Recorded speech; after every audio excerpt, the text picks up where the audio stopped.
Okay, cool. All right, YouTube is now live as well. Good timing. Good timing. Trying to shorten the gap between getting Twitch and YouTube live, so yeah. Oh yeah, I should also pin the Discord link for YouTube.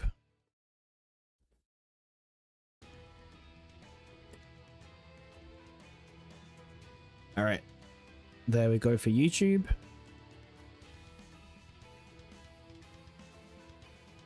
Message pinned, perfect. Awesome. I think I've done all my arcs already. I'm pretty sure I did this yesterday, but I can double check. Yeah, I did already. Nice. Alright, get the policies out of the way.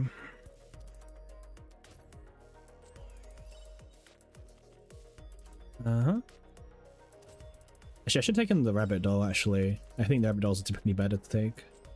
I will always take the affection letters, whatever, the affection materials.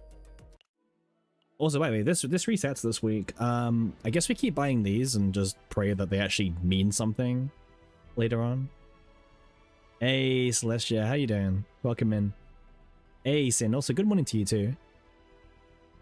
Hopefully everyone's been good this week. It is the weekly reset today, by the way, so make sure you guys have bought all your materials that you need to buy. It's always Tuesday, hacks. Always Tuesday. Yeah, you're super early, Sin. We've literally just gone live. Hey, Meow, how you doing? Welcome in. Hola to you too.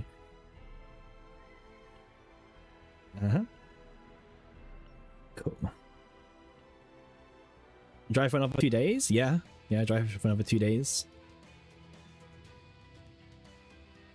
All right. You saw Stomper's pre-analysis post on Arabella and decided to go D for E6 Hilde? Damn, got influenced by Stomper's post, huh? Yeah, I was speaking to him yesterday and some other people about that.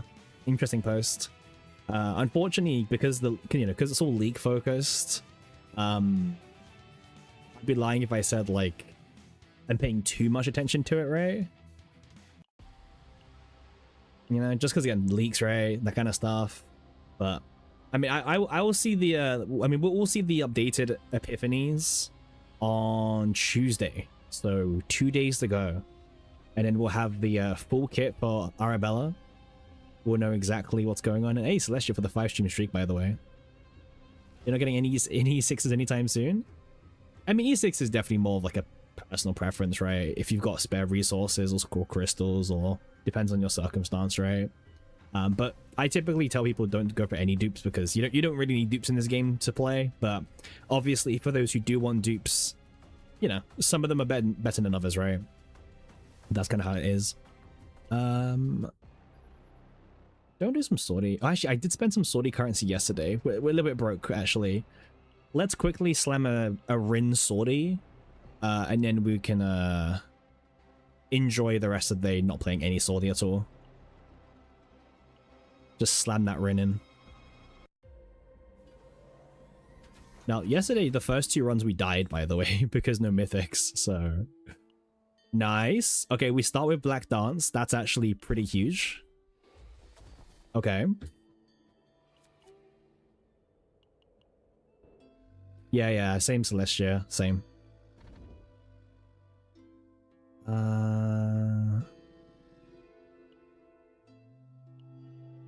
Yeah, I've still got 3 Omega codes. I don't know about you, Celeste, but yeah, I've still got my 3 Omega codes. I don't really know when to use them, so I guess whenever I want to, right? Alright, come on, give me Mika. Adelheid is good if I don't get anyone else. I mean, this could just turn into a Tenebria run, right? How do you even do it? Are you doing it? Okay, I will say this, Hacks. This rotation is probably the worst to try go for like a good score, because you basically need Mika. Like, there's no real other survivability options this rotation besides Mika.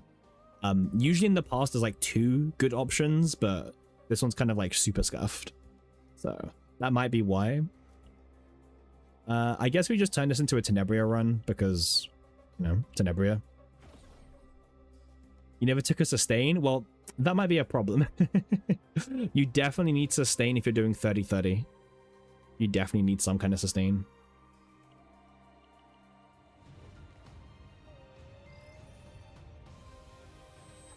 Like, the only reason why I'm using Tenebria is because she also heals at the start of every single fight. So it's kind of like a little free thing going on.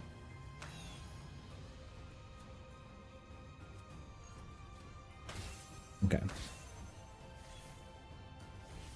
Nice. Also, Rin's got some pretty good attacks as well, actually.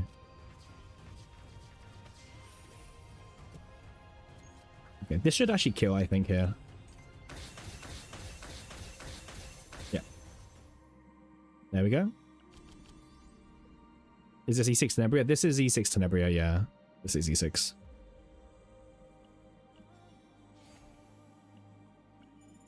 Unfortunately, she's not a boosted character, but we didn't get any boosted characters, so we kind of have to, like, adapt a little bit. I guess we might as well turn this into a Tenebria run, because she's at least more guaranteed than, than Rin. But we do need to get Arpeggio, so it's fine. The good thing about the Rin deck is we do have Black Dance already, so that kind of helps, actually. Like, starting with Black Dance so early on is pretty crazy.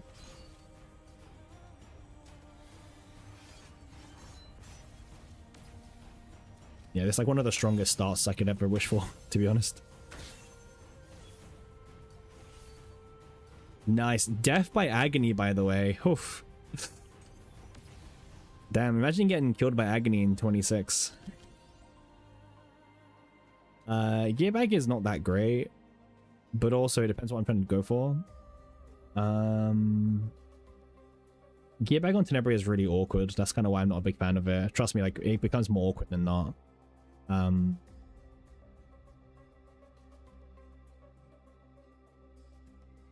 gonna skip these options because we are kind of digging for Arpeggio at the moment. I don't really want to gamble on music start because this could go horribly wrong. So, because as you can see, you can't skip the option here, so you have to kind of just work with what you've got.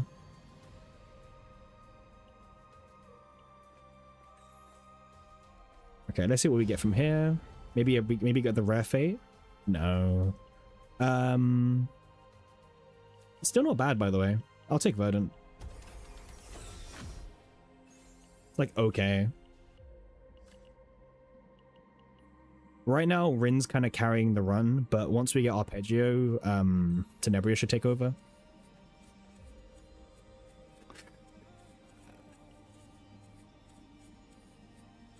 Wait, how many campfires do we have left? We've got one.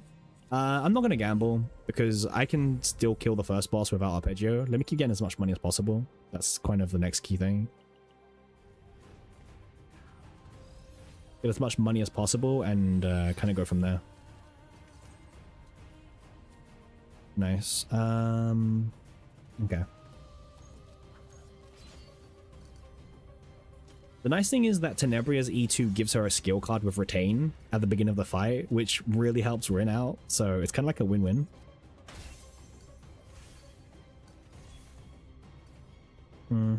That's fine, we can just enter. At the beginning of every single fight, she's also healing, which is kind of nice.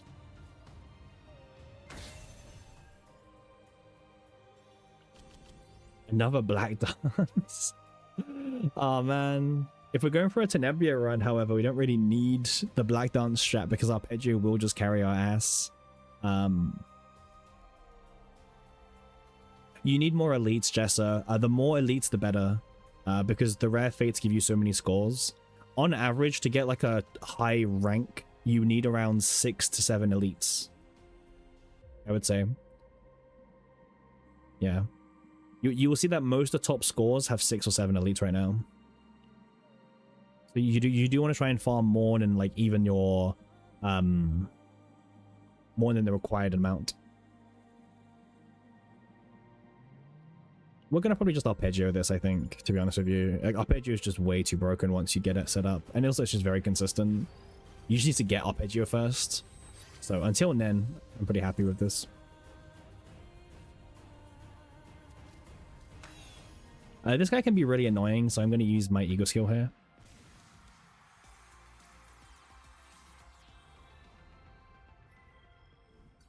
Just because he's really annoying, this guy.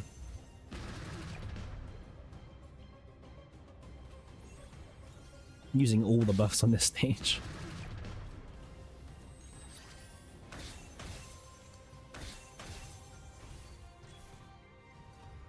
Alright, well, we broke his shield turn 1, but he's also pissed at us. Top 1 grind? Nah. I don't care about Sortie top 1 grind. We're just trying to burn one Sortie run.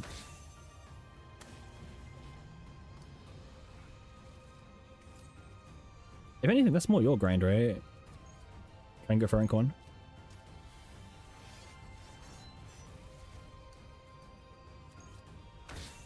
Could have healed, but it's fine. Oh. I'm okay. I don't want to lose my basics. Corner response. This is like okay. It's not the best one, but we can take it. Interesting.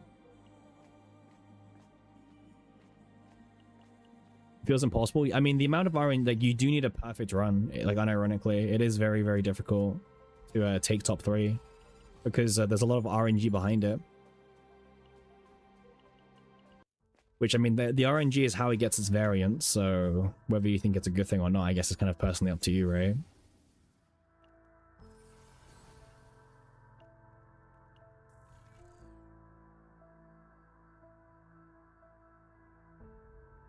Yeah, but the rest of the runs were really good as well. You know what I mean?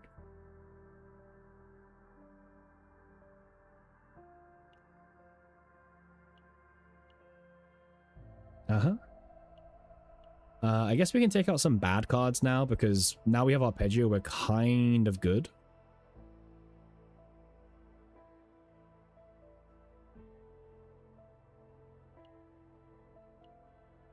Uh-huh. Take out the skill cards, and I guess move on.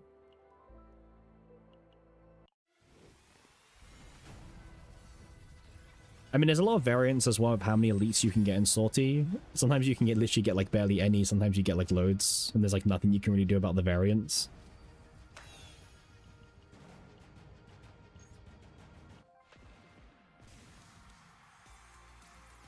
I mean, you should try it, Winnick. Be good content, right?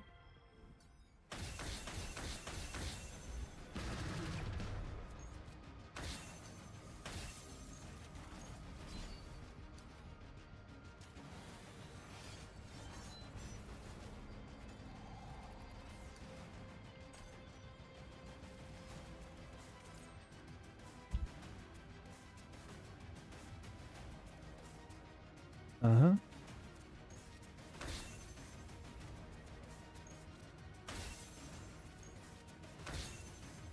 Good old Arpeggio.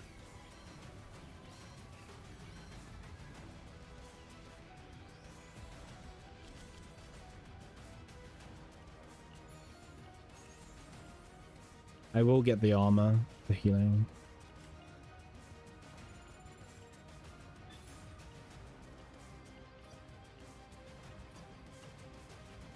Okay, hopefully we get another boosted character because I would love to get more Black Mass, please.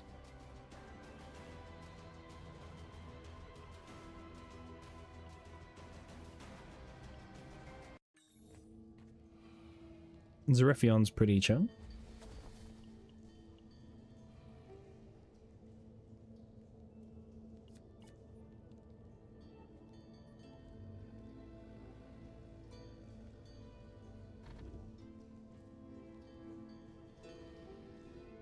Jessa, we posted it in the Discord, but there was a Japanese, one of the Japanese whales spent peak unemployment figuring out every single score difference for Sortie,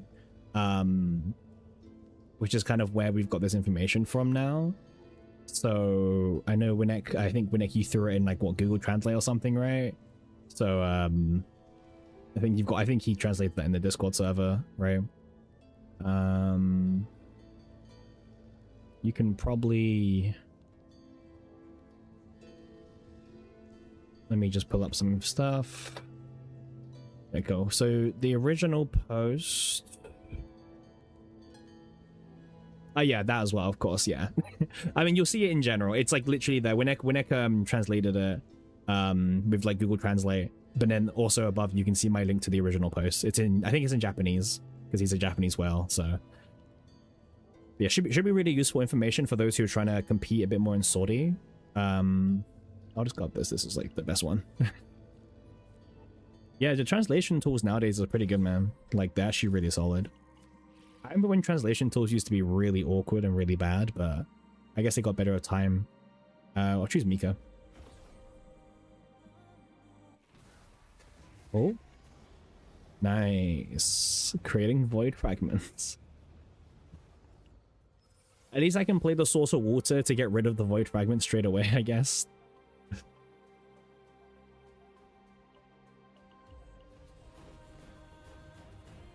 One card, get rid of the void fragment, and also get rid of some stress, I guess. So yeah, it's still not that bad. We can discard this. It's fine.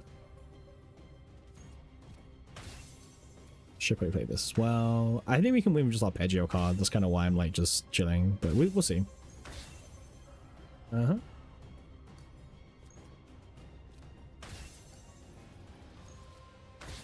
Oh yeah, they all have the one-hit shield. Gotta be aware of that. That one-hit shield's kind of annoying. We can discard this. The Hilde event? It's not very long. You could literally do it in like 10 minutes. Like unironically 10 minutes. Yeah, I did it the other day. It's really short. Cool. I think we should win by the performance thing. Just about. Lots of non-crits, by the way. Oh hey, it's this guy.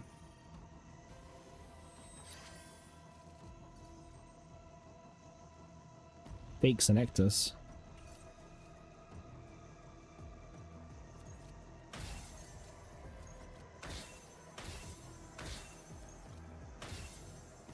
Nice. Yeah, we got the swordy guy.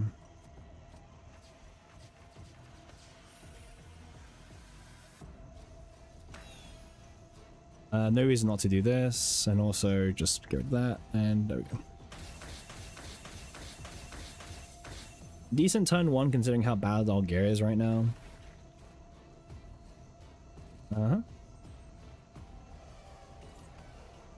Yeah, you still get the score, but they do give you mythic gear, which you do want for more score.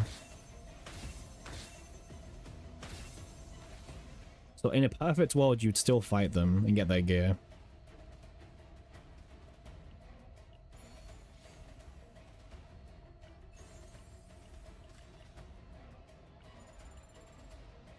Okay. So 3 elites on this floor, by the way. That's going to actually be pretty interesting.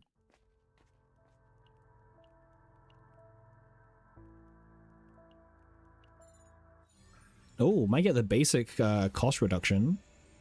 Yep. All right. Now we have the super omega OP arpeggio. So now even all our basics cost 1 less.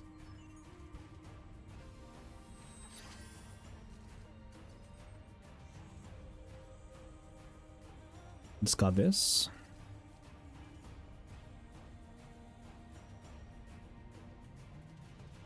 Lots and lots of AP.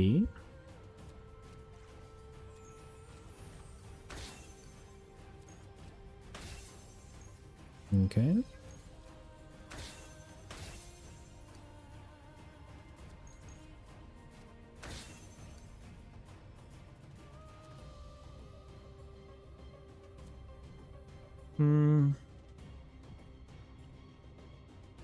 Got drawing slash there.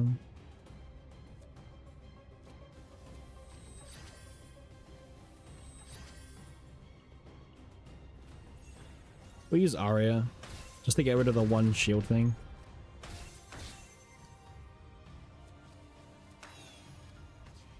There we go, performance time. Okay, we'll do this just to keep reducing some stress levels because it's kind of important. And get some hits in. Nice.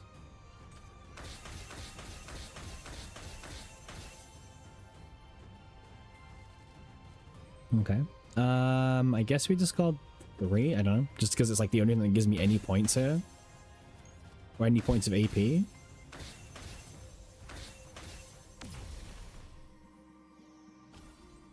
Yeah, Tenebria is a monster.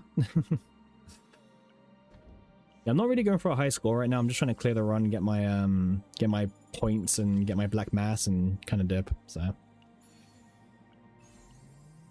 oh, that's pretty good.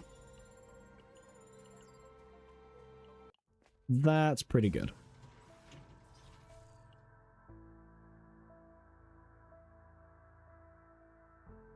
From here on out, I guess the basic heal can kind of go away now because we have the armor which heals us on the basic use. We don't really need to keep the healing card itself.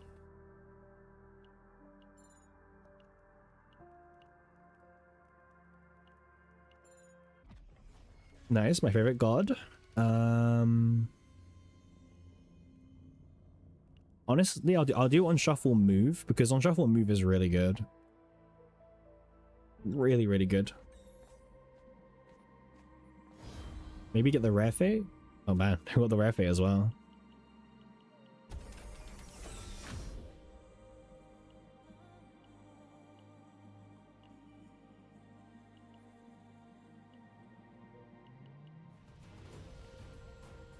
Alright, let's fight this guy. Okay, I guess I just got Arpeggio 4. Wait, does it have Forceful? He does have Forceful. I mean, that's fine. Forceful is completely fine right now.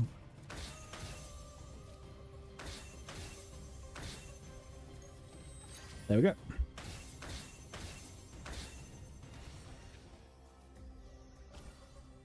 Tenebria is a very, very fair character.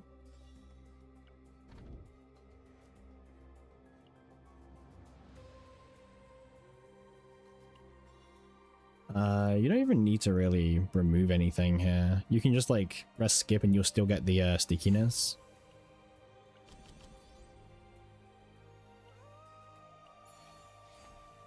I guess we'll pick up more cards just for like more scoring reasons.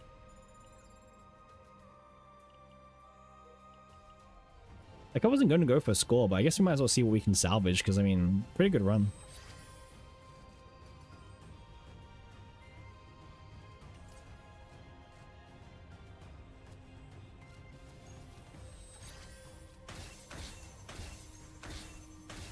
Nice.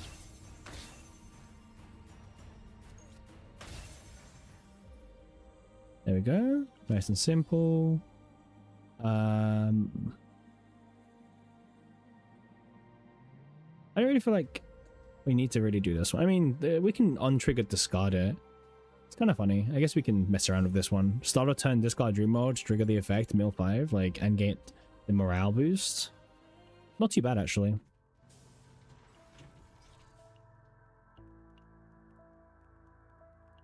Let's see what else we can get to dream mode. Defeat draw 3, huh? Well, that's not going to ever be useful, but I guess we might as well just pick it, because why not, right?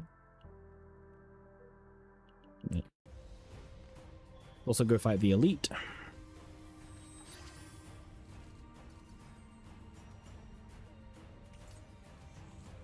There we go. Looking good.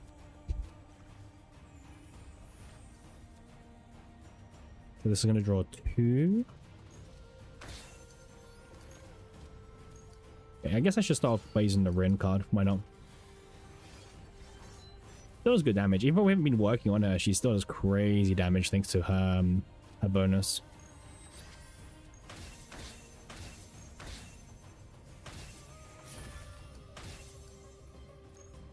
Okay. Guessing that's pretty much it from us. I mean, we kill him next turn anyway, so it doesn't really make a difference.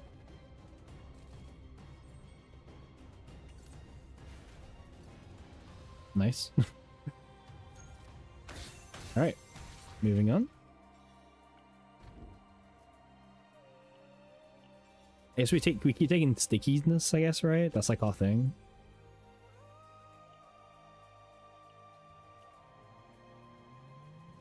Let's see what it said.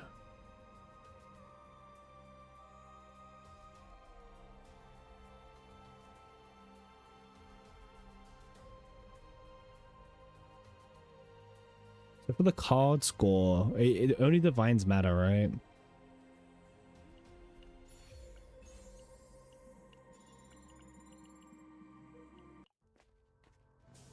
Okay. Let's go grab a divine on Encore. Another Caligo. Nice. What can I say? Caligo gets me.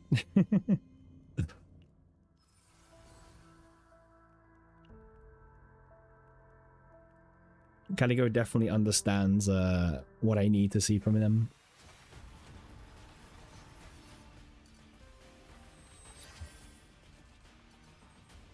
Okay. Oh, this is a lot of AP.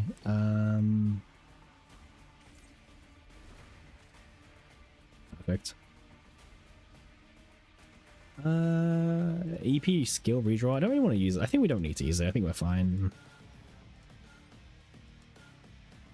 So let me just read the mechanics again. Okay.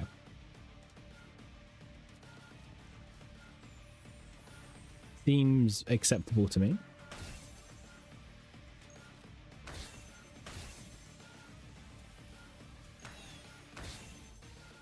Yep. So remember, we're trying to keep the stickiness cards in our deck just because it does give you bonus score at the end for each curse card you have left in your deck, so just keep that in mind.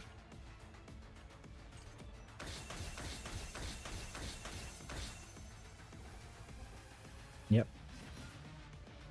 Now, at the beginning of the map, we didn't actually bother looking for a good run in the sense that, like, we were kind of like, well, whatever we get is good, right?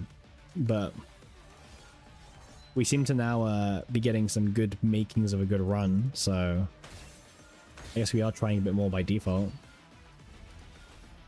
Okay, he's down now. Nice.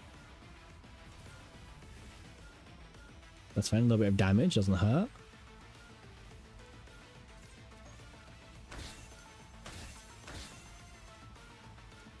I guess we can just use both of them right now. Yeah, it definitely takes a lot longer when you're clogging your deck up with like monster cards and all these kind of negative things, but it's fine. All it takes is like one good draw and you're pretty much back in it.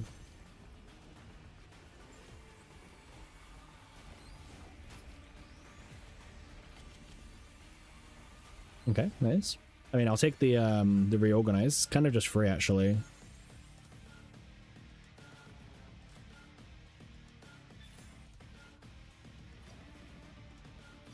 Okay, nice. Hopefully we can get hidden boss golden main. Fuck my life, man. Oof. Can we beat golden main?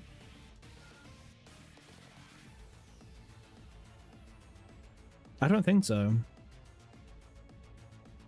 I unironically think we can't beat golden main. We can try.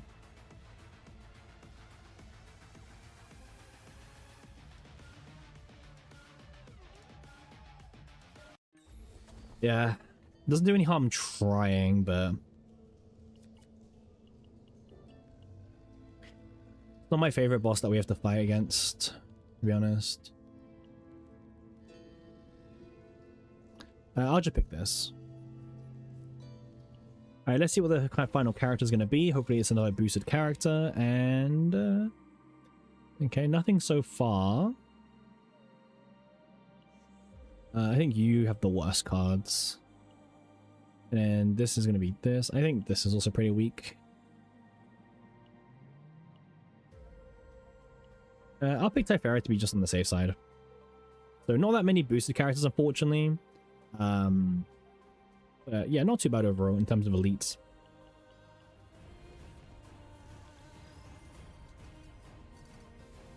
Unfortunately, these AoE stages are kind of annoying to fight against just because, again, you know, we don't really have that many attack cards, but it is what it is.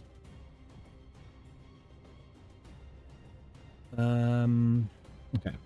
Let's discard the monster card, I guess. I mean, we will draw 4 cards, right? That's like the advantage of all this, I guess, but it's a very small advantage in comparison to what we're having to do at the moment.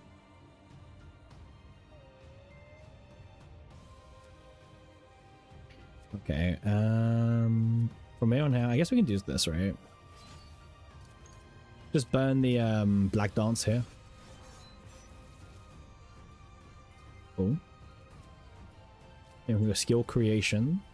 So I think it makes the next one again, right? So if I do circle, it should make another circle. It does, nice. I guess there's some more healing.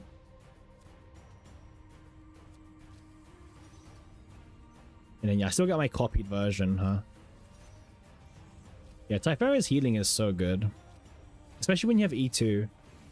E2 Typhara heals like crazy.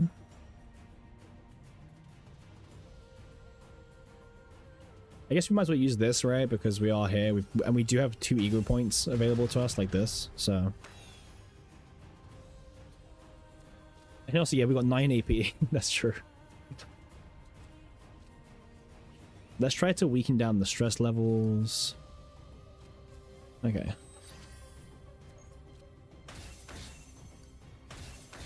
Okay, so not really critting as much as what I would have liked to, but that's fine.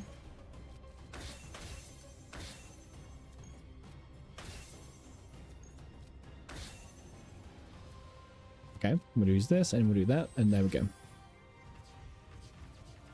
Pretty eventful turn 1 if you ask me, but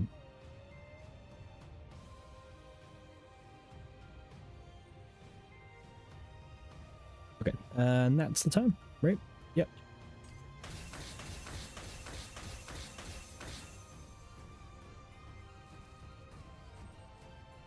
That is the turn for tower completed.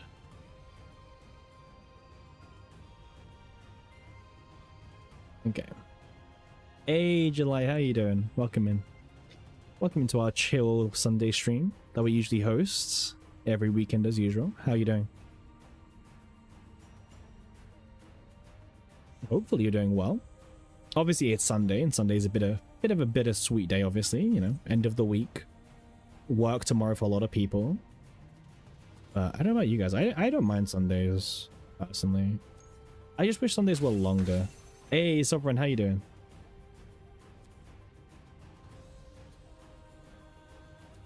How are you doing indeed? I guess we should attack this guy because he's dying first, right? Yeah, he's dying first. Okay. I mean, I guess everyone's dying. Yeah, I mean, I woke up really early today, so I'm a little bit more on the tired side of things, but no problem with that. Yeah. We do keep moving, right? We do keep moving on. So we should be good. Go for the knot.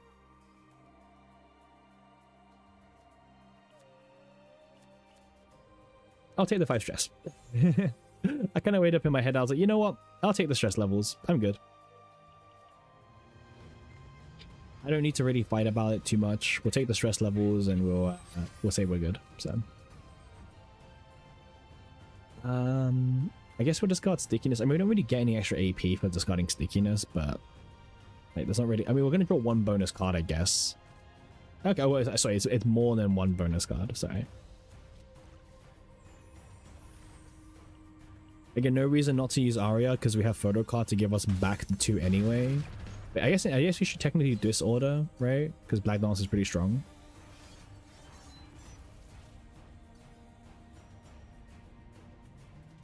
What are my thoughts on people's pre-analysis of Arabella?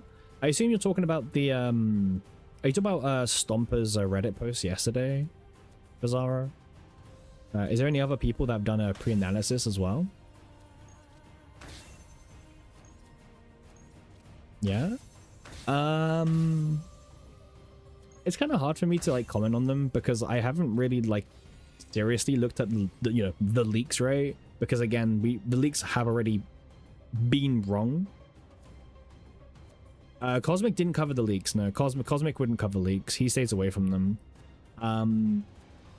But like, remember, there's two pre-analysis. There's the leaks, and then there's the people who looked at the dev note.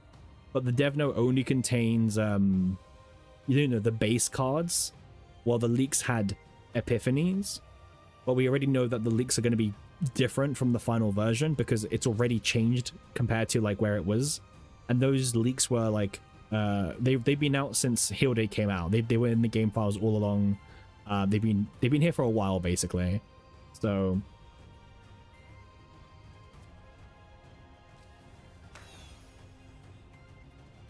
it's not CM patch notes for Jessa. It's not from CM patch notes. And also, some of the information from those leaks are already wrong. Like, things have already changed. So, if you're basing your final opinion on those, you'll probably be very, you know, your opinion will probably change when the final version gets released on Tuesday. And even then, we have had cards that have changed from Tuesday by the time on Wednesday they're added into the game. So, lots of things are still expected to change. The actual notes gesture should be Tuesday. It should be Tuesday because notes Tuesday, update Wednesday. So it's unfortunately a little bit longer. Just unfortunately. So hopefully the Reddit post is wrong. Well, I think if you base it on the current leaks, she's definitely a bit lackluster.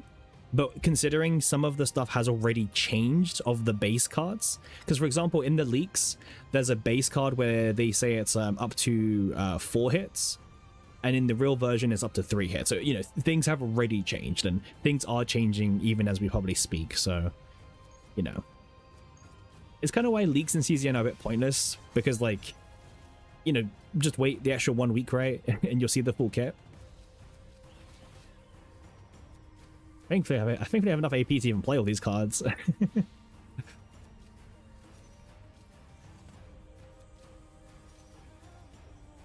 There we go.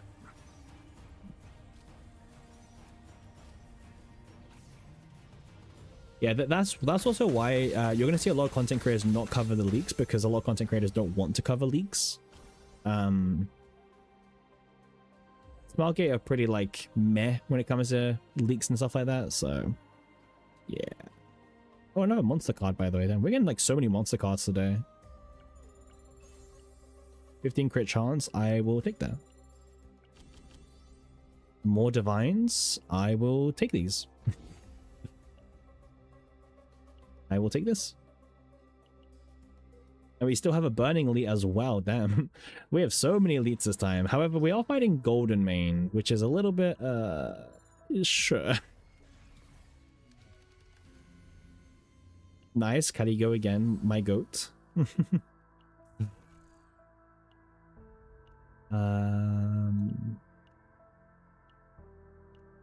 mean, ideally, any kind of rarity item I'd be very happy to get. Any cards I want to remove? Deluge is kind of worth something. I think purple cards are worth a bit more, right? Off the top of my head. Yeah, not really anything I want to remove. But kind of sucks.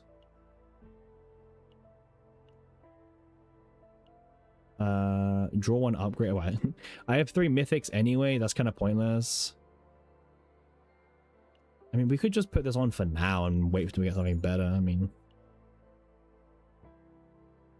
I'll literally take anything at this point, I feel like.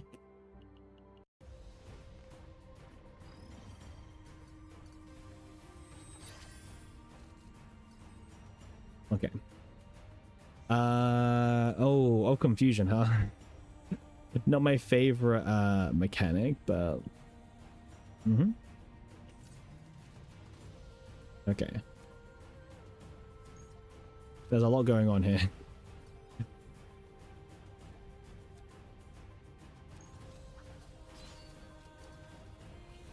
Let's draw 4. We don't really have that many cards, but it's fine. We're kind of playing this with like 2 DPSs, so it is what it is. I guess we'll use an Aria for you as well. I guess this is the enemy we should be attacking, but like... Yeah, it's one of those things, right? It's like, I guess that one technically would be better, but... I should be using Encore as well. That's fine. I Encored on Arpeggio 5, and that's like the main one, right? So...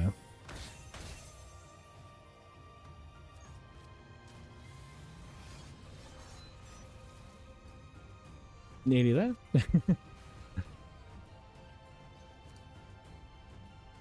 Alright. I don't really know if there's any attack card I want to add to my hand. I mean, Call and Response I actually kind of want to keep in my deck, so... Cool. I can pass this in.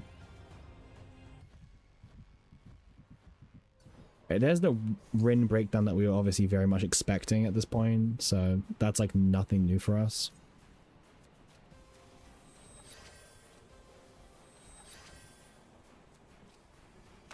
Okay.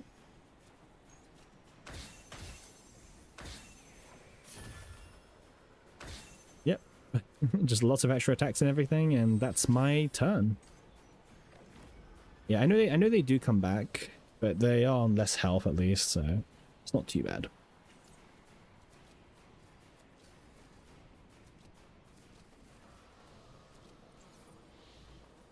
Nice. Good old Typhara is going to be able to help us heal up a little bit, which is quite nice.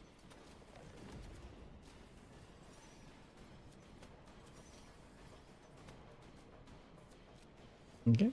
Just keep decreasing stress as much as possible. We can even do this whilst she's about to go into breakdown, actually.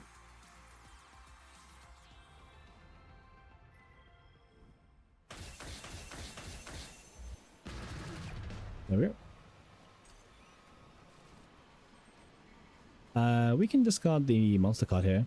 Get some extra AP. And draw 4.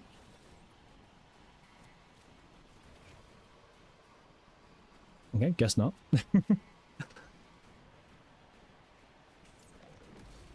Ah, yeah, unfortunate. Double breakdown,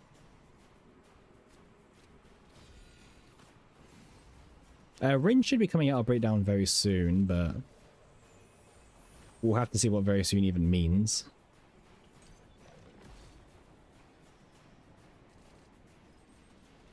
We can, I guess, discard these ones. Okay, so Rin's finally back now. Gosh. It took a while for Rin to finally come back into the game.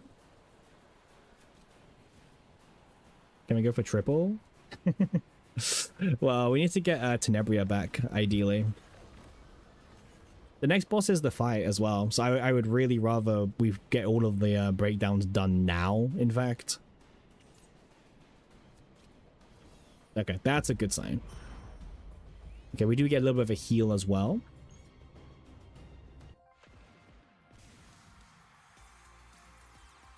And in the exact same turn, we can use this, which is really strong.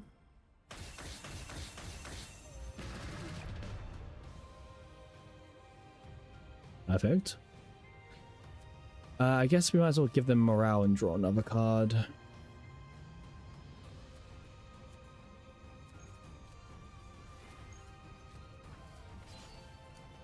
Tenebria so broken? I think so, but in these kind of fights, you kind of need that. Okay, we haven't done anything for so long here. Okay, dual creation, draw me 2 cards, please. Really badly needed. Okay.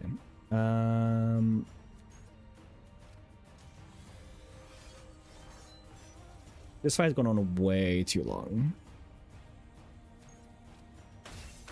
Ah, we forgot to heal up. I didn't think I was going to do so much damage. It's fine. My favorite DPS? Probably... Oh, my favorite DPS? Probably Tenebria. I don't know. I like the playstyle of Tenebria.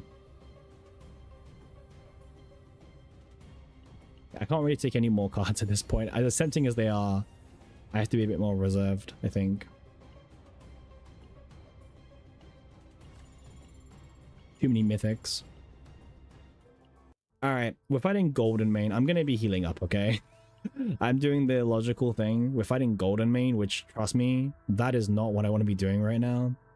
But hey, Golden Mane is the enemy.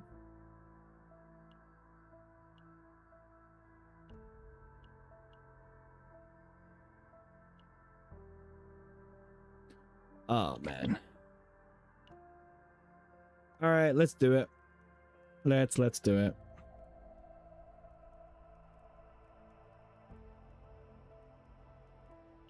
All right. 30-30 Golden Mane, huh?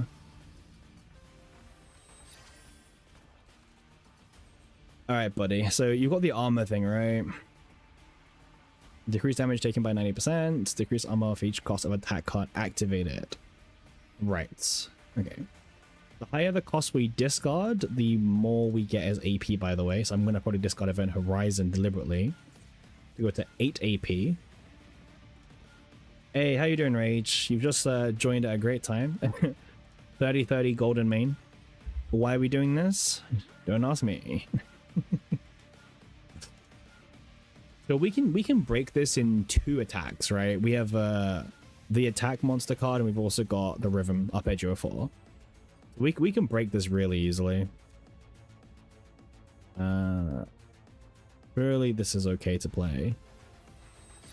I might regret that.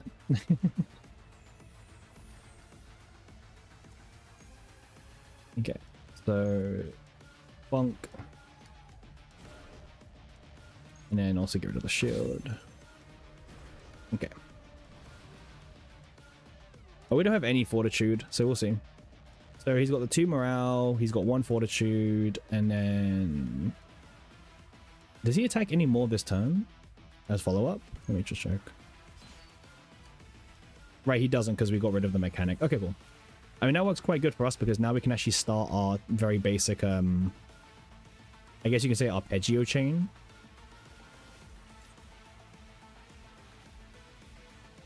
Uh-huh.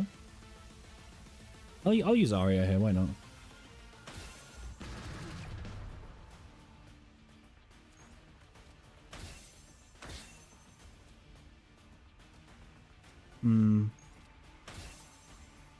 Okay.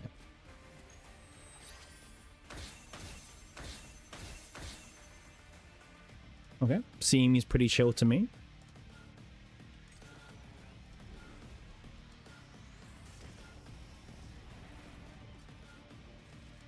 Okay, so let's discard. Did you miss tower? No, we haven't done tower yet, Shiv. You're good, we're good. We'll be doing tower after this sortie.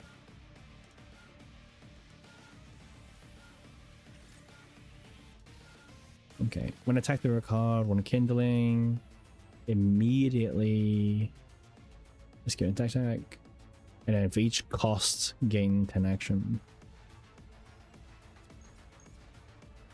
Gosh, the problem is like Tenebria's like rotation is so spammy.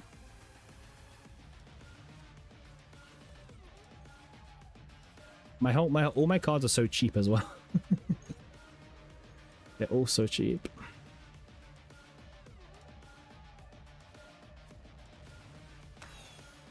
I don't trust the thingy, so we'll do it like this. Activate 1, activate, draw. I guess we can use Nyx.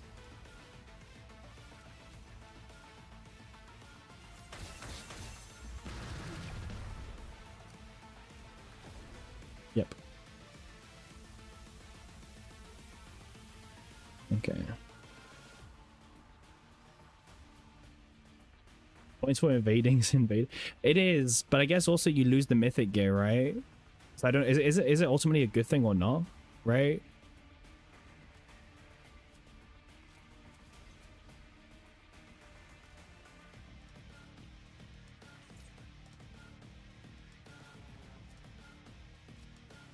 Okay, I guess we'll do this.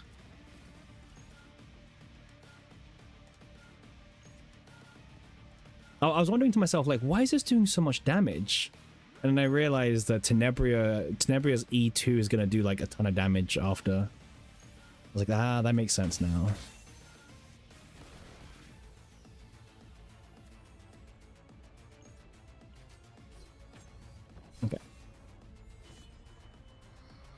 Let's get the 9 vulnerable up.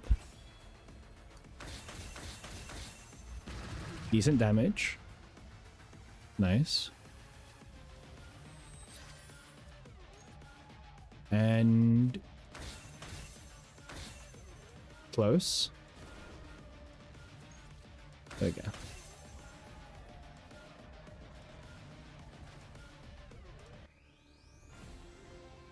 All right, pretty chill. The doggo has been slain. Nice.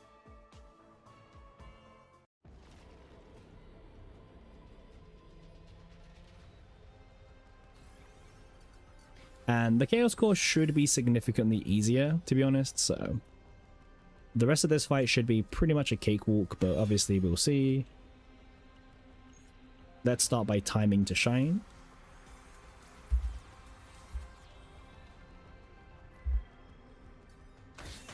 Yeah, it's just extra points, Rager. Okay. I guess we'll get Arpeggio 1, which will draw us into all the other Arpeggio chains.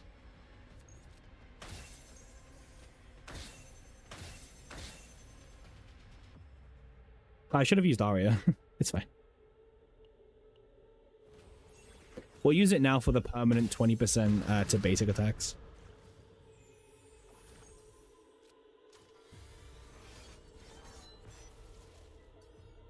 I see them.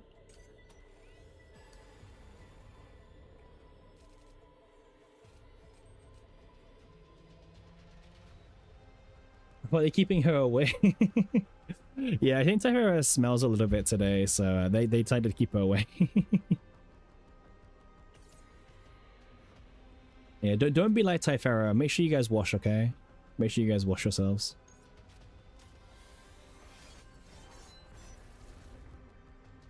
Okay. Hey, Skeezy, how you doing? How you doing, man?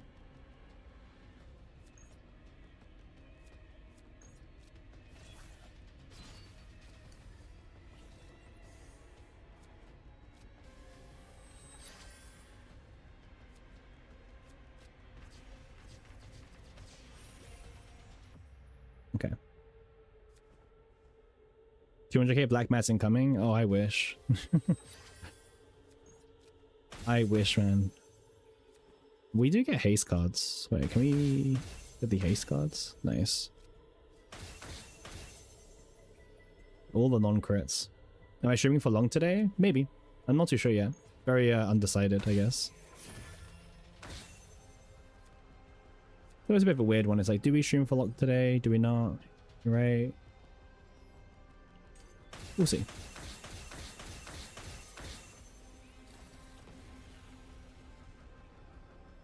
Lots of burn damage there from us.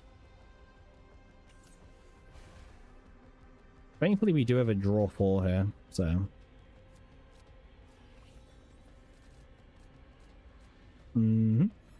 That's fine.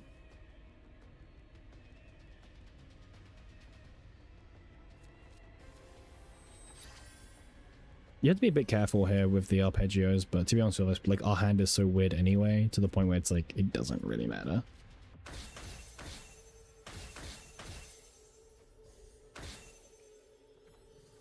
Yep. I mean, I'm going to heal here, because why wouldn't I?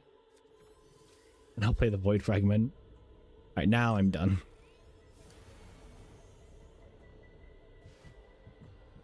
Alright, Mika... I don't think Mika was doing anything anyway, so it's like fine. Okay. Thankfully we have some haste cards still, so even for like they only have 1 action this turn, that's not going to matter too much for us.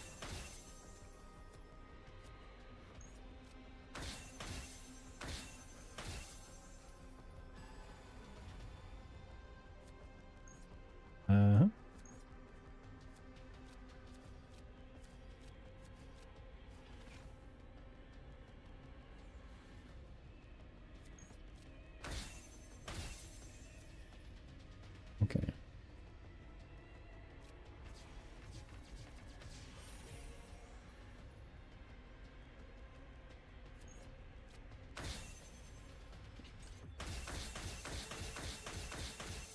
We're getting there.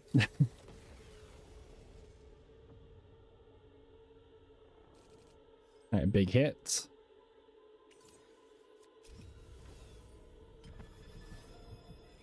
Mika's back.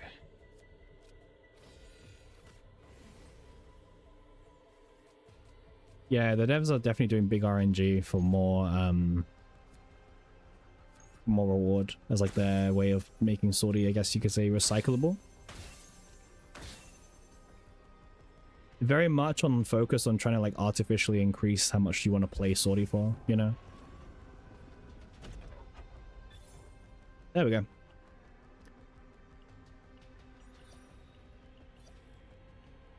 There we go. Lots of clicks you have to do for this, by the way. Not too bad. We weren't really going for a high score, so yeah, exactly. Not too bad, though. Good run. Fun run. Pretty easy run. We gave up too many cards early on because we were like, nah, this wouldn't be a good run. It was pretty good. How many elites did we get in the end? We got like quite a few. Story logs. 6. 6. Pretty good. Alright, let's move on to some tower content. That's kind of why some people are here today. So yeah, exactly. Tenebris is just easy in general. Cool. Alright, I feel like I'm happy with the Khalipe team. This was a fun deck to do last night. Yeah, I decided to do my delegations off stream, and I was like, hey, let's see like how far we can go with a DPS Khalipe build. And we managed to get this on the second delegate with like a dagger crown and shackles on season 2. We didn't get the really good refine. We didn't get the 15% crit chance refine, which would have been amazing, but it's okay. It happens. Yeah, overall the build's pretty simple. Just play the full cycle, like just full cycle the entire build. You get 6 silver veils as well as doing good damage at the same time. Godhammer still took up Fate Memory, so we opted for no Godhammer. Only the refinements don't take Fate Memory at the moment. But yeah, this is what, 6 silver veils, which will trigger the silver veil mechanic twice in a turn on full rotation. We can use the ego skill later into the tower run, get a 5th Vulture ejection, and just sit back and just do damage. If you're at level 50 battle pass and plan on buying the next one, wait until update. Yeah, that's true. If you're trying to min-max your battle pass, right? But you shouldn't have to. Yeah, I mean, Swamp made the most sense because, yeah. Also, the one downside about Khalipe, by the way, yeah, I mean, that wasn't gonna happen, Rage, unfortunately. Oh, you have Mask instead? Yeah, I'm not a big fan of Mask too much. I prefer, because like we don't really have a good accessory slot usually, so I don't mind getting Shackles. But yeah, the one downside for Khalipe is that she doesn't have a crit damage node, right? So our crit damage is a little bit on the weaker side of things. So we're currently rocking a 56-200 split, but that 56 crit chance is actually going to be 76 with Line of Justice, and that 76 is going to be increased to 82% crit chance with Fairy King Crown. Unfortunately, obviously, the Silver Veil 500% will not be affected by the Line of Justice set, so this is going to be kind of a bit more raw at 56% as well. No Zeta? Zeta, not really much of a reason, especially because with Wilhelmina being at max dupe, you have a higher defense bonus. I know you get like a few extra flat, but also 20% multiplicative is also pretty juicy as well. So unfortunately for Zeta, she's just way too like weak in comparison. Like there's just not much reward for going for E0 Zeta. Otherwise I actually would. But yeah. Do I have a defensive build for her? No, only offensive builds for Khalipe. I don't play defensive Khalipe. She's cooler. I wish she's cooler, but I'll let other people use Zeta. I think we'll use this team. Adelheid makes a lot of sense, especially considering we have the dupes for Adelheid to make more sense. She's gonna sit here. She's gonna just draw 3 cards. She's gonna provide passive blessing and just chill, to be honest with you. That's all she's here. She's here to sit down, chill, big shields, and vibe with our buffs at partner, E2 and E6. Mika is also here because, well, first of all, she is Mika. We need a bit of AP sometimes, so Mika's just here because she's consistent as well. Mika's probably like the most you can drop Mika. If I had a good build, hey Mel, I would probably consider dropping Mika for Hilde, because Hilde would give my Khalipe 15% crit chance as well, and anything else as well. So that's probably what I would consider doing if I had the right build for Hilde. But unfortunately, all my Hilde builds cost up too much AP, so I don't really feel like it's worth bringing her. And also, knowing our dupes and our build, Hilde will probably take away the attention from Khalipe, so there's not much reason to bring her. But that 15% crit chance that Hilde would give Khalipe would be very valuable, and also the sub DPS and the draw power. But this unit is just insane, so yeah. we will deliberately nerf ourselves a little bit for the run, because otherwise I think Hilde will kind of steal all of the power. But yeah.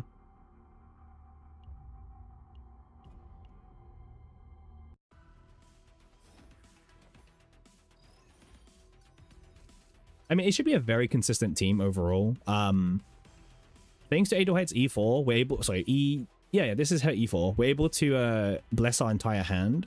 And because we reached 5 or more, thanks to the E6, it guaranteed draws us one of the Protect Us every single turn, which immediately just draws us into 3 more cards to play with as well.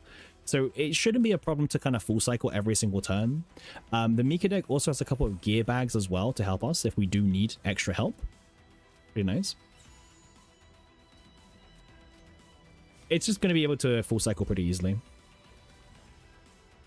Again, you can do this with like a Veronica or something, but you'll obviously be giving up some extra power, so it's up to you. We can do, so 2. Oh yeah, this is going to trigger everything. That's kind of funny, actually. So. Everyone in chat is like, no one in chat has said hi to streamer today, and it's okay. I understand it. I'm just here for noise. No one has said hi. Actually, you know what? I'm going to say like 3 people have said hi today. And I'm going to shout out all 3 of them because they deserve the thank yous, right? Celestia, thank you. Tax, thank you. Even Winek didn't, bro. No one says hi to Mr. Streamer. No one says hi to Streamer. You know what, Vader? I'll say sorry for you. You're good, Vader. You're good. Everyone else, I see how it is. Rage says hello as well. Rage is good. July as well.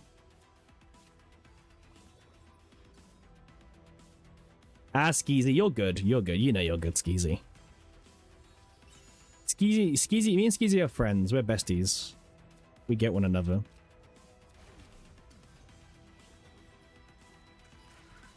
Nope. It's okay. The damage has been done. What's even going? I don't even know what's going on in the stage right now.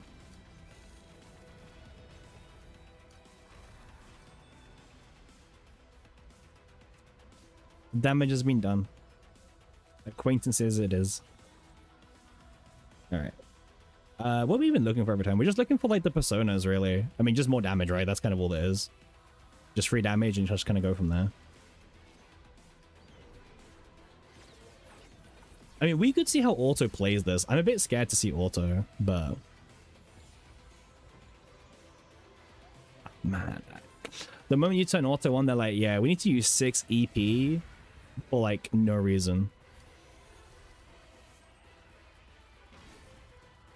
You know what? Auto's on a mission, and I respect it.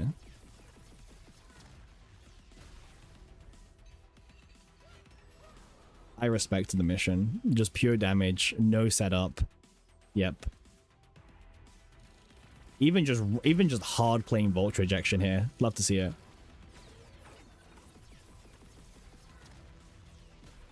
Now, unfortunately for us, the AI doesn't realize that you're meant to use Khalipe's ego skill to create another Volt rejection, but you know, that aside, right?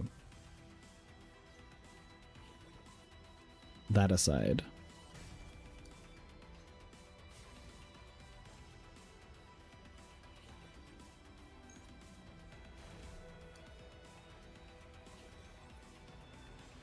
Yeah, the AI is not using this team, okay? Forgot to use the Khalipe ego and everything. Ugh. Horrible showcase. I mean, I had a bit more faith in the AI, but I guess that's my bad, right? That is indeed my bad.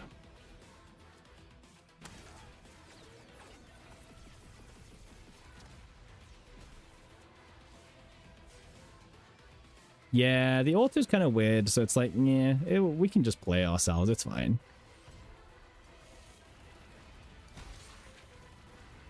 Okay, not bad. 8,000 crit on the vulnerable. That's not too shabby.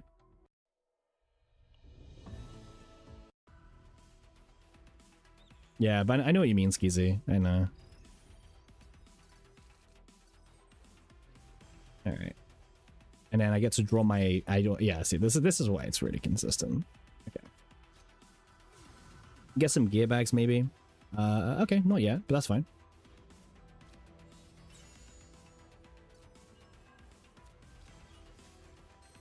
If we need a really consistent turn one, we can also just... Yeah, okay, there you go. Yeah, perfect. Turns out drawing 3 cards is pretty good. Who would have thought? Who would have guessed it? Drawing 3 cards is pretty good. In fact, oh, there we go. I don't think we even need to do much else. I think we just... Yeah. Yeah, seeing yellow numbers at 82% crit chance is a bit... You know, it's a bit suspicious, but it's not 100%.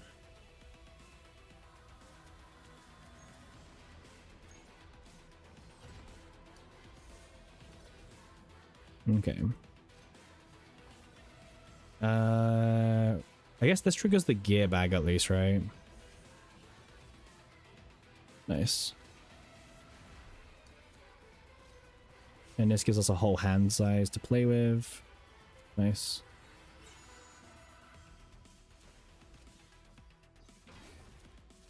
Just keep on full cycling, really.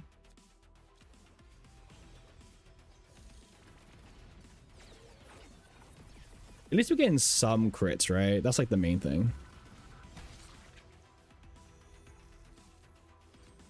To be fair, I guess I maybe should reset the run if I don't get Khalipe's ego skill. It feels like that's kind of an important deal, actually. Important to, like, note to self. Like, maybe consider resetting if I don't get the ego skill.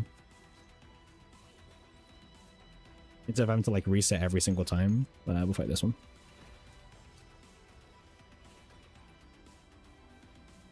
Book can go here. That's fine. Okay, cool. We've drawn the entire deck now.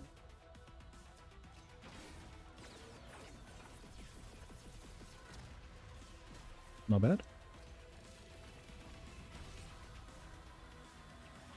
Right. She's up next. I mean, our whole hand is like pretty much like messing up our AP castings to protect us anyway, so I don't think she's going to do too much against us, but we can see. If anything, she may actually help me. She may actually help me out. I mean, we could probably maybe kill her even before then, to be honest with you, but...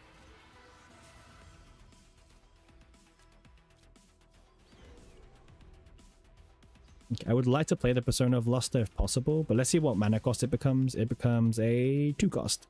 That's fine. We can deal with this.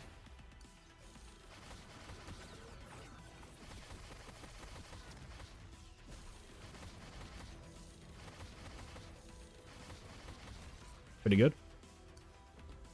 Alright, the big boy, huh? Oh, carries on. Okay. I don't know if we can even get Khalipe's ego skill. I mean, we can see.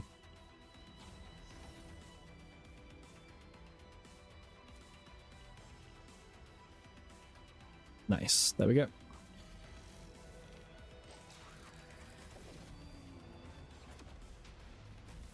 Perfect. Okay. And protect us. So this is going to be really helpful just so we can deep draw way more aggressively. This doesn't really do much now, but it's fine. We can still burn it. It's fine. The protect us should help us just dig through everything that we need to find. Because, you know, draw 3, right? Uh-huh. Okay. Hopefully it doesn't cost, like, too much. Oh, that's fine. Cool.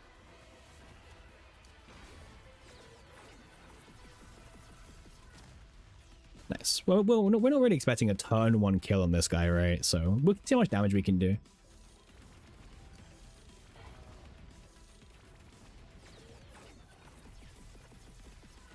Yep, that not critting is not too surprising. Not bad. Take it for Khalipe. And also we're generating like tons of shield at the same time and also like full health, right? So it's pretty solid actually. And very consistent thanks to Adelhide's dupes.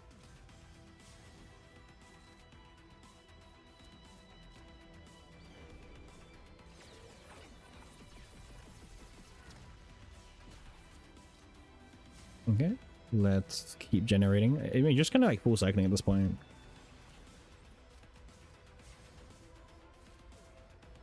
I guess just bonk with the book.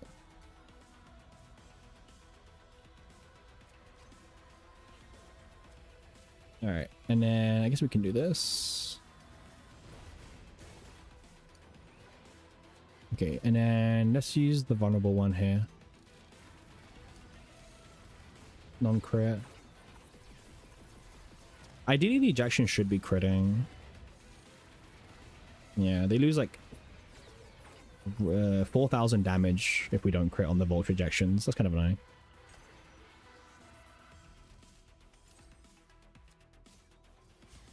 A lot of damage to lose. I mean, we can just do this. It's fine. You see that? There's all the crits, but a little bit delayed on the crits.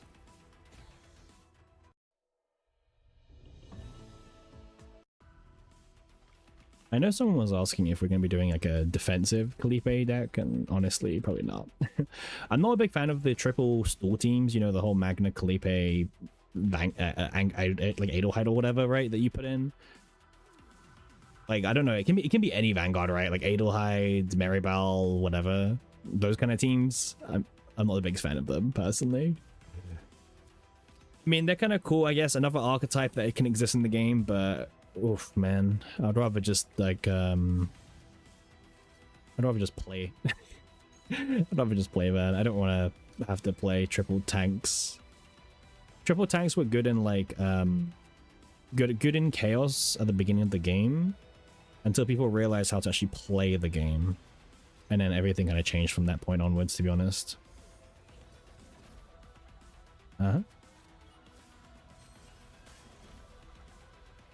It's just slow, and it's also like it's not really rewarding. Well, my source of water is all the way down there. Actually, that's my bad. I mean, I think they might still be dead. No, we should go back one. But remember, I'm trying to play a Celestial card. Yeah, there we go. Cool. I mean, she's able to kind of easily wipe out these, like, earlier mobs.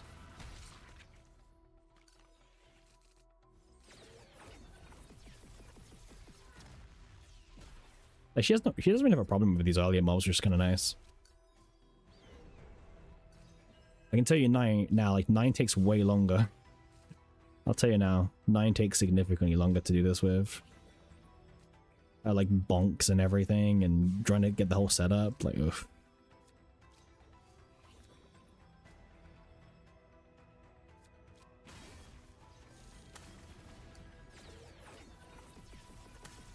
Yo, Callan, how you doing? How you doing? Yeah, 9 was a struggle for me. I mean, it wasn't a struggle like you struggled, but it was like really boring. It was really boring. Like, it was really slow. That kind of struggle for me. But yeah, what kind of content would I like to see added? Anything? Is that an answer? Anything, right? I would be happy with anything being added, right? Not picky, just anything. I'll take anything. Smile. You're good? How am I? I'm good, thank you. I'm good. I'm a bit tired. I woke up very early today, actually. Like, very early. And, like, I didn't get back to sleep, so... So, yeah, I was, like, really tired this morning when I woke up. But it's okay. It's fine.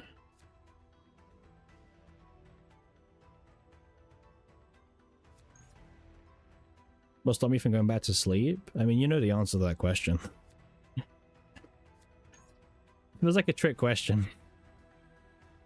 Especially when you know the answer already, so... I mean, this is gonna trigger all the Volt rejections. You know what I mean? That's what I mean, so... Yeah.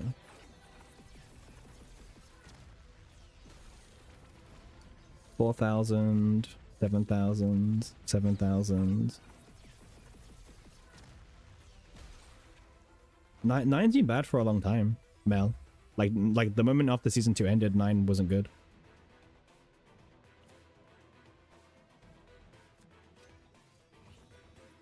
I feel like some people have like this like rose tinted like glasses when it comes to 9, but the reality is that 9 just fell off like the moment her season ended. No, I forgot to reset upon. I don't know. I'm like running out of like these, right? I don't want to like spend money on them, so we might just like take the L and just wait, you know. I mean, we can still clear everything anyway, right? Oh, actually, wait. I used my AP back. See, that's what I mean, right? In case you make mistakes like that.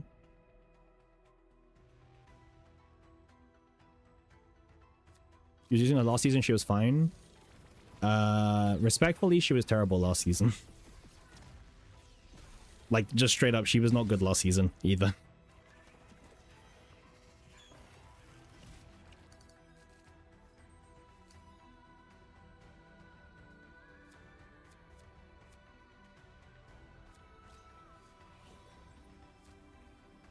She struggled like last season, and she struggled every single season to be relevant.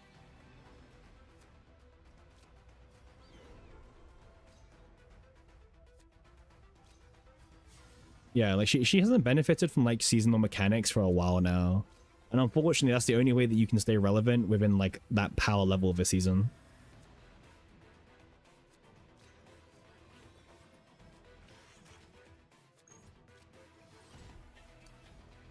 I guess we drew everything already.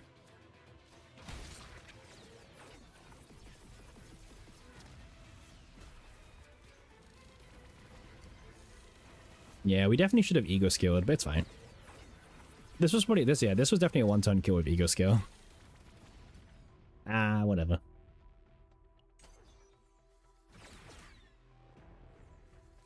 Hey Mimi, how you doing? Good to see you here.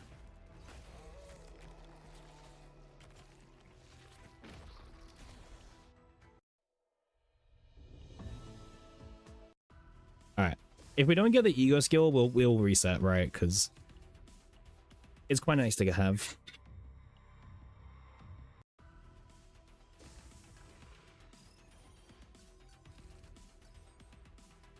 I mean, we can reset this.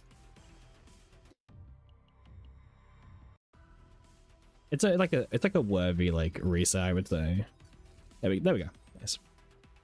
All right, let's get our 5 blessings, and then we get the extra card start of turn. Nice.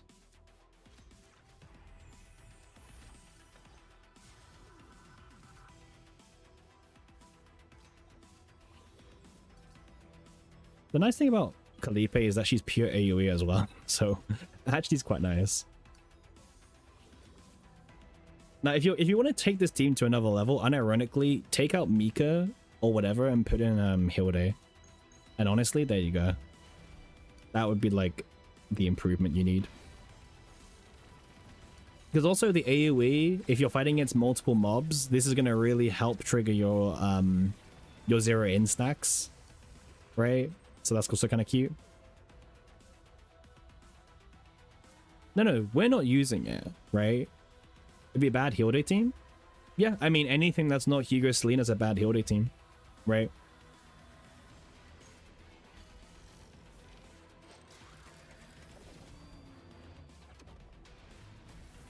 But in anything that's not rift worthy is a pretty pointless team to exist, right? So we could just take out, just you know, kill every other deck, right? 1-3-5 showcases, pointless. Don't need to exist. Kill them off.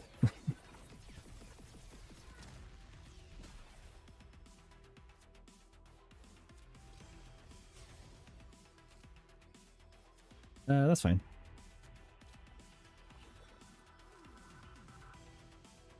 The counter meme. We haven't done Magna yet. Who said we wouldn't do a counter attack team with Magna?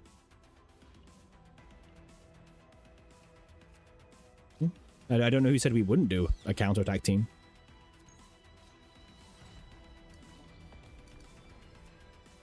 Okay.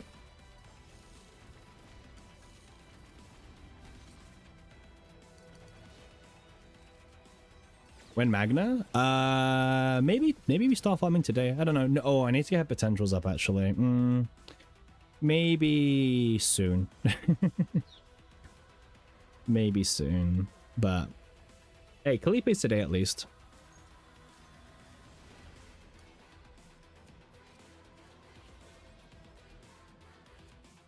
Soon.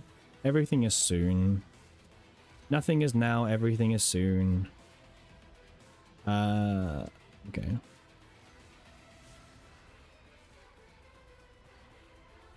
Interesting.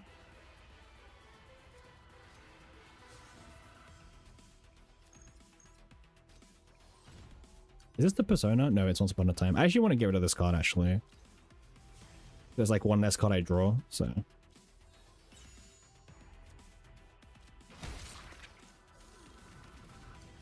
Non-crit into crit, nice. 8,000 crits are pretty nice. Into 5,000 silver veil, huh? Interesting.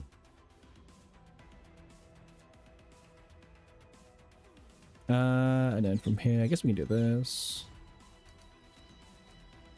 I guess technically we have to draw a 0 mana source.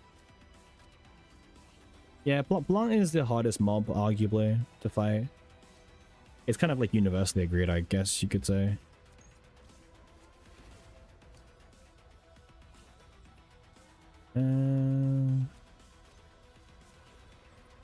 Okay, should be dead. Yeah.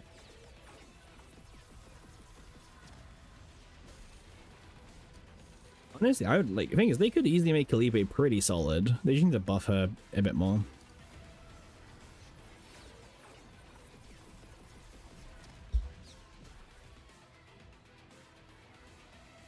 Unfortunately, like this game doesn't really reward shielding that much. There's not enough content that rewards shielding. So yeah.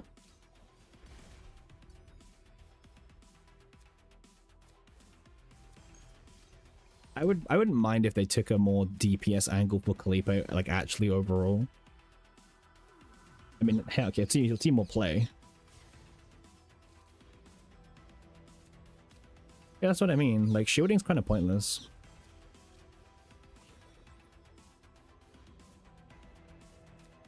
Very pointless, unfortunately.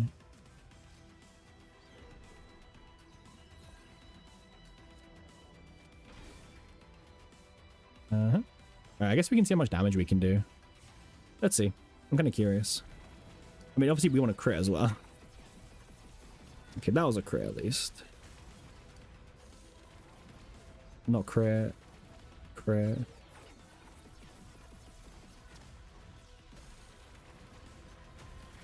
You know what? It's not bad. Stupid non-crit, by the way. Very respectable Khalipe damage.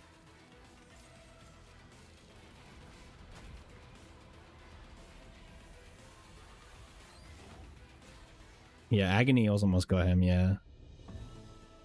Alright, let's keep climbing. The goal isn't really can we one turn every boss, it's more can we clear the tower with DPS Khalipe. We might struggle on 135, so if we can get past 135, I'd feel a lot more comfortable.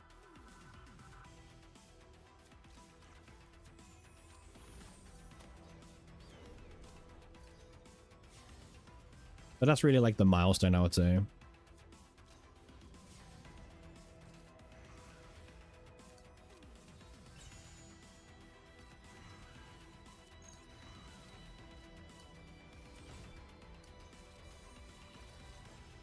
Yeah, I'm not worried about 140, 145 personally, just because of the healing that we have available to us and the shielding. But one thing I'd be concerned about is the ramping DPS of 135 if we can't kill him fast enough, right? I guess pay one to draw one. Why not?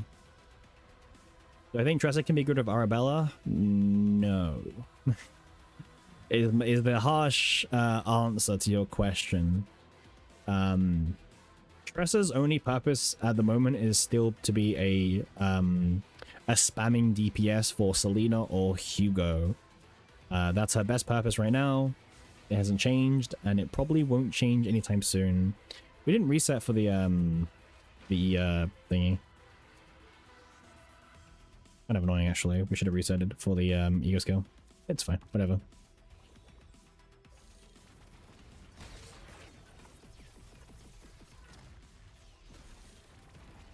Ew, an on-crit.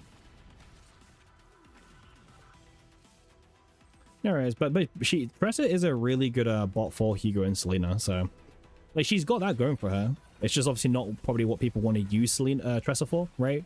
I think when people see Tressa, they want dots, obviously. Surprise. Why wouldn't you want dots? But unfortunately, a dot build right now is kind of a bit dire. Why does Devil Dice lose Retrieve after Divine and Common Divine? What do you mean? Retrieve is a keyword that pulls off every time you play it. How to build Heal Day for this comp? Honestly, just the normal Heal Day. You probably don't really want a Desire card, mind you, because Desire cards cost AP. So, I mean, it depends on your third character. Khalipe and Heal Day together can go really nicely, because Khalipe is pretty cheap. She's essentially like a 1 AP or 0 AP. I mean, like right now, she's 2 because I'm relying on this to trigger all my, my, you know, Celestials. But like, Heal Day is a really cheap character with the build. So, yeah. Khalipe, Heal Day, Idolhide. Well, it depends what Idolhide build you do, because you can do the 0 mana Protect Us that gives you an AP on draw. But I chose the draw 3 because I want to draw 3, right?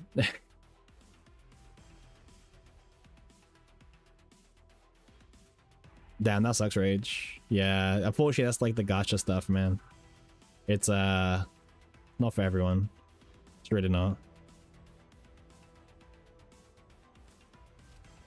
You want to draw 3 too?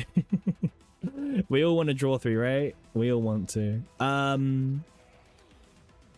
mean, you could also do a Veronica. Veronica can draw and also generate AP, which then Hilde can... Because Hilde's got really good draw power, right, with her signature. Her signature is 1 mana draw 3 or 1 mana draw 4, depending on your duplications. Is Khalipe strong or decent at E2? I mean, honestly, I think Khalipe is kind of weak overall in general, unfortunately. But her E2 is like... It helps her. Like, if you're a big Khalipe fan, then it helps her, right? It makes her more consistent. But overall, she is still a little bit on the weaker side of things. But that's because she has no content to shine, by the way, more specifically.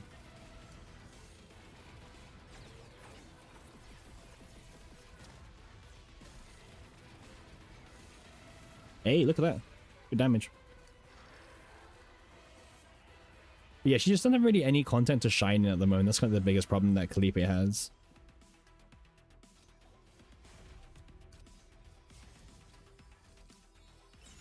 It's kind of like the Magna situation as well.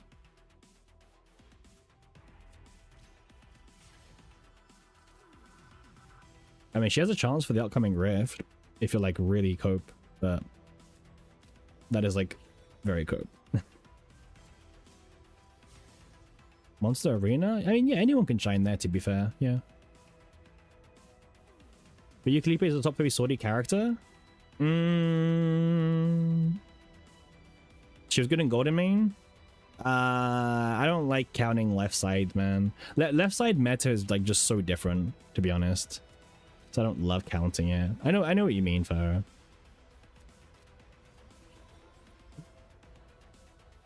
he was handy, right, for the left side easy clears, but there was a lot of like easy left side clears. Khalipe's top 3 swordy character. I don't know if I agree with that, actually, Mimi. He's a top 3 swordy character.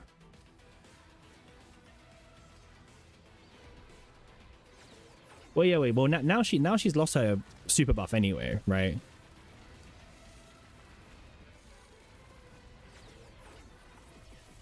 You really need to use the ego skill, by the way. Trust me. You really need to use the ego skill. There's been so many times where like 1 volt rejection of killing. Or we could have used that instead, yeah. Bonk.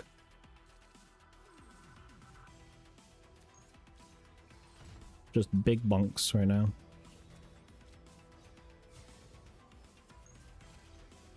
Mm-hmm.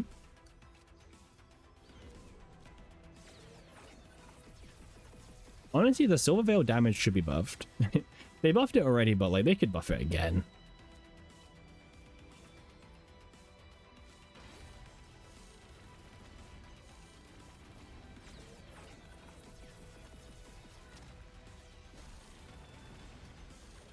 Yeah, but who's your top 3? Right? Because you said she's a top 3, but for us to understand why, you need to explain your entire top 3, if that makes sense, right? Once I know your entire top 3, it would help. Do I know if I equip Magna with the counter buff sets? Yeah, it would work on her, yeah.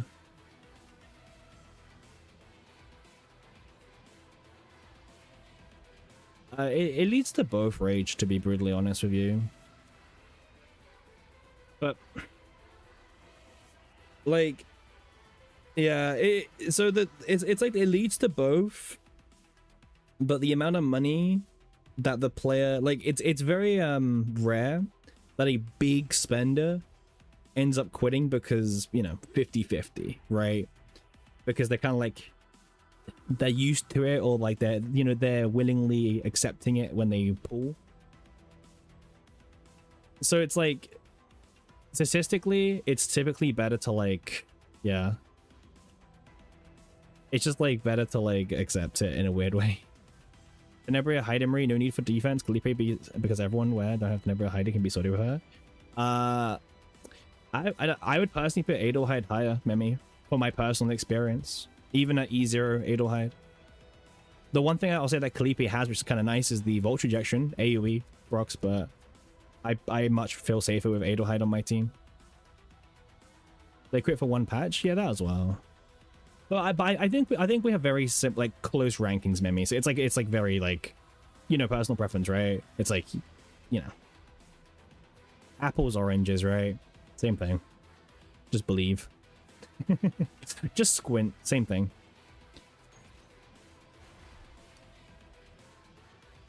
Oh yeah, this is annoying, I guess, but yeah, I haven't touched Heidi in so long. Oh, we kind of bricked, actually. Wait, we did not brick. This pawn is so good. There we go.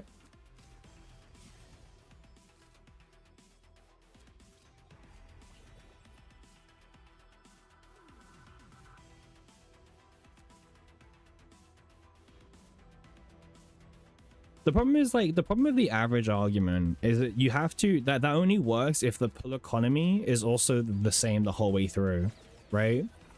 But it's not.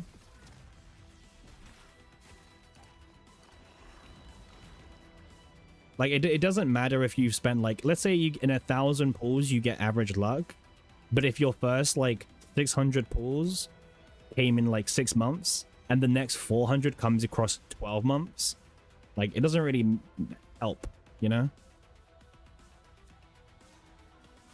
Like, the averaging thing doesn't really work in that sense.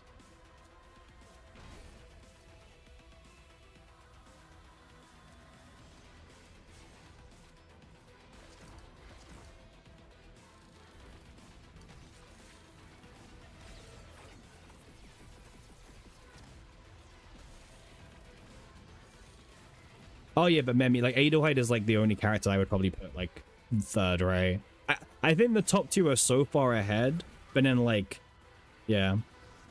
When like I don't think I've ever lost a run when I picked Adelheid, right? I don't think I've ever lost a run. Like immediately if I see her and I pick her, I feel immortal. Her shield is just so insane. Yeah, okay. I can back Mimi. I can go even that. Yeah, Adelheid and Cassius carried our Chizuru runs a lot when we were doing them. Like she made Chizuru look good, and it wasn't even her doing it. Those runs were painful. If you were here, you would remember them. If anyone was actually here during them, they were really painful runs. That was meant to be my intro into Chizuru, by the way.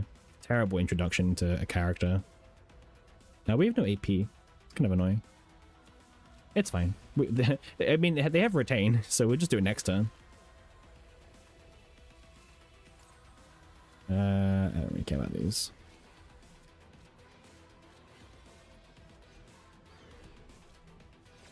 She's gotten better, Chiz. She's still shit. I'll just say it, man.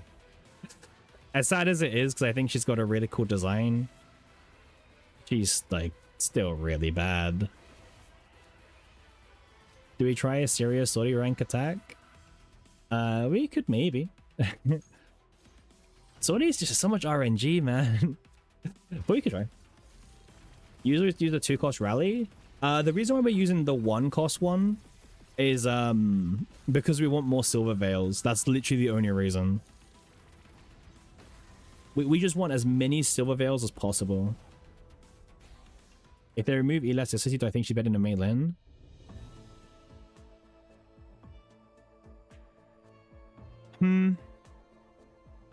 No, I don't. No. I'm thinking like not setting up for 20 turns, right? I'm thinking like on an average 10 turn rotation, do I think Mei Lin or Chizuru is better? And I think Mei Lin wins every time. Mei Lin's got a really stacked kit in terms of like self buffing and multi-hit spamming. Like it's kind of nuts. She can also just generate AP herself as well. Like she kind of has everything she needs.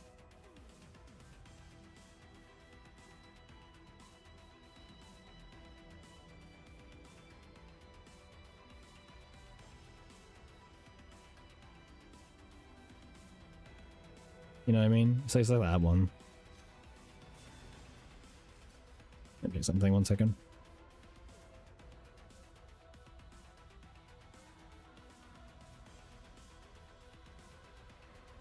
Hey, B-Beck, how you doing?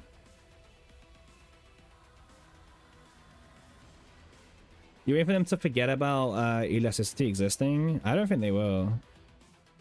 It's like baked into their head. It's like the one keyword they actually remember every single time.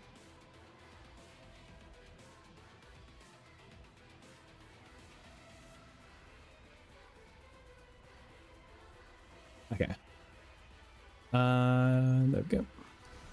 Oh, we didn't get Mei Lin. Wait, no, not Mei Lin. Okay, let's reset. Let's get the ego scale as usual.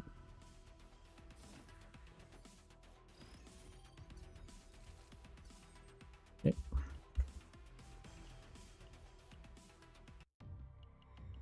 Because I don't want to use my my currency to refresh for the ego scale. There we go. Nice. Okay. Blessing mini game.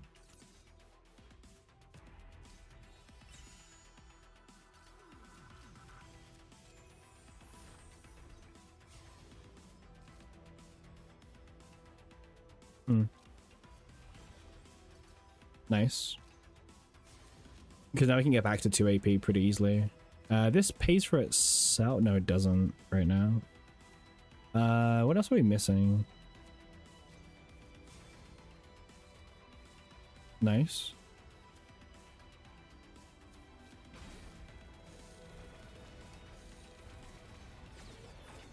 We didn't get us out of the buffs, unfortunately, but it's fine.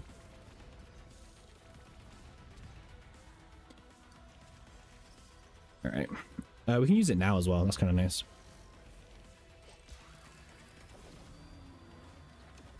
All right, there's the whip. Man, just buff Silver Veil damage. It's like a lot of work for like very minimal damage. DPS Khalipe should be the focus.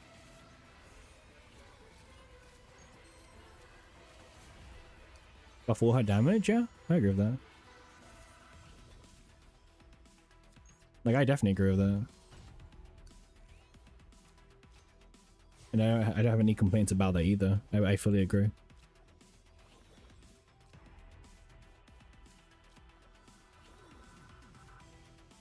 Like right now we've got a lot of buffs as well. Like she's got shackles right now. This doesn't do anything. She's got the this is Adelheid's partner. This is on Mika right now. We're not maxed out. And then I guess Adelheid's E6 is also kind of like a hidden buff right now that you can't really see. But yeah. Didn't they just buff all her damage? Yeah, well she's still really weak. She needs more buffs, I think, to be honest, Fang. But I mean, to be honest, like their focus on the standard pool characters is very very minor, right? They really don't care too much about them, which is kind of a shame.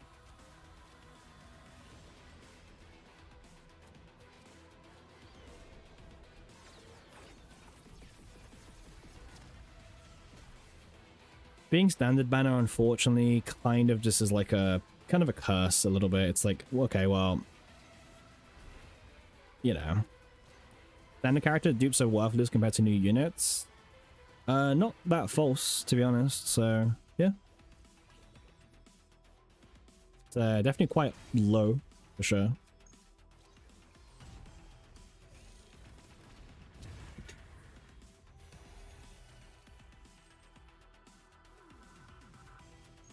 This guy's got more health. I guess we go over here. Who I think is the best standard banner character?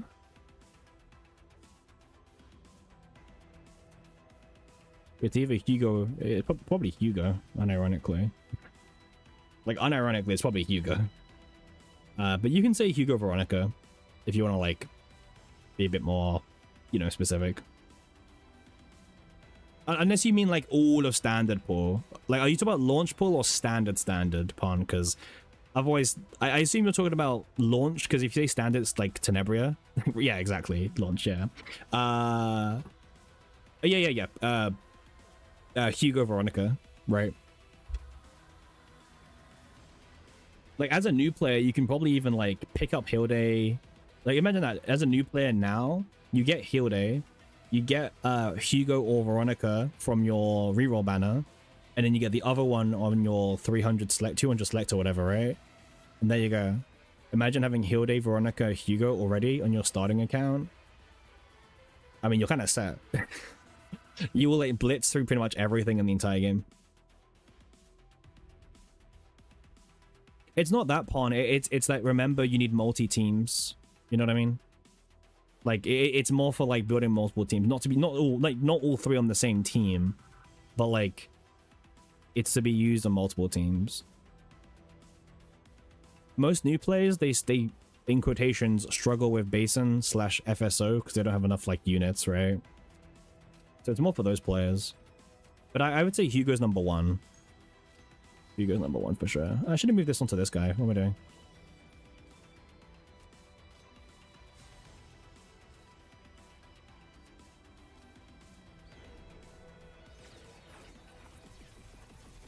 If this guy survives by like 300 health, I'd be like, okay, well, that's our fault then. Okay, well, he didn't survive by 300 health. Okay.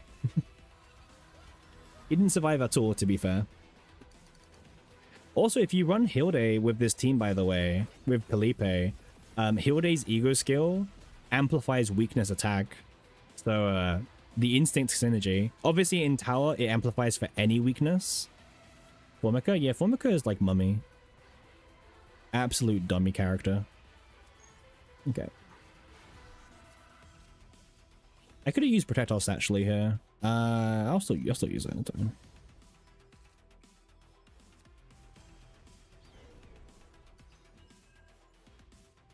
Mm-hmm.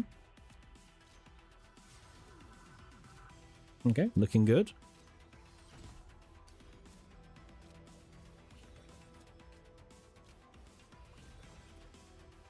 All right.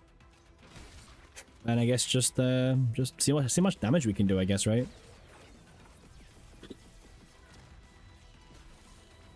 Ew, non-crit.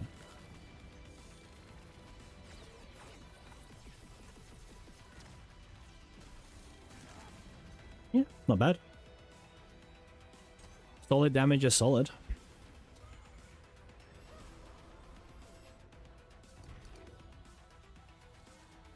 Yeah, but Khalipe is actually like pretty competitive.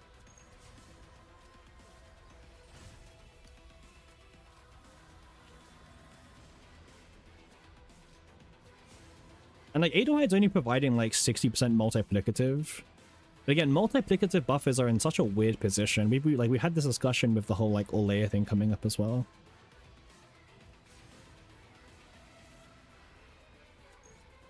They're in such a weird position, all the multi-buffers.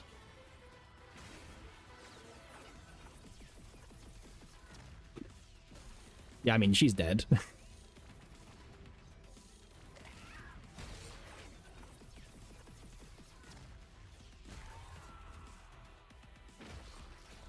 Nice. Alright, 135. It's the big boy time. Can we even kill him? Or will he kill us before we kill him? That's the concern. We definitely can't one turn or even two turn him, but we'll have to see how much damage we can do. If we can beat this floor, then I feel quite decent about the rest.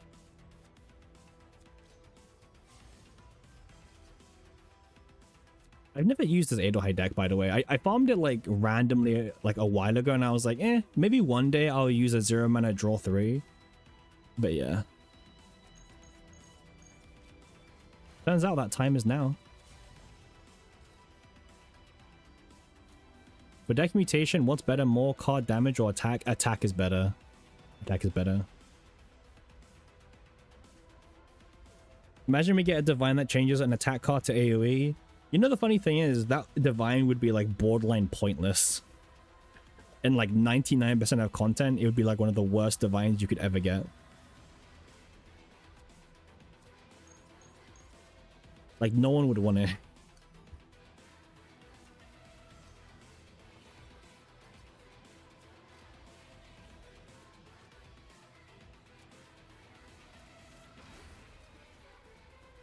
Okay.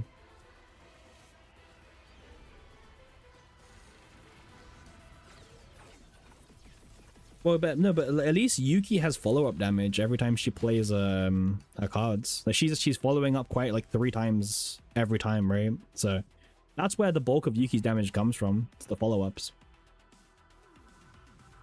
We use this now. Big whip.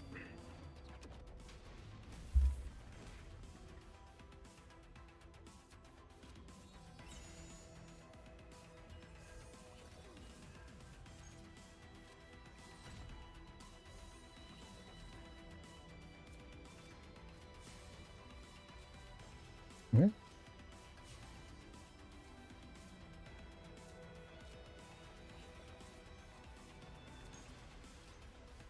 Nice. Get the break there.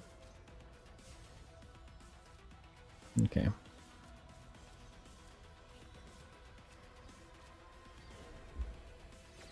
I mean, she's doing like decent damage.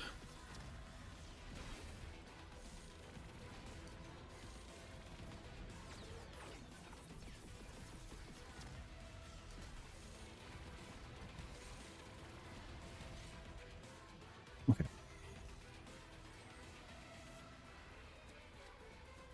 And then protect us as well.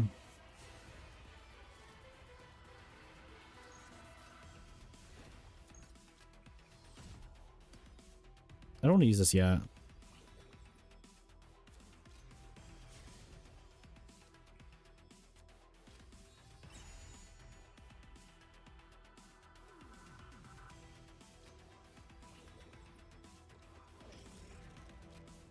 And then they should die from here.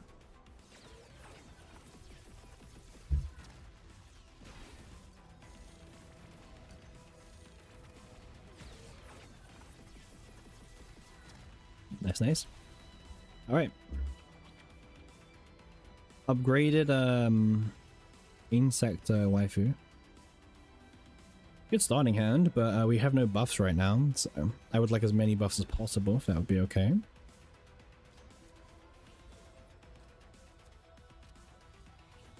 Let's get as much AP as possible just in case it's needed.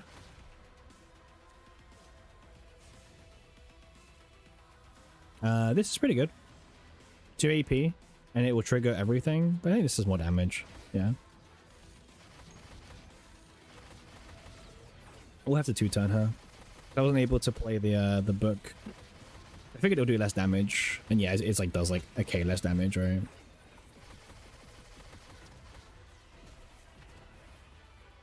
Yeah, I can probably try to get rid of the curse effect now, even.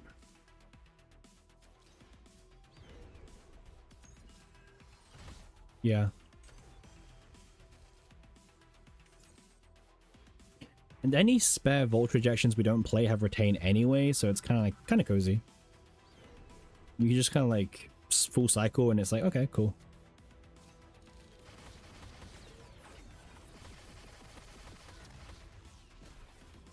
There we go. Now everything is back to normal. We can just draw out our entire decks and just see what we need to do.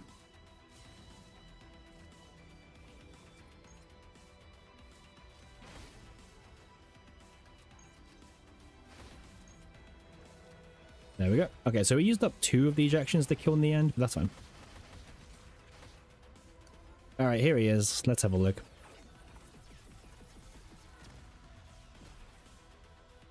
He's got a lot of health, and he's not very happy, so... we will see what we can do.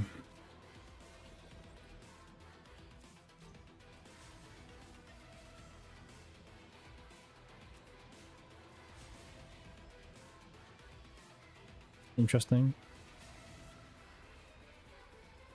Okay. This doesn't trigger thingy anymore, so this does. This works.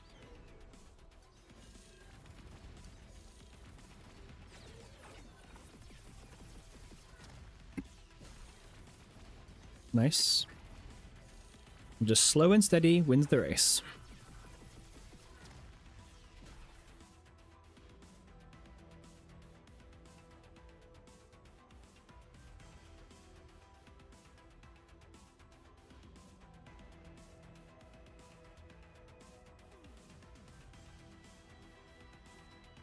All right. Cool. Give me 2 seconds.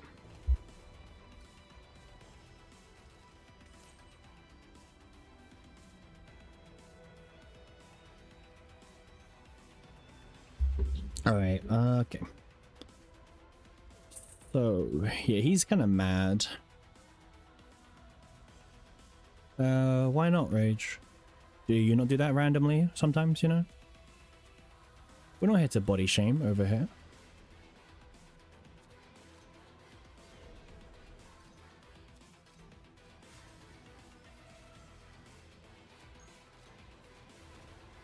Okay.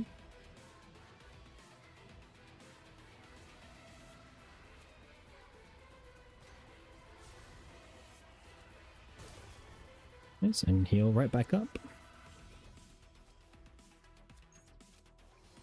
Wait, actually do I? Yes, cool. This one stays 0 cost, which is good for us.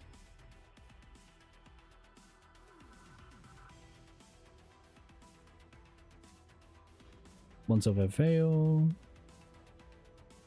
We can use these if we need to, but I'd rather not.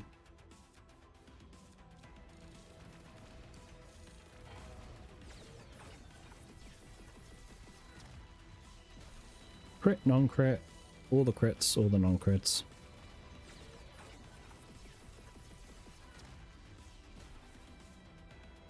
How about I want to use this? I guess it triggers more Silver Veil, so I should grab them now while I can.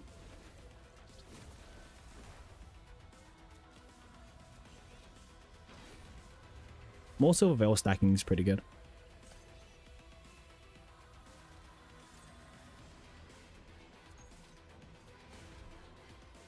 And then we can bonk.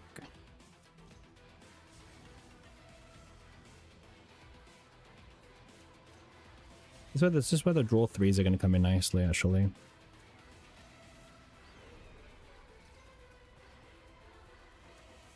Okay, this one's got retain in our hand right now. So we're still missing 2 of the ejections, so... Which one should I play? This one draws card first. Oh, that's not the concern, don't worry.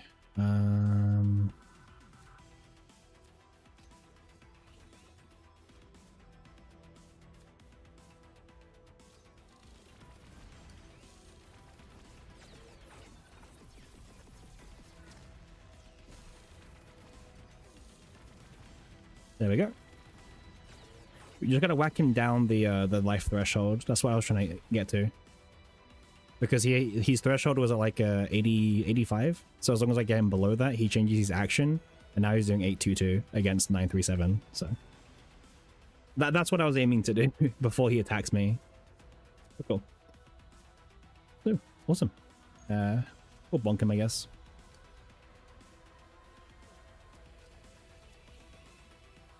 Nice.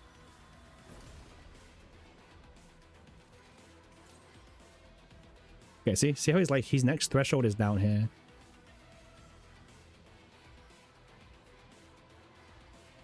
This is actually why Idlehide's draw 3 is being really useful, because it's letting us dig through our deck like super fast. Like faster than we usually would do. Which helps us a lot.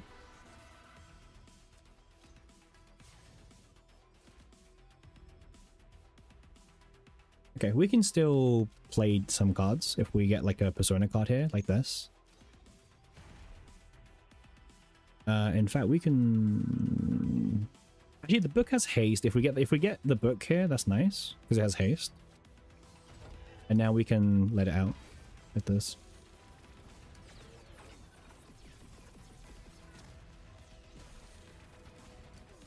$9,000, 8839. I wouldn't say that lucky. Yeah, I wonder, do people know how to play against this guy? Like, if you just keep bonking his thresholds, he doesn't do shit. Like, if you bonk his thresholds, he loses like half his damage, and then you have your shield, right?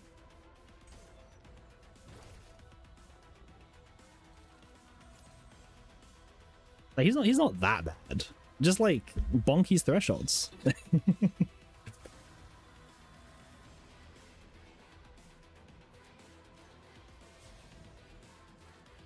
Like, he kind of tells you like how much damage you have to do to kill him. He's actually kind of generous about that.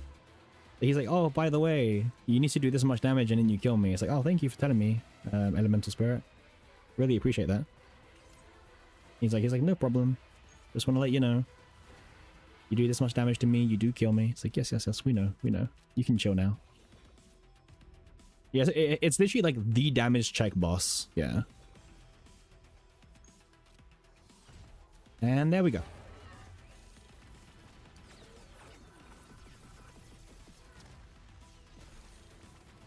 Yeah, or just OTK. And then you don't need to worry about it.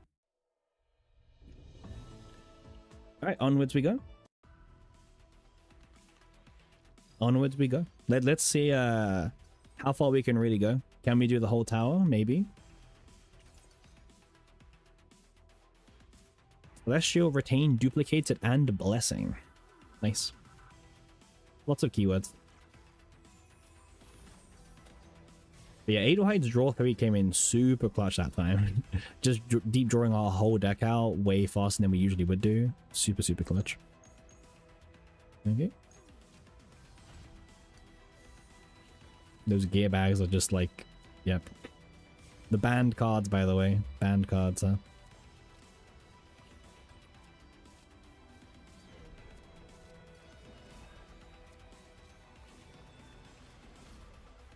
Tower seems like low effort content to you. It just seems like wave stretched out. Yeah, I mean, the first, like, the floors from 100 to 125 are the exact same waves for the next 25. It's just that they're stronger.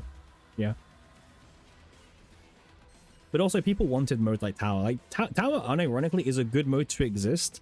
The problem is it's like there's no, it doesn't go further, right? You clear Tower, that's it, whatever. Like some people want to keep pushing their decks to see how far they can go, you know? I kind of want to get rid of this eventually.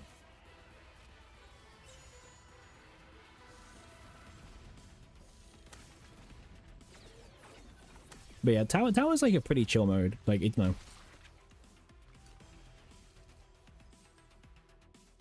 Like, if they just slapped on another, like, bunch of floors, honestly, most people would be fine with that. Do I have toolbox or something? Ah, the one toolbox. The one action count toolbox. Very strong.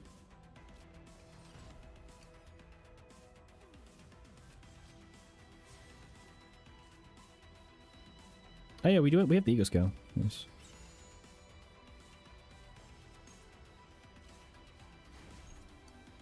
Let me do this as well while we're here. I mean, Tower in theory is a good, like, content idea. It's just, like, once again, maybe not executed how, to the, like, the best of its ability, like most things in this game. I think that's a pretty fair analysis on Tower.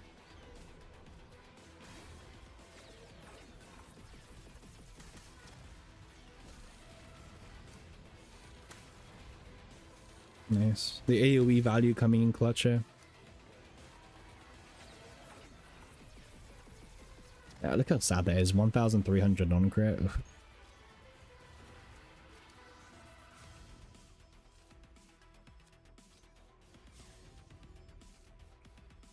Yeah, pretty much, right? That's what I meant by like everything else in this game. It feels like that's the case. DBS was top tier. Yeah, I think it was blown out of proportion a little bit, but I know what you mean. I know what you mean.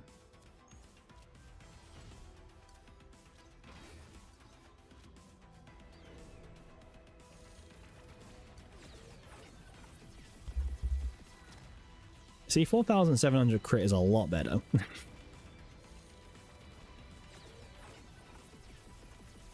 Gray numbers are very toxic. I'm not the biggest fan of them.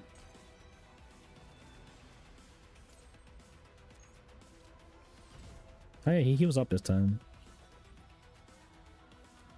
Or maybe we actually draw a really good hand, we can stop him. Wait. Okay, sure. Alright, there he goes. Very dead now. Okay. I will say the AoE is really not, like, comfy for like these specific floors when it's like, yeah, okay, she doesn't really care if you're single target AoE. Like, she will just, you know, her damage spread is pretty good for the AoE contents.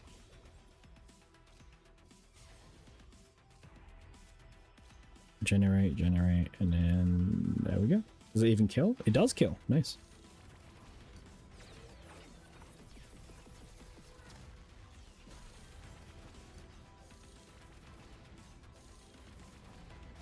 Poor guys didn't even know what hit them. Alright, this boss. How many stacks does it start with? It starts with 2, right? Oh, well. Unfortunately, I don't think that doesn't get rid of a stack, unfortunately. It has to be, like, actually, like, hit. So the personas and the book can probably help us a little bit. This will draw us the 5th of Ultra Rejection in the deck still. Nice.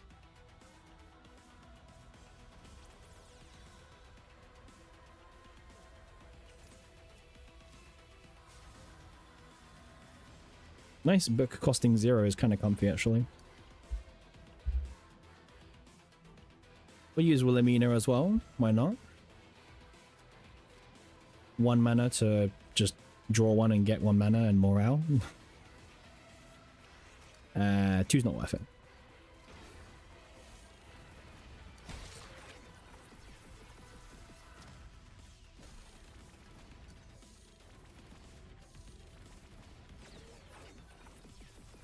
Too much damage reduction. Painful. Yes, yes, yes.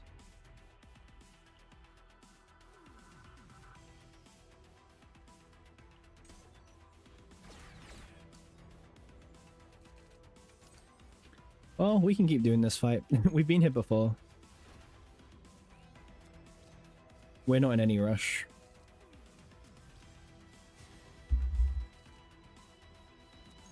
But yeah, this is kind of cool. This is a build for Adelheid I've never used before. It's just kind of cool that she's got like lots of different builds that you can use. She's got the draw 1, gain 1 AP. She's got like the whole blessing cycle where you just keep drawing blessing cards specifically. She's got the draw 3 version. Like, hey Aries, how you doing? Welcome into the DPS Khalipe tower run at the moment. It's going pretty well, if I do say so myself. And then, there we go. We're currently at, well, I think this is 145, right? I think this is 145. Yeah, 140. Khalipe OP? Yeah, she's okay. I mean, okay, these non-crits are like kind of ridiculous, but she has 82% crit chance when she uses a Vulture Ejection, by the way. So when we don't crit, it's very suspicious. Unfortunately, 82 is not 100%, so... But we were saying, like, you could also run Hilde in this team at E6, and then it gives her 15% more crit chance as well because she's Instinct, so... Yeah. But unfortunately, I feel like if I was to bring Hilde into this team, it wouldn't be a Khalipe showcase, it would be a Hilde showcase. So, that's why we're not bringing her deliberately in this comp, even though in the best case scenario, she should be in this team as well.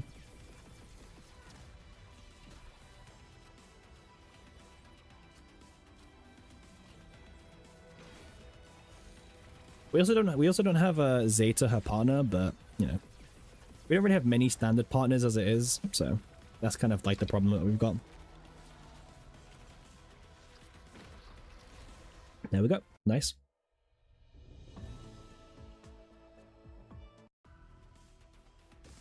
All right, next floor, 145 now.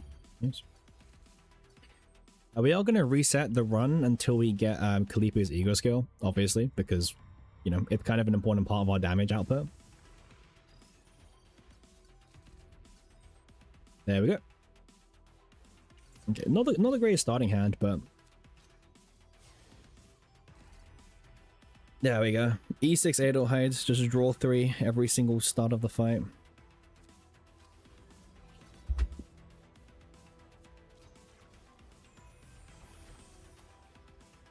Pure whale character. I mean, her survivability at E0 is really impressive. It's just that her buffing and whole, like, everything else is very dupe locked, unfortunately.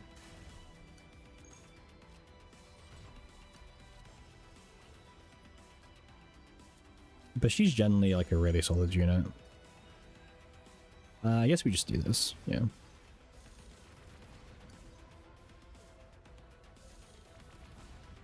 $7K. Yeah, we're a little bit short. That's fine. We didn't even like full cycle our whole deck, so I guess it makes sense. Oh, right. This now.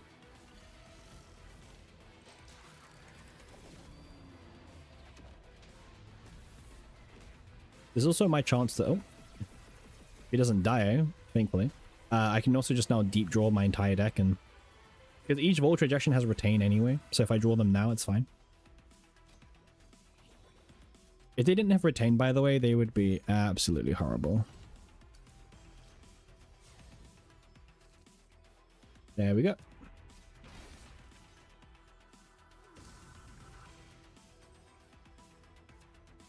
Well, let's get rid of this card out of the deck.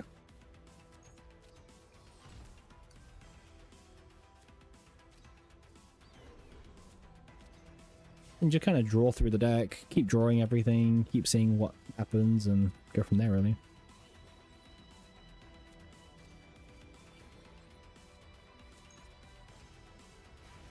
And there we go. Got some decent damage in there. I think we kill the, like, blocks of ice, right? Yeah, okay, we do. Never underestimate an AoE DPS, huh?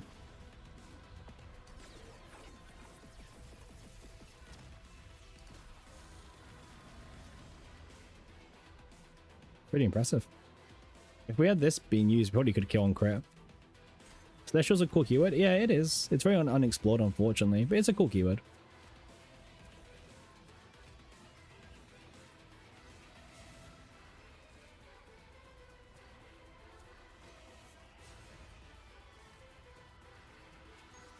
Just keep healing up, really. And there we go.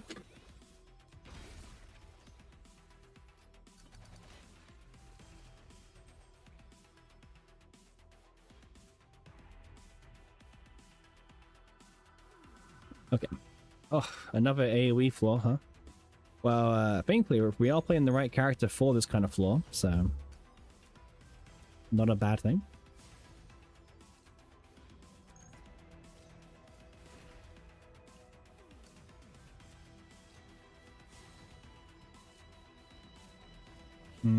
Two men. Okay. Nice.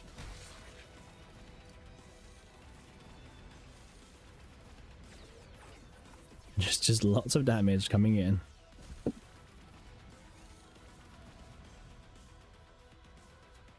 Barely survived. Or maybe didn't survive. Didn't survive. Nice.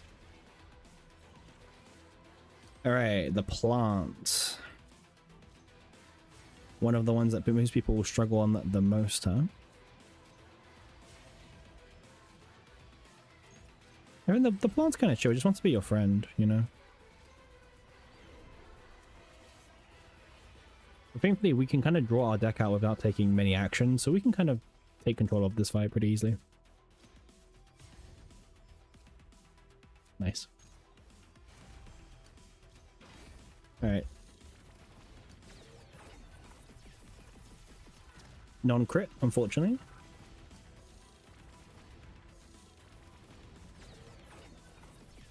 Okay, nice. We got a crit finally. Into a crit. Not bad. Alright. Yeah, this is only one new sticker, Rage. Yeah. Alright, well, the plant is doing nothing. As the plant is going to die now.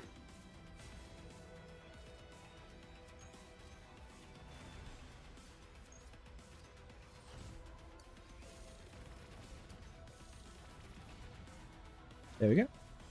Plant out the way. And on to these bozos. Okay.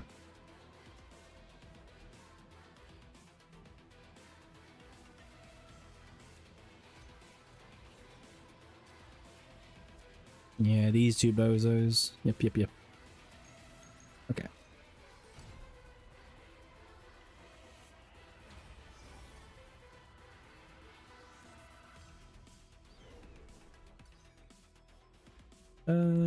We really need to... Do we have all the cards? Oh, we don't have our persona. Yeah. I guess we should go hunt for it, right? Oh, we don't need to. Has blessing. There we go. Good partner, by the way.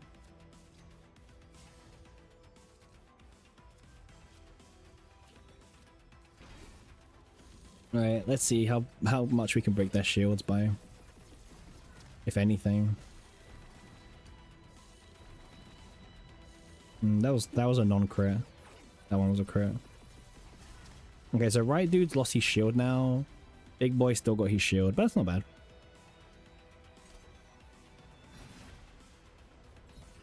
I mean, he's also struggling to hit us right now, which is good.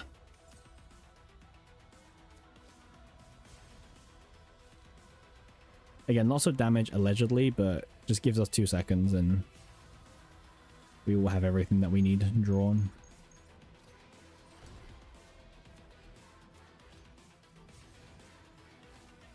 Okay, persona card is pretty nice. I think that's everything we need. Oh, the rally's still in the deck. I would like the rally. It's just an extra Silver Veil proc.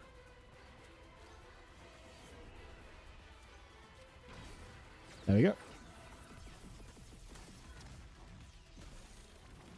Non-crit is kind of insane. Like, non-crits are just horrible to see.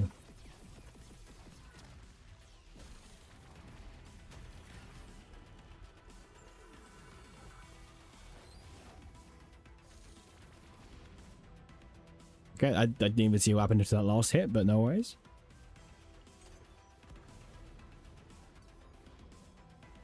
So he's doing a big attack to us, but it's not going to really matter because we can kill him before he even moves thanks to the draw 3 that we have. Who are they? No idea really about the lore of them. But they are bozos.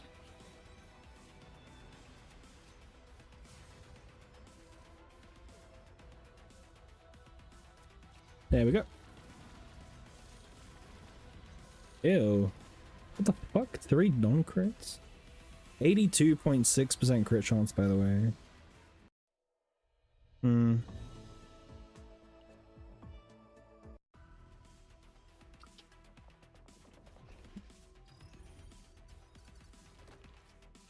You hate that it took me 1 try? I told you DPS Khalipe is not a meme. I told you. You should have like waited for me to help you this morning with like your tower runs. And like maybe you wouldn't have been stuck there for however long you was, right? Draw 3. I was dead? I don't know. Could have waited.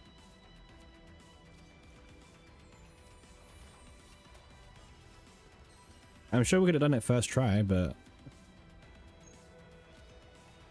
Okay.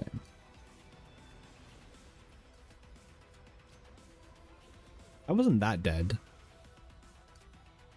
Kind of awkward, but it's fine.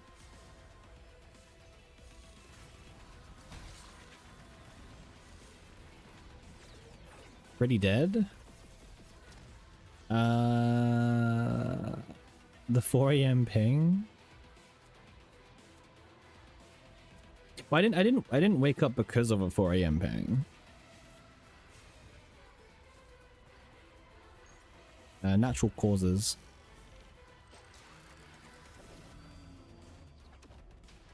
Okay. I mean, I want to draw my... I don't have any more Source of Waters anyway. Okay, well, that's like kind of shit.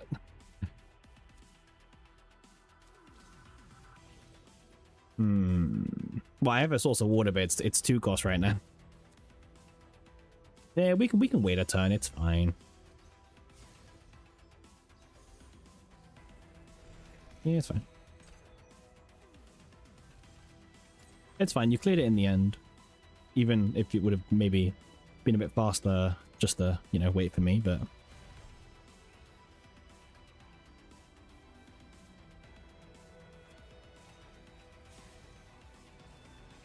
Man, I'm not even a whale. Like, I wish I was, but like... I need to start if I start stamina refreshing, then I've truly made it. You know what I mean?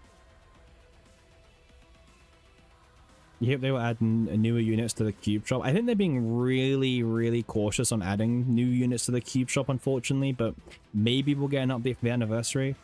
Maybe.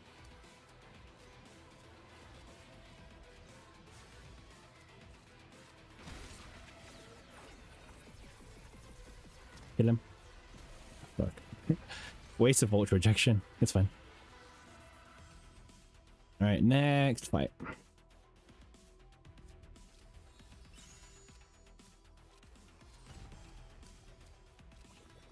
No, Chizuru and Yuki? Yeah, they would think they'll skip Haru. True.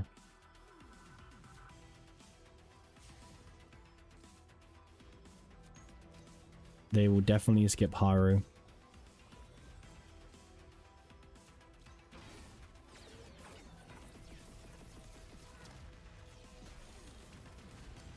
I wish I had like more ways to crit, you know? If I could crit more, I would probably be a bit in a happier position compared to this, but it's fine.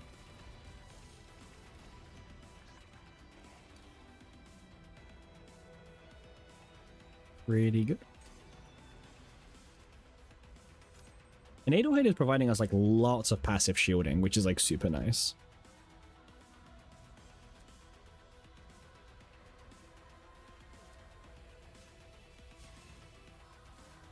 Draw 3. Draw 3 again.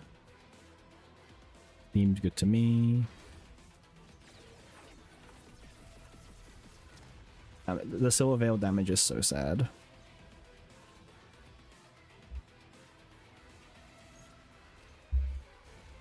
It was 3, Mel. It's 3 reason. Just basically be 6 out of 9 and you don't get screwed. Damn, 145 health he lived on? It's kind of annoying. A little bit annoying, but it's okay.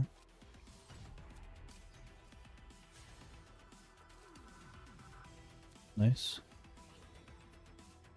I don't mind buffing him up with that much, personally. There.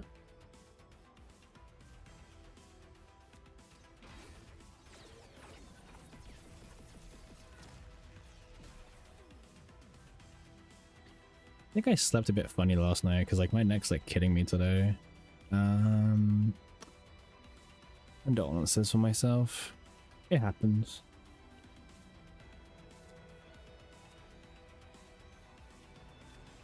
I'll blame a bad night's sleep. Well, I thought it was a good night's sleep actually, but allegedly not. But I thought I actually got like a good sleep for once.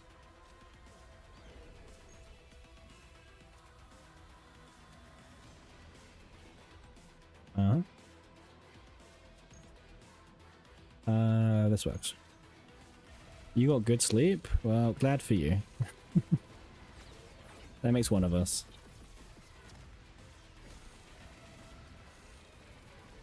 $7,800, 5,100. Yeah. I mean, like, it's like just respectable damage, right? It's like, not bad. Fine. I mean, I think if you get her at E6, the Silver Veil damage becomes 650%. But I'll be real with you, that's not going to be changing a lot. I'll be really honest with you. That E6 does not change a lot.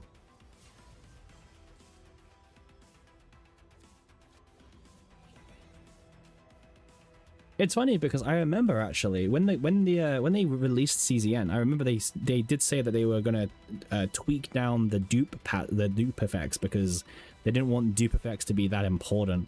But the standard characters got their dupe effects kind of like reduced in power level, and they kind of just said fuck it, and like eventually just was like, you know what, let's screw that old logic and just start releasing the new characters with the best ego skills.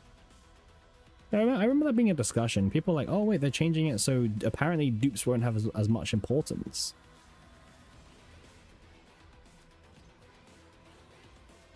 Nice. I know he's doing a lot of damage, but he's not going to get to attack me. That's like his problem.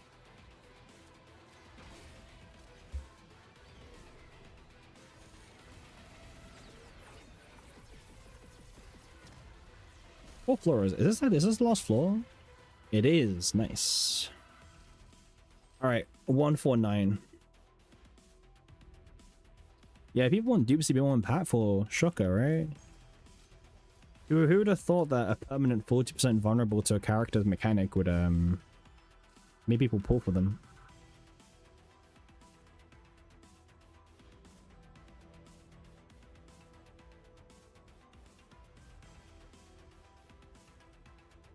Uh-huh.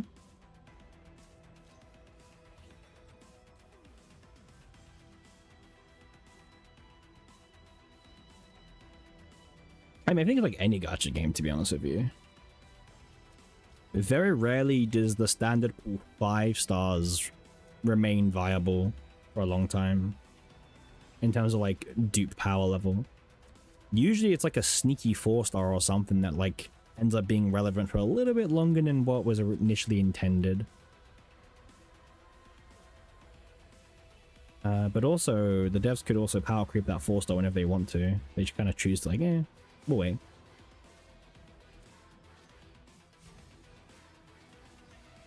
Okay, there's the rally, and then here's the great sword.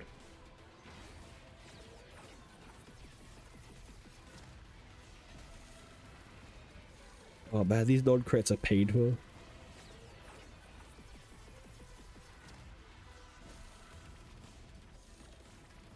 Okay, so most enemies are dying in like 2 turns, which is pretty fine.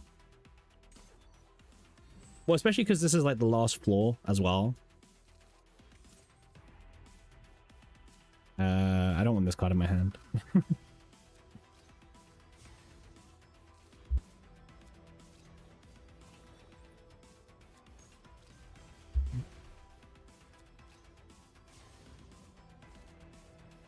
Nice. I don't like being chained. No, that's more you. Okay. So he's dead now, right? Yeah, he's dead. Cool.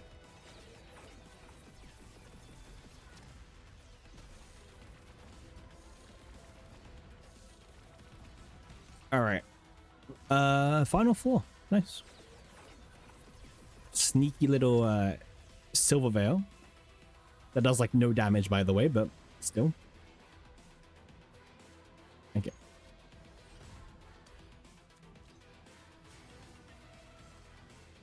The costing 2 is a bit awkward, but I'm kind of waiting for Collector to summon it. Am I asked for Khalipe? Nah, this is oh, it'll be a little bit awkward at the beginning, but we just need to wait for her to like summon the stupid gremlins. You know what I mean? Once they're summoned, it's okay. Like, ideally, you're basically committing to spending 1 turn killing them off, and then, like, the next few turns, you'll kind of, like, go from there, right?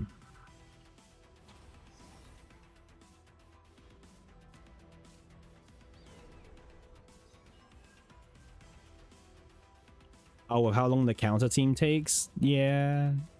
We could also just yap, you know what I mean? We can just yap.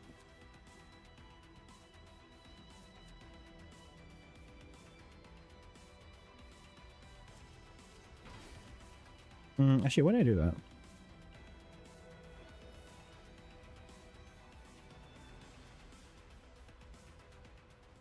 Okay.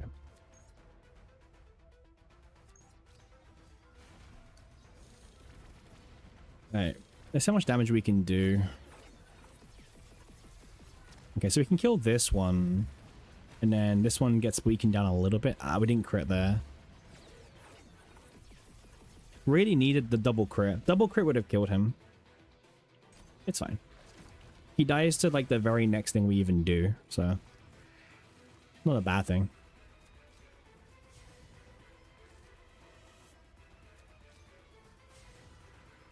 Just keep drawing 3.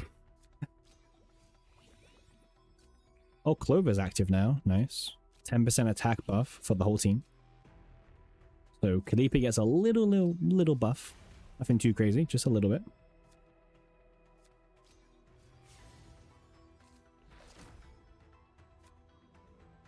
Well, he's dead. But... yeah. I want to actually apply the book first. Actually, wait, I kind of messed that order up. Actually, yeah, I like that order. Let's go back in time.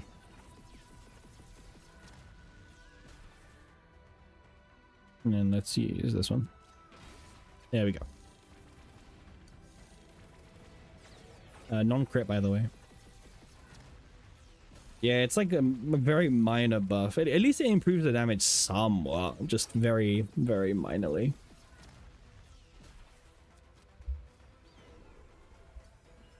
Alright. Pretty good. I mean, the nice thing about this team is like we're really just not taking up that many actions. Like one of the biggest problems with most teams in Tower is they take up a lot of actions and they kind of just die to the mobs. This team, whilst the damage is a little bit lacking, at least the shielding is pretty good, and also one card plays like 10 other cards. So we're not really running into an action count problem, which is also super appreciated.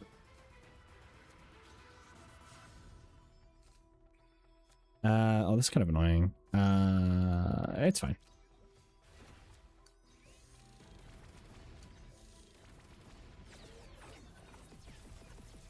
I guess -1 morale, technically, but it's fine.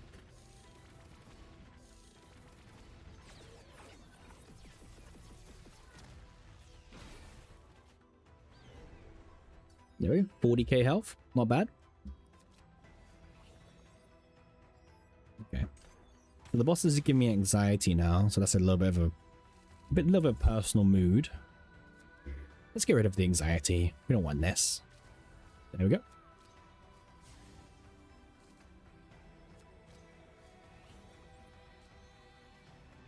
Just let's just keep drawing 3 cards. Like, there's like no reason not to. Do we have everything we need? We do not. We need to draw 3 more cards.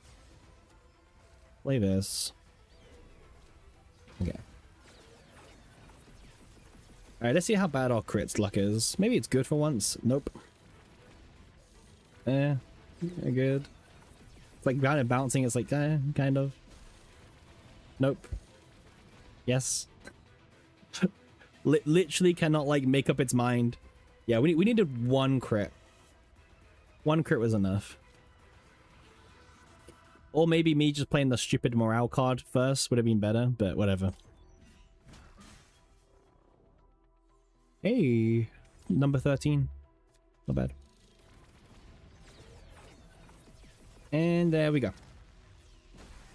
The boss is down, tower has been slain, and Khalipe is the best DPS in the entire game. With video proof. Clap, clap, clap, clap. And Mika is the MVP, which, yep.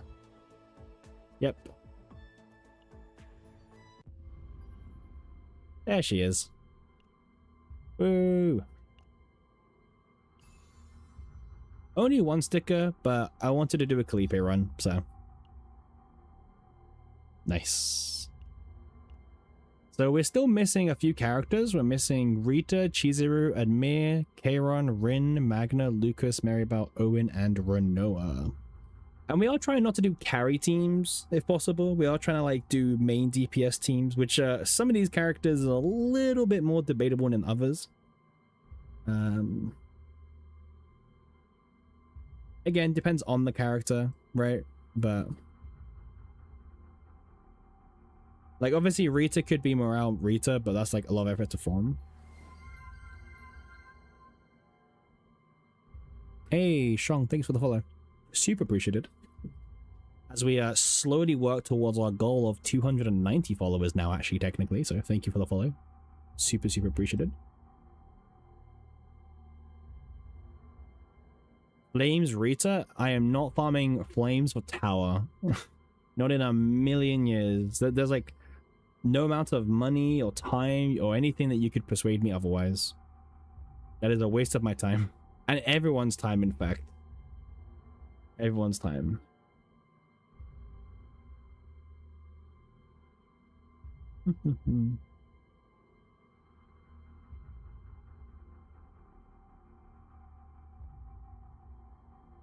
Hello, Capybara. I like your YouTube videos.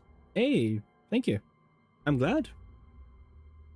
Always very appreciative of a YouTube video enjoyer.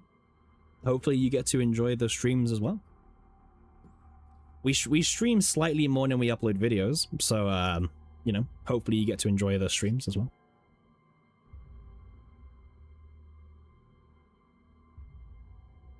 How many egos is my Khalipe? My Khalipe?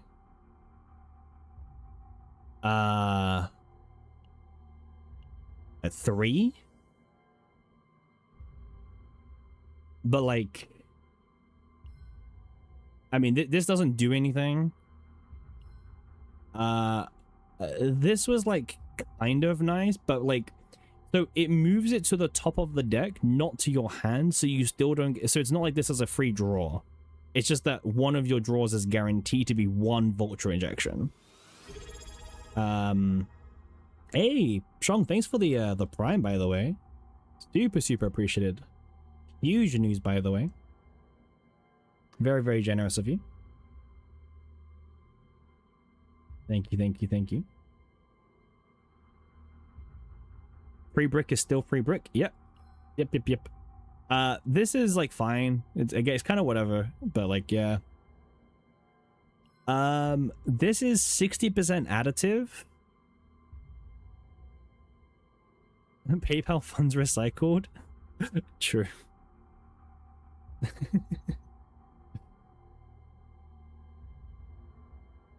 But yeah. So yeah, this is like whatever, right? This is like horrible.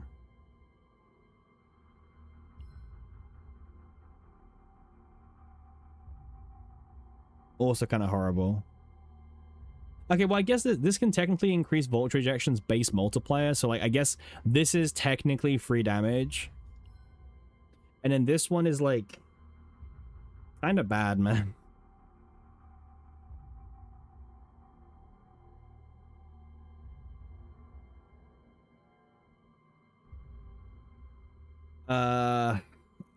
Like Silver Veil going from being 500 to 650 isn't really like a lot. It's like barely noticeable. They would need to like really increase this. You know what I mean? I mean, you could definitely like slam these egos to be more offensive. Like, to be fair, this E6 could be like plus 500%, and guess what? It still wouldn't be OP. Heck, even at like plus 1000%, it wouldn't be OP. It's kind of crazy. It generally wouldn't be OP at plus 1000%. It would be strong, but like it would not be broken. It wouldn't be OP. Because also Silver Veil is like capped, right? You can like generate 6, right? You can generate 6 Silver Veils in a turn on usually. So you, on average you get this to proc 2 times. So it's like, this thing is, it's already hard capped on how often it can trigger. Because you know how they're very like concerned about various other things and, you know, things not having caps and whatever. Well, that doesn't really matter here because like this, you know, Silver Veil does have a cap. It has a like indirect cap on how many Silver Veil cards even exist. Change it to multiplicative and now we're talking. Yeah. Yeah. I mean, I don't think you're wrong.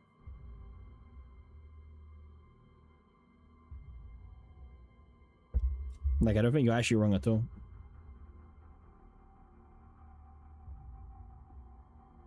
You're gonna pull for Arabella? Do you think you should also pick for Hilde? Because you don't know if you need Arabella's gonna need her or not. It's kind of undecided. There's a pretty decent write-up on Reddit from Stomper, the guy behind, one of the guys behind the Pridwin team, who did like a pretty in-depth analysis on like, you know, Hilde and how Arabella may use her. Now obviously they're basing it off of the you know, that leaked kit. Maybe you've seen it, maybe you haven't seen it, but a leaked kit from China, which was like data mined and stuff, which has already like been proven in, like, some of the stuff has already changed. So we don't know how many things are going to be the change from the final product, which it could be so many things to the point where all of these early reviews are pretty pointless. But in his current review, his opinion is that Hilde isn't worth a consideration for Arabella unless you have Hilde E6. They're also trying to shill you to play Cassius instead, which, you know, Cassius things. So yeah. But again, like, you know, ideally you would wait till Tuesday, because on Tuesday we actually get the full kit for Arabella, including like the supposed, you know, final values, obviously subject to change. So that would give you the better insight to, you know, how Hilde could work. And stuff like that. So yeah, this is the first time we've kind of had this situation where like the character's kit kind of got data mined / leaked really early, and like the banner's just around the corner. But obviously, like, the fact that some things have already changed, you know, I'd be very cautious and I'd wait for Tuesday. But yeah, I would really wait till for Tuesday. But Hilde is also very, very, very strong regardless of Arabella synergy or not. She's probably going to be one of the best characters in the game, even moving forward into future seasons. Because like she offers so much goodness to your team. she offers you like, I don't know, a ton of sub DPS damage. Like each one of these, by the way, when you play them, they just replace themselves anyway, right? So it's like, okay, who cares? Like 0 mana, you play a card, but guess what? You draw a card back into your hand, you know, so this just cycles itself. And then you end up having, I don't know, 0 ins damage, which if you have, even at E0, it's like okay damage. You even have a 1 mana draw 3, unless you have E1, then it's 1 mana draw 4. Yeah, just, again, she's a very versatile unit. She probably will have the longest longevity in future seasons.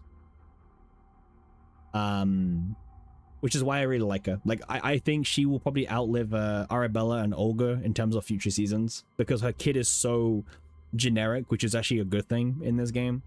So yeah, she's very, very, very strong. Very, very strong. Next season will punish you for using extra attacks. People said the same thing last season, so maybe not. But like, regardless, if that's the case, she still has builds that she can use, right? You can turn her into like a pure draw unit, right? If you really want to, like a pure draw. Who also provides your instant characters buffs if you want to use any for whatever reason. Even for next season, is gonna be Justice focus. But yeah, she's definitely one of the best banners in a long time for generic usage. Like she will probably outlive Faye. She'll probably even outlive Tenebria, man. Like, cause Tenebria. Is that draw and release the correct one on the non-fracture build I was showing? Well, you mean the wait, no, this is not build. This is not build. You mean the generic draw 2 version? Yeah. But this is a very generic build.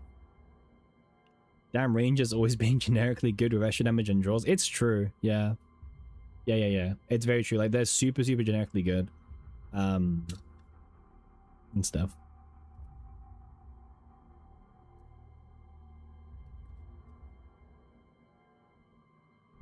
Hilde Faye is the most fun team. Yeah, I agree. I've really had a lot of fun using Hilde team on whatever. Having her E6 is the safest call, I would say. I mean, having her E0 is a very safe call. Like, I don't love recommending dupes, because this game is so easy, you don't need dupes, right? I have my dupes, so at least I can, like, you know, inform you how good or good not they are, right? But E6 is kind of interesting because, like, first of all, you get, you know, that 15% crit chance to ult instinct allies, which is cool. But, like, after this season, if there's no, like, instinct and new characters, like, you know, she's only as good, like, this is only as good as the other instinct characters are. However, she does give herself the 15% crit chance, so, you know, that's pretty relevant. The 0 in is, so the 0 in buff is kind of why in Stomper's review he's like, Hilde is good for Arabella only if you have E6, right? Because, you know, she gives Arabella 15% crit chance, and as well the 0 in becomes pretty crazy, right? The 0 in, because it goes from 60 stacks, right, to 100 stacks, which is an extra, like, what, how much extra damage is that? It's like, how much difference does it? Like, I don't remember. It's like, what, so 35% per stack, right? So, like, what's the difference between it again? It's like 35 times 60 versus, like 2100 becomes like 3500. Yeah, it's 14. Yeah, 40% more damage. Yeah. So that's the thing. Like, it's like, yeah, it's like 40% more damage, but then also, like, there's this extra line of text right at the bottom, right, which amplifies it further. Yeah, plus the crit part. Yeah, exactly. It's like, it's not, you're not just getting 100 extra stacks, or sorry, 100 stacks.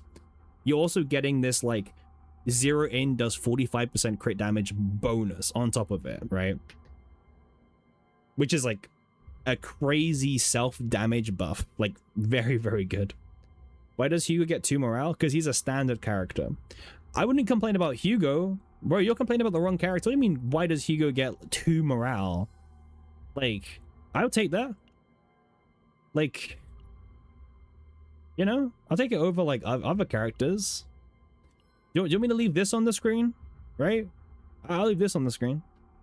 This is the biggest injustice in the game. All enemies inflicted with floral scent. Only one enemy can ever have floral scent. So this E6 is at the start of the turn, you get 1 mark. Don't ignore the on all enemies, because it's only ever 1 enemy. Literally a scam. All enemies inflicted is like the biggest scam ever. Yeah, E6 Veronica is literally 1 mark. Every time. Yeah, 2 damage. Yeah, times you from 0 in, yeah. What the hell is this? Bro, I don't know what to say. Like actually, like, just super painful to like even see. Yeah, the free mark divine, very different from this. Yeah, this isn't even turn 1. It's not active on turn 1. It's insane. Not even active on turn 1, by the way. So stupid. But yeah, like, E6 Olea is worse. I mean, they're both really bad. But yeah, like, Olea one's not the greatest. But they're both kind of like sus. But yeah, like, Hilde E6 is like a personal choice. It's also very expensive. Like, you know, some people are saying going for E6, but like, if you're starting from E0, oh man, you need 6 dupes. Like, that could, like, you could get super screwed on like 50-50s. Like, super screwed. Like, for most people, if you want dupes, just stop at E2, you know?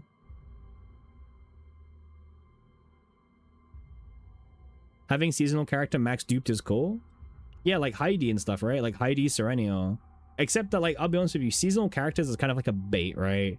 Like, seasonal characters aren't immune to, like, power creep. But what I will say about Heidi is that at least Heidi had so many different builds that she's able to, like, live longer than maybe what she would have if she didn't have these different builds. Compared to Serenio, right? Like, that's one of the best things about Heidi. Heidi's got, like, what, 4 different builds or 3 different builds, right? That she can, like, pivot towards. You know, extra attack, sword rain, nuke, compression release. She can even be a supporter, right? Yeah. She's got, like, a lot of different builds. But, like, even she won't be relevant for season 4. Yeah, even season 4. Because, you know, she's not the shield character.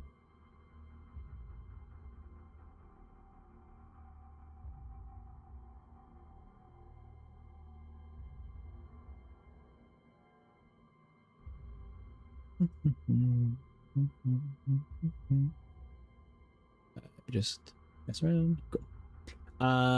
Ranger typically more immune to power creep because they have more draw engine. Yeah, that as well. Yeah, I mean, like, we went through this the other day, but like, if you go to like the ranger character, like, okay, like all the strikers in the game, right? At the moment, in terms of like relevancy, I mean, Haru probably has the biggest relevance right now because of her, I mean, her personal damage is really good, and also she has the support build to go with her. The other strikers are like fine. They're not like breaking anything. They're not like super relevant. They're just fine. Owen, I guess his fortitude has a bit more application now. That's kind of cool. But like, yeah, Haru's the best striker by a mile at the moment. Looking at Vanguards, I mean, Khalipe, kind of meh. Magna's kind of meh, but has a pretty cool vulnerable bot build. You can play around with her. 9 is honestly super weak at the moment. Adelheid is like insane and swordy and good at E0, but like if you wanted to start buffing your team even, you're going to need to have duplicates or her partner. So yeah, there's a lot going on with that. All right, let's go to Rangers. What's Rangers doing? Well, man, I don't know what to say about Rangers. Like, you've got Beryl's like not even that bad. You got Selena, Veronica, Hugo, Heidi, Faye, Hilde. Like, you might as well pretty much have like, you know, the near entirety of like tier 0 and 1 in like one class, right? And we'll come on to hunters, because hunters are also very competitive, but rangers are like just crazy. Rangers are insanely crazy. Like literally not even a bad ranger. Like even Beryl's got some interesting builds, because like her guilty pleasure for whatever reason has like literally got a 1 morale epiphany, which is one of the most bizarre things ever. How like it literally has like a straight up epiphany of 1 morale, not even like a common epi. You know what I mean? Yeah, even Beryl's like got like some okay amplification. But yeah, other than that, like Beryl's definitely the weakest of all of these, but even she's like okay. And yeah, all the other rangers on the other hand are like, yeah. But yeah, this is insane. Hunters, right? Hunters are like not too bad, right? A bit more on like the meh side of things compared to like, you know, rangers. Like they're no rangers, but Diana with extra attack engravings is pretty strong. Serenia was like okay, but definitely not that super strong. Luke recently with his buffs turns into one of the best bot engines for like a Hugo Selena supporter sub DPS, and Renoa again extra attacker, right? So Diana, Renoa extra attackers, Luke is a bot for Hugo Selena, and Serenial is just solid, but you know, could do with a little bit more love right now. Psionics are kind of weird. They have probably the best character in the game and the worst character in the game in the same class, or one of the best characters in the game and definitely one of the worst characters in the same class. Yeah, I mean, Tressa's like fine for new players still. Rita is good for a morale build. Chizuru I can't defend. Kairon is good for really fancy showcase OTK videos. Outside of that, pretty useless right now. Tenebria is Tenebria. So, case closed. And finally, controllers. I mean, the controller argument is kind of just a bit of a weird one. You basically can just live with all the 4 stars, by the way. Controllers S tier. Hot take. Rangers are better than controllers. These completely mug the controllers.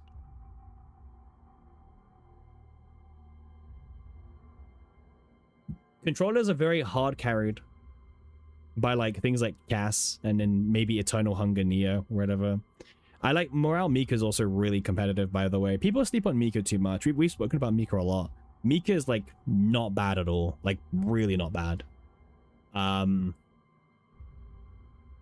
But yeah, like Typhera is a bit of like, okay, like unironically speaking, Typhera is pretty solid, but also finds herself in a really weird situation at the moment. So one of the best things about Typhera is the fact that her partner gives you 6% crit chance and her potential gives you 10% crit damage to allies.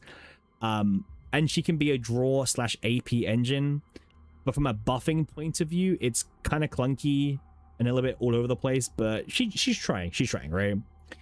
Naja is really powerful in certain specific teams, but again, very niche, but still very powerful when she needs to be powerful. Olea is pretty much reserved for people use AP Mika vanilla. I mean, the best way to play Mika right now is Morale Mika. And, well, it depends on your build gear, but Morale Mika is like one of the best ways to play her right now. If you don't need the morale, then okay, you can play AP, but Morale Mika is like a really good way to play her. Because her source of waters become gain 1, draw 1, 1 morale, which is really nice. Olea is really reserved for like nuke teams at the moment. Unfortunately, nuke teams don't really have any place to shine, so you know, whatever. But maybe she's good for the next rift. Cassius is Cassius. I don't need to talk about Cassius. Nia is like good. Obviously, she has the Eternal Hunger combo stuff, which people get way out of control about. And then Ray was like always a little bit of a fraud, to be honest with you. And unfortunately, outside of Tenebria, she's not scaled very well. Her additive buffing just fails to keep in comparison. But her basic attack multiplicative buffing is insane with Tenebria, so you know. And then Mika is Mika, so. Nia slander. I don't love Nia. I feel like Nia's a little bit overrated, personally. But she's like fine. She's good. She's solid. She's fun to play with. I was playing with Nia in like season 0. I found her a lot of fun to play with. And then she became even more fun with Eternal Hunger, obviously. Cast nerf, Dice Trick becomes 0 cost and his 2 cost becomes 0 cost. Oh what, so he can't get morale? Is that why, gear?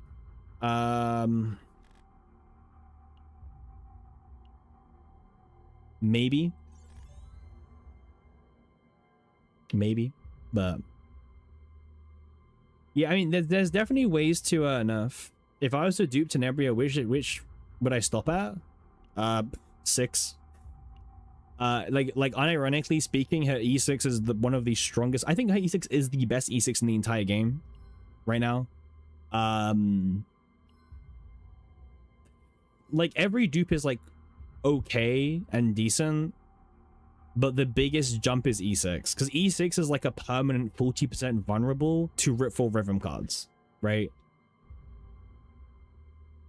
Like E6 is like just ridiculous in comparison, but then her E6 makes all the other dupes like actually click. Like, is that they're not bad, but E6 makes them go down. People are saying that Cat's gonna get nerfed season 4. Maybe not, no idea. Probably not. But yeah, probably not. It's one of those things, right? It's one of those things. But her E2 is kind of weak. Yeah, I agree. From like the are those from CCP crystals? A mixture of them are from content creator crystals, and a mixture of them are from like people like Aries donating huge chunks of money to the channel, and a very small portion is from my own money, but like very small portion, if any, to be honest. Mostly gifted crystals, I guess, or donated crystals. E6 is amazing, but you'll stick to E0. Oh yeah, I mean, like, remember, we're not telling anyone to go for E6, but the question was, where should you stop? And the answer is probably E6. Which is such a lazy answer because, yeah, but like, the E6 is just that good in comparison to everything else. It's like, yeah, you're either doing E0 or you're doing E6. There's like no reason to really go further or less, so...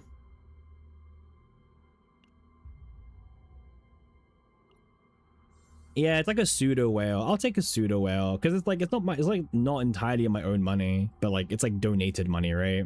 So I can take pseudo whale because we even have max Aria and max Uni, but this was Ares money, this was CC money. So all in? I'm not all in. If I was all in, like, you would see Faye would be E6 already. Maybe her partner also maxed out. Clara would have been maxed out, right? Even, heck, even Sylvia would have been maxed out if I had, like, my way, yeah. But she's just base. Sylvia's so good, by the way.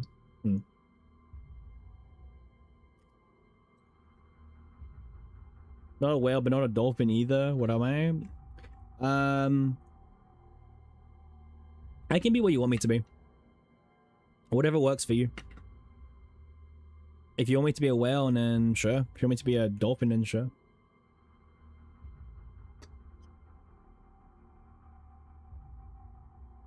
Reasonable Cappy was still winning? I mean, what? Am I not meant to use the crystals I'm given? Am I meant to just like keep my crystals and never use them?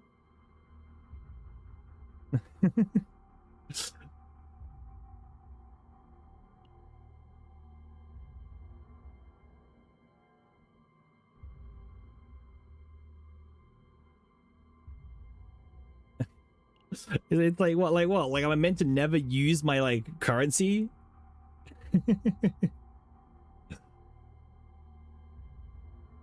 Like I only went for E6 Heidi because I was on like 90,000 crystals because I just wasn't using my crystals from the CC program, and I was like, well, I might as well just dump them here, right? And then I didn't get Sylvia because I was like, meh, maxed out pawn is kind of like, it's nice, but I was a bit worried I couldn't max out my next feature character. So, but yeah, putting for dupes is always a bit of a bit of a crapshoot. It's like it'll either go well or not. I was meant to stuff like the rest of you, but that's not the agreement. The agreement is I get crystals for making content. that's the agreement. What do you mean I was meant to suffer like the rest of us? I grinded to get out of the sewers, man. I grinded to get out of it.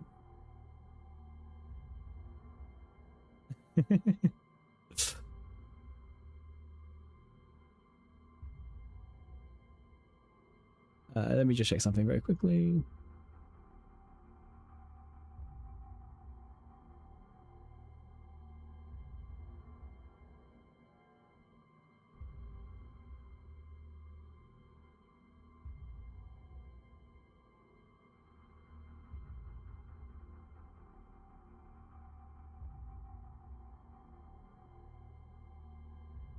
Oh, people are talking about the new the hand enthralled by the light, right?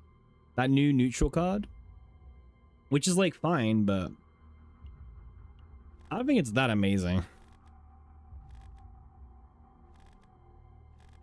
It's cute, right? Because you can get one morale on top of it, but this one, yeah.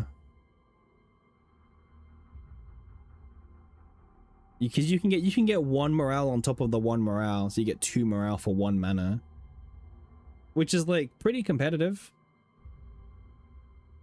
You saw someone copy it 3 times.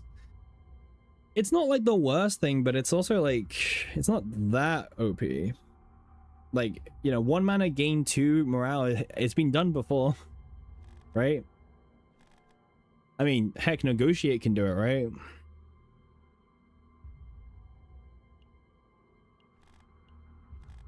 You can just like slap draw 2, 1 mana, 2 morale, you know? And also draw 2, 1 mana, draw 2, 2 morale. You realize the desire cards are pretty much useless on her? Yeah, I agree. Yeah. I don't think they're that amazing, personally, but what do I know? Like deep down, what do I know? But yeah, that new card is like fine, but like not like the thing is it is generic, right? That's like one of the selling points. Like you can play it on like Mika, but like, you know, it's not that revolutionary. Like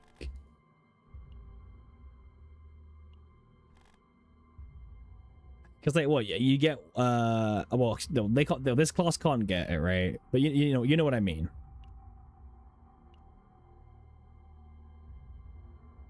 In fact, if you want to do like Mika, just like, I don't know, do the really cheesy version instead, right? Heck, this works even. It might look like a well, you don't even need this. This is like, if you want like a generic Mika deck, you can do this, right?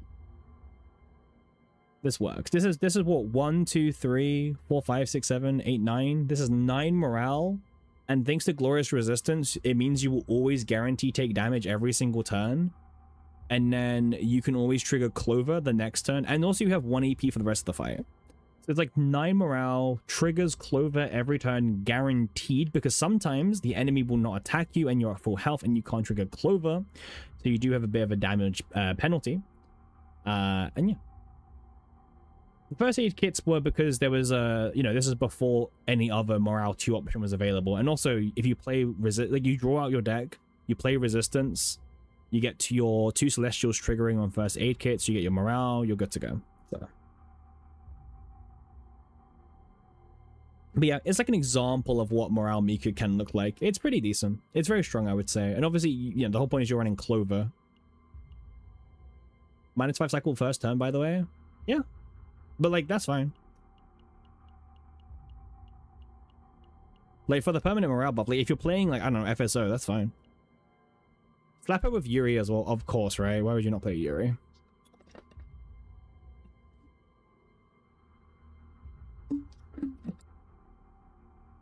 People also don't value very highly the ability to guarantee self damage. If I was to play this on season 3, would I slap the 150 attack card? Well, I have a season 3 version, right? But it was built a little bit differently. It was using gear bags, because gear bags are very, very, very comfy. But obviously, I'm giving up 2 morale, which, you know, whatever, right? I have the 150, and I also have, I think, 2 50%. Yeah, 2 50%. The one downside about this build is I can't guarantee Clover will trigger because I have no way to self-inflict damage to myself. So sometimes Clover doesn't do anything because, well, I'm at full health. Yep. Yeah, but I've always been a big gearbag shill. Even if it's like 1 morale per gearbag worse, I don't know. It's just still very comfy to play gearbag. It just self-activates, self-draws. It's kind of funny because they banned gearbag this season, which is like really funny considering, sure. Like, okay, like, sure thing, buddy. I guess we're banning gearbag. Psionic and controllers, I guess Olga, right? Not sure, but yeah. They banned gearbag. I mean, obviously they want to push the new Desire cards, right? That's like the whole reason why they got banned as well. Instead of like having your free gear bag, they want you to like also play the 1 mana draw 2. Right?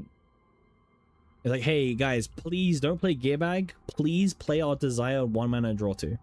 Please. You know, it's the devs asking very nicely. But the problem is, by the way, like none of these really like added that much damage compared to season 3. So like, I think that you're kind of just always like better off if you want pure raw max min-max damage numbers.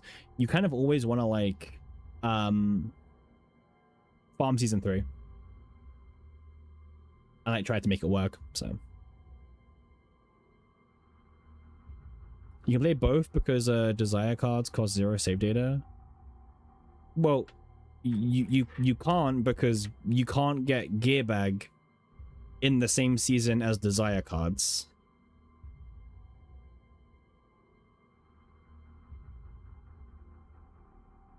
So you can't play both.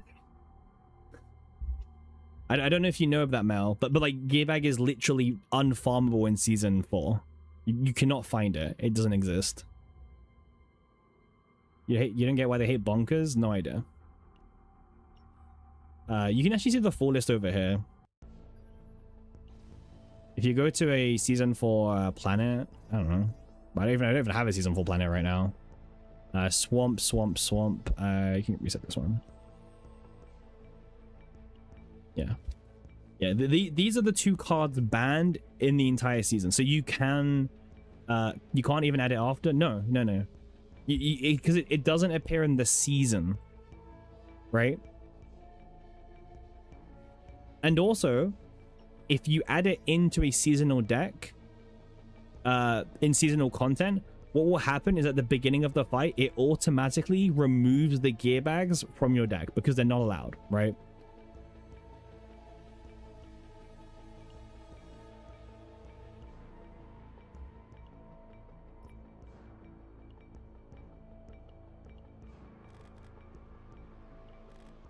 You see?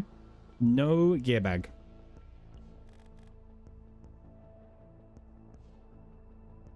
I mean, obviously not. They thought about this. This isn't the first time they banned cards, by the way.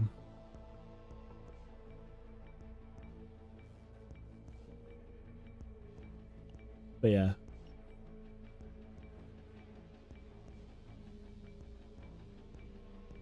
You can't even cheat all the way in. Yes. Dream mode, good riddance. Gear bag, give you a way bag. I mean, the dream mode ban is like kind of funny. Because Dream Mode ban is only for Great Rift. Because they're scared of Dream Mode being too good for Great Rift. They should ban more neutrals every season. Well, they should only ban neutrals that make sense, right? Like, it's not the fact that they should keep banning neutrals. It's the fact like the cards they're banning makes sense to ban because maybe their popularity is way too high. Yeah, they banned belligerents and some other stuff in season 3 as well, like common card, right? So like nothing from this page would ever deserve to get banned, really. So whatever. They banned Gearbag, but like, you know, I mean, Gearbag being banned makes sense from a popularity point of view because it was like considered one of just the safest and comfy picks to ever go for, especially helping you set up turn 1 in turn 1 formats and rotations. So without the clutch of without the crutch of Gearbag being there, no one cares about Dream Mode being banned. Like Dream Mode wasn't even good for like the last few rifts. Like, you know, like it's never been like rift level of competitive. But yeah.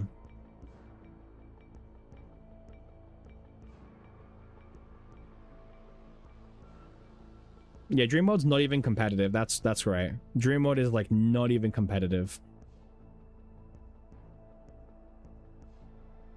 But yeah, they banned belligerents. I'll be honest, like I feel like the only neutral cards I could ever see getting like banned, honestly, it's probably gonna be like Negotiate's probably like very close in terms of like popularity and being abused more than they probably wanted to be abused initially. So yeah, I'm not saying it should do, but again, I'm just saying like it probably has the highest chance of being like up next.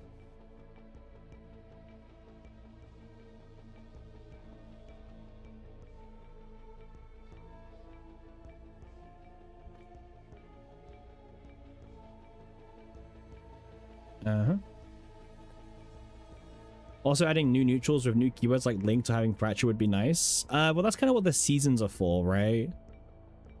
That's what like the season mechanics are meant for.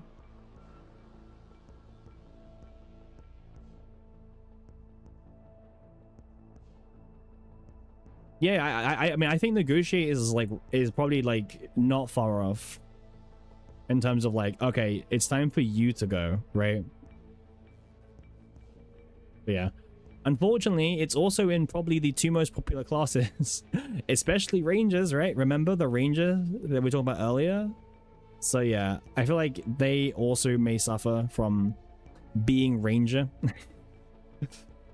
which would be kind of interesting to see.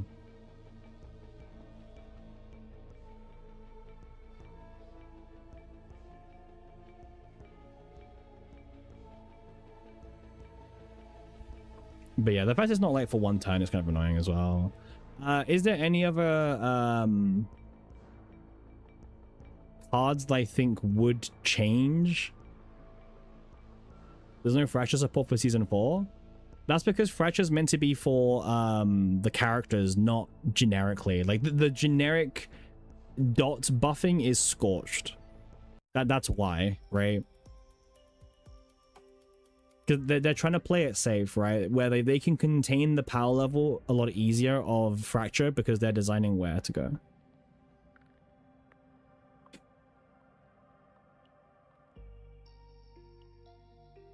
And it's very obvious when you see like, oh, Scorched application, and then there's like more Scorched application up here, more Scorched here, like...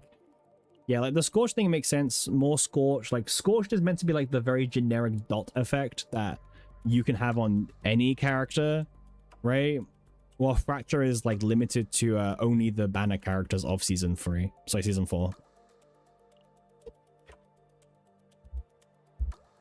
You think it's stupid to have card and character exclusive dots?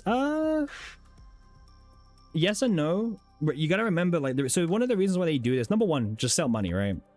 Number two, it's easier for them to contain the power level of like how powerful they end up making Fracture or not. Like they can contain it easier instead. But like realistically, it's pretty much always just because they can control the narrative more. Wasn't Agony supposed to be? Well, no, well, Agony is also just different, right? Like, you know, different dot, because Agony's fixed damage compared to the you know, not fixed damage of Fracture, which, you know, Agony is still dead, unfortunately, because Agony is far too weak to see any play at the moment.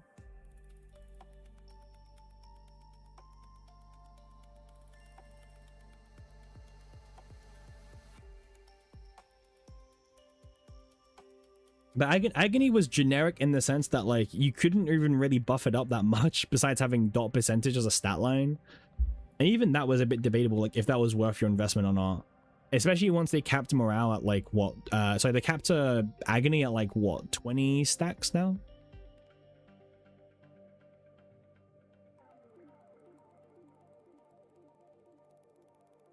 You wait for the huge fixed damage rework next season? Maybe even this season, Khalipe. This could be the season where they really push fixed damage, right? You gotta believe.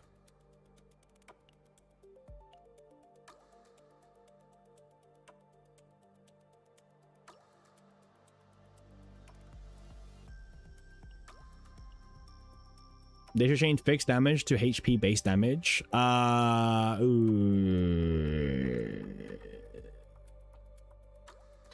I don't think they want to do that.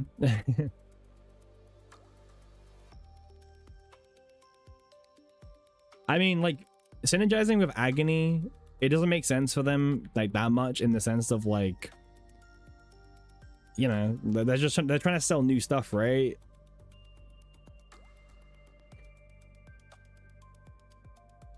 It's such an annoying answer, but it is also the truth, right? They are trying to sell their new shiny toys, and it's easier to just make this new dot and not risk having old cards or old equipments or old synergy breaker. Especially because Agony is a divine that a lot of cards can get, right? Remember? So, I don't know, maybe they're just concerned about that.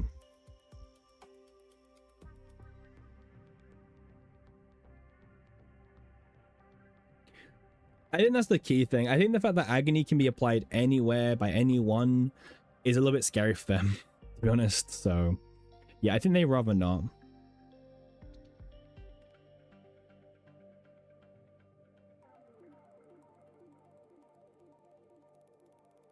But yeah, I'll be right back, guys. I'm gonna quickly go get a drink. It's like super hot today, so give me 2 seconds. When I make our game better and less frustrating, let's just show. Unfortunately, Gacha game 101, right? But yeah.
All right, we're back.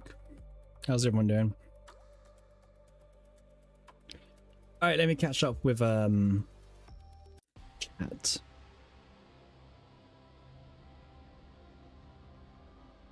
The chance to add a dot god that would apply all sort of dots to cards. I mean, that'd be cool.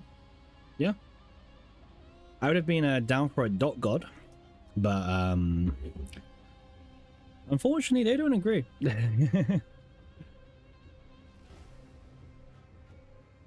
It's a dev's duty to balance their game, but it feels like they're just polluting their game design for the sake of easy balance. I mean, I don't feel like they're doing anything that like other games don't do. You know what I mean? Also, like, if I'm being real, I'm prepared to like see how they cook Fracture. You know, the whole Fracture team thing they've hinted at between Hilde, Arabella, Olga. I'm like prepared to see what they cook with it, because a lot of the characters that get released are very self-contained, right? There's like not really much synergy across like characters. Basically, you know, because every character's got like their own unique 2 keywords, and maybe sometimes characters will share like 1 keyword on like one specific epiphany, right?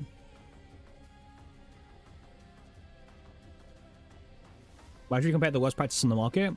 Because those are the practices that make money, and those are the practices that will generate them revenue. Like, simple as. They're not even cooking. We haven't seen Arabella's full kit yet. We're not basing it off leaks. The leaks aren't even like accurate, so like they've already changed. But I'll wait for this. I'll wait till they cook.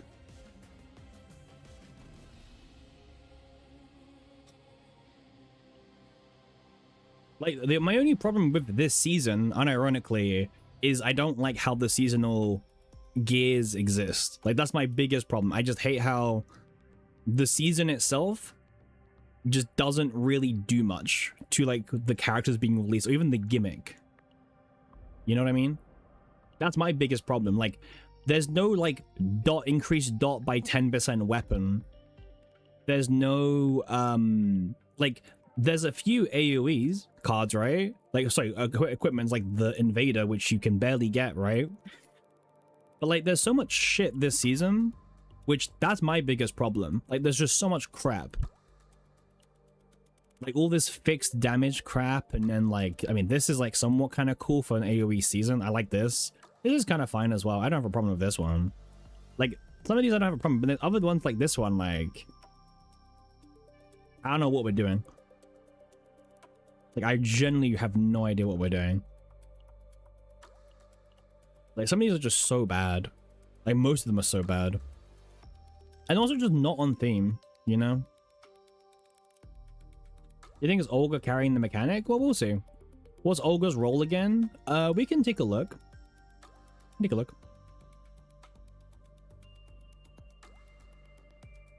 Well, Olga does have fixed damage. We know that much. Let me pull up the video. We can go for it together. We can look together. Let me just find the video. Found it. Nice.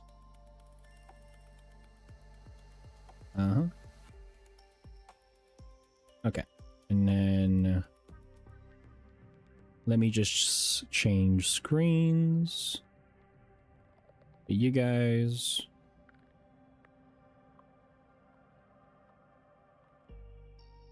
And then let's do a little zooming out.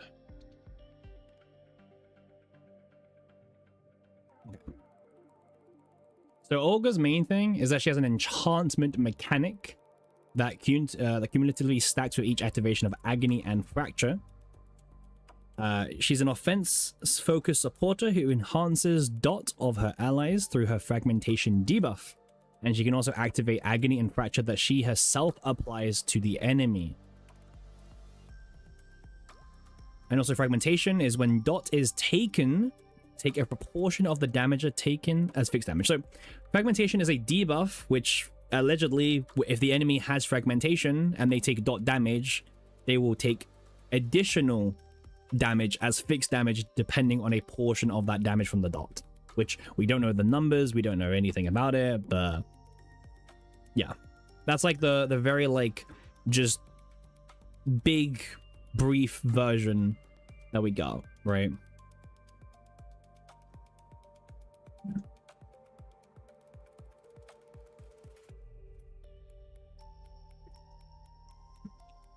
Yeah, they reference Agony, but like if you know anything about Agony, it's not looking good for Agony. Agony just doesn't scale that much at all. So Agony's gonna need some crazy effects from Olga to be even somewhat relevant. And even Fracture to some extent as well.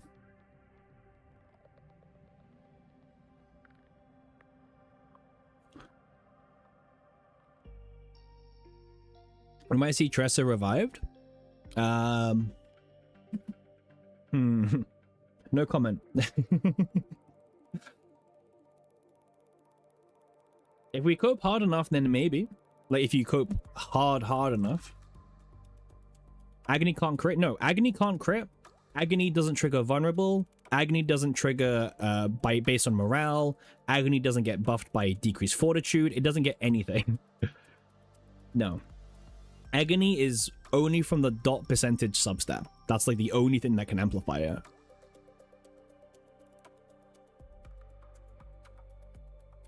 Don't you that taste in the water for less a year and try to adjust all what they set after that? Well, this is the first season that they're like doing this, like, oh, by the way, all the combatants in the season can somewhat synergize with one another. Again, we've only got the first character, and we've got a very butchered, leaked Chinese kit of Arabella, which again has already been like proven to be wrong. So yeah, we don't know. We'll see on Tuesday the actual like what they're doing with Arabella, right? You think they should ditch the Agony part for Fracture? I mean, they will. Like, Olga will be primarily Fracture focused. They put Dot in there, but like, you know what I mean? They put Agony in there, but like, it's not gonna matter. You want them to get rid of Agony? I don't think they really care, man. Like Agony is like a buzzword, right? Like, oh, Agony, Tressa, people happy, people excited, right? But yeah, like the thing they care about most is the Fracture keyword. And then after the season ends, you'll never see Fracture probably ever again. So it's going to be very self-contained in the season.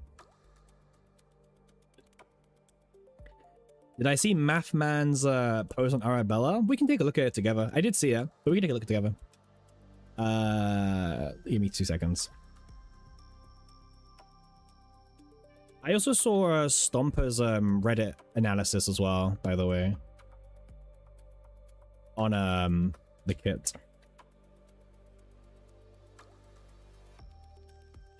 But we can take a look at Mathman's post.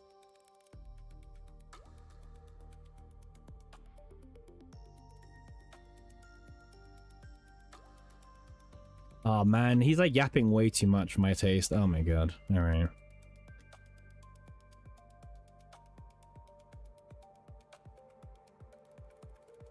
Actual like yapping, man. Okay. Pure yapper. Okay. Alright, we'll take a look read through his post, okay? It's actually quite a long one, so lock in. Too much yap, not enough maths. Yeah. Well, yeah, but there's a difference between my yapping and this. Okay? Anyway. Alright, hello community, let's talk about Arabella. There's been a lot of talk going around about her. He had a video ready. That's true. I think he didn't publish the video because it was like... I think it was because it was based on the Chinese leaks, which... don't have it, like, they're already changing as we speak. So, like, you know, so it makes sense. He's withholding maths. He's withholding maths, but if you ask him, he'll show you the math. Yeah. So she will do good enough in any piece of content. Again, his definition is interesting. but currently she lacks the impact and build diversity we'd expect from a seasonal character. The game doesn't really support her dot detonation playstyle fully at the moment, but this probably gets fixed with Olga. Yep, right. Create a problem, sell the solution, right? Stesian's in a weird spot. I've talked about this a lot on stream, but never fully covered it in a video. Right now, a combatant's playstyle and kit almost have no bearing on how meta or powerful they are. What I mean by this is that buffing in Stesian is so strong, it outweighs anything a combatant can provide. If my combatant is doing 60 times 4 damage in one card, that's 240%.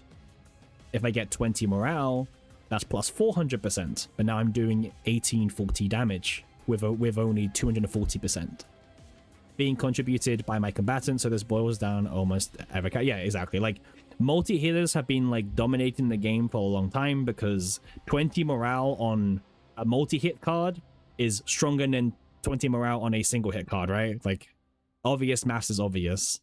But when units like Selena, for example, don't have like damage caps or whatever on how like they play, then, you know, they can kind of like break the game even further in that sense. So yeah, that's something to like think about. This is good enough. Yeah. Can we go back to the lack build diversity part? Well, he covers everything. He goes in further detail. Okay, goes further detail. But yeah, like right now, Cesian is like pure. If you don't spam multiple hits and you don't get additively buffed, you're shit, pretty much. And the only time we've seen nuke comps get viable is when they're so silly broken to the point that like it's like Heidi's release card that has no damage cap, and then with Olea, before she got nerfed, you could get like to 1.2 million base multiplier on your card, right? It's like crazy stuff. So how does this relate to Arabella? So he likes Arabella's kits. He loves dot detonation. Me too, by the way. Huge fan of dot detonation playstyles in any type of game. If you've played these type of games, especially, dot teams can always range from being the most broken mechanic in PvE because you cheese the max health of the enemy, or they're dog shit.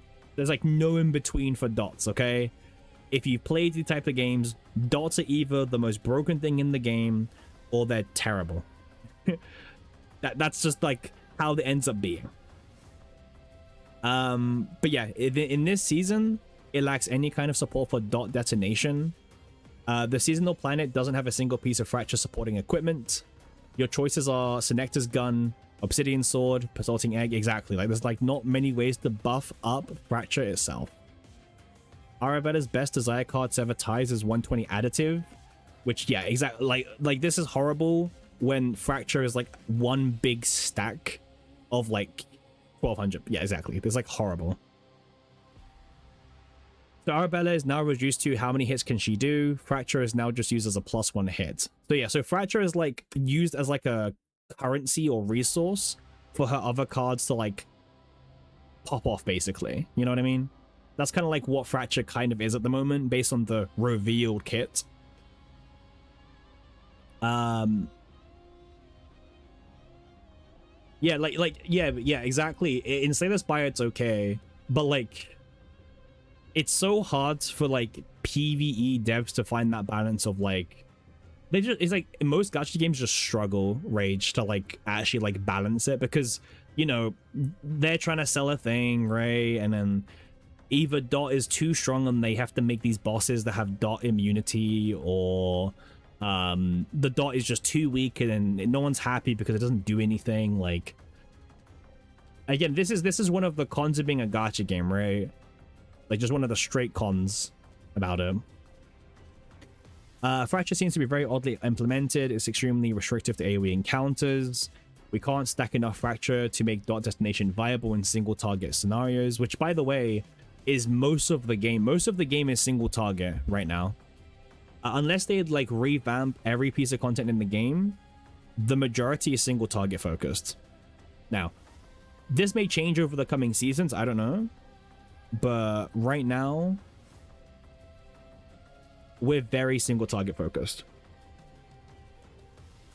So he doesn't give specific numbers, but allegedly, according to Mathman, Arabella is doing 12% more damage than Yuki in single target cases. Apparently. So you've heard it from the Mathman. If he ever appears, he's telling you that right now single target Arabella is like 12% better than Yuki. Okay, that's what he's saying, right?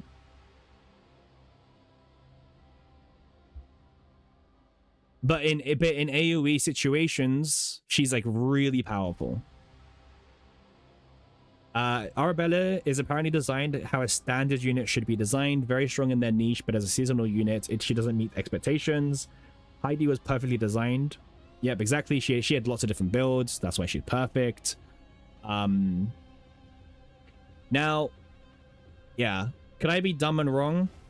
Yes. Oh, it says yes here. Well, yes.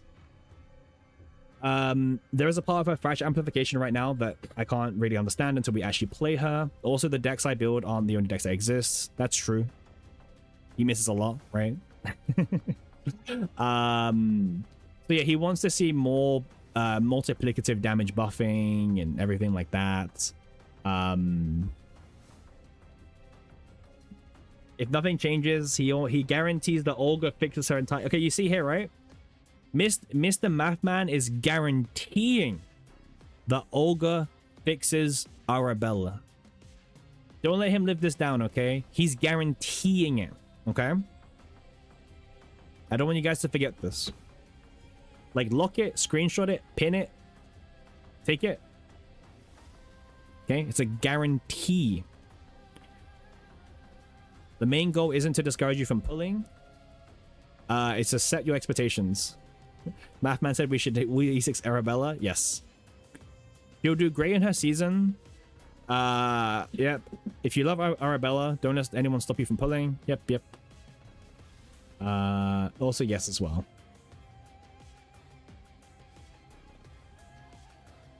What are these? Is it a virus that he's making us click on? What is he recommending people? Like, let's take a look. Oh, is this it? Bro's just recommending like Morale, Mika, and Cass. All right, well, I wish I didn't click on this link.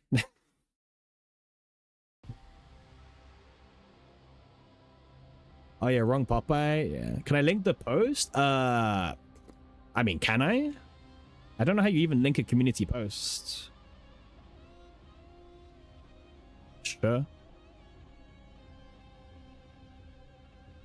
Make sure you comment saying that you're wrong. And make sure you dislike it.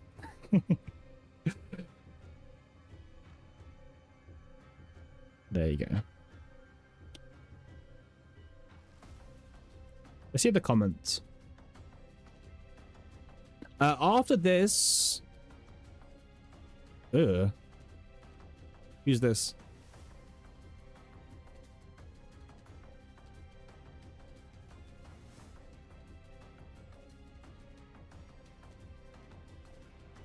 I'm just kind of skimming it in my head. So.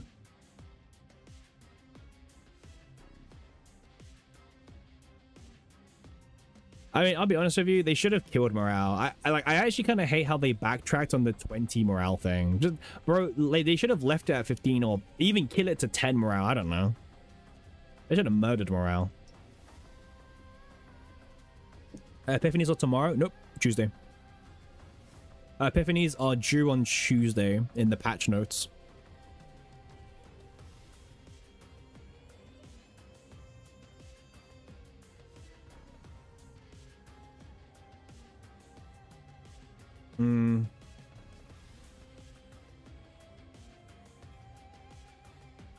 Oh, even Halpike. Bro, the goat is here. My actual goat, by the way.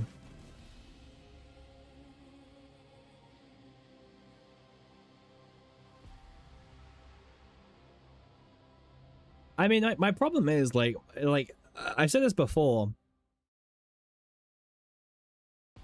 It's so hard to, like, comment because, like, I don't know her kit yet. Like, no one knows her kit. There is the data mine kit, which is not the final kit, you know? So anything can change completely. So, I don't know. Just rehaul the entire game towards no morale standard. Bro, the devs backtracking on the 5 morale thing is like so dumb. They should have left it at 15 morale. People would have gotten over anything, man. Like, that's the thing. People would have gone over it. They'd be like, oh, I can't stack morale. Like, some people were being, like, unironically, there were people in the theory crafting community who were saying things like, oh man, theory crafting in CZN's dead now that morale's capped at 20. Like, it's a bad thing to cap morale. Almost saying like, yeah, bro, our theory crafting community, the plan is just get as many hits, stack as much morale, and call it a day. Yeah, that's really like deep theory crafting. How long till they cap Heidi? They've already capped Heidi. They capped her nuke build quite aggressively. Also, Heidi's not the problem in the extra attack team, it's Selena. Selena's the problem. If Selena ends up like overperforming more and more, they'll probably give her caps on how many extra attacks she can do in a single turn. And also she's like a 4-star, so she's not really like helping her case. Theory crafting is just a morale rat race now. It's been a morale rat race for God knows how long at this point. Like, I don't know. I think theory crafting is like, it's interesting. We can read Stomper's post as well. It's a bit longer, but there's too many yappers in the community.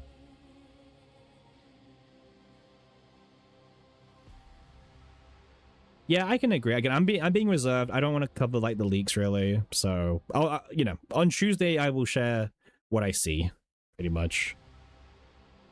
That's kind of where I'm at.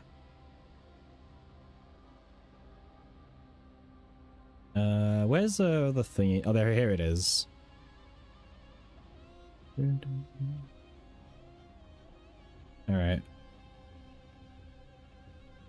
So this is Stomper's thread. Now, once again, it's a lot of yapping. Okay? Like, a lot of yapping. Like, a lot of yapping. Is the morale race happen Serenity or after? It's kind of been here since the very beginning, but people only learn how to play the game as time went on. You know what I mean? There are some interesting parts I'm gonna like kind of skim over.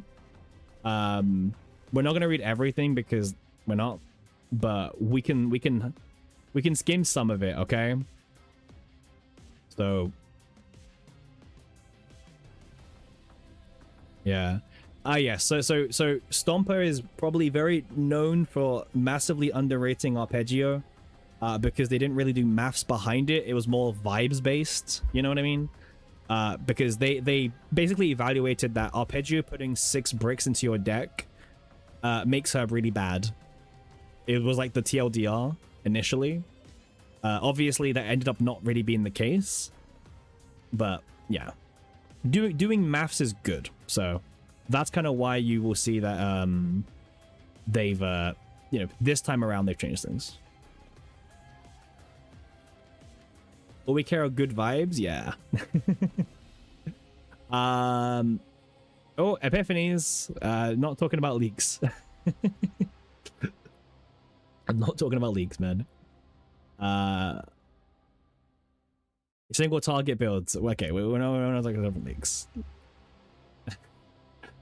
I don't want to see the leaked epiphanies, but I'll see like these pretend maths. Okay.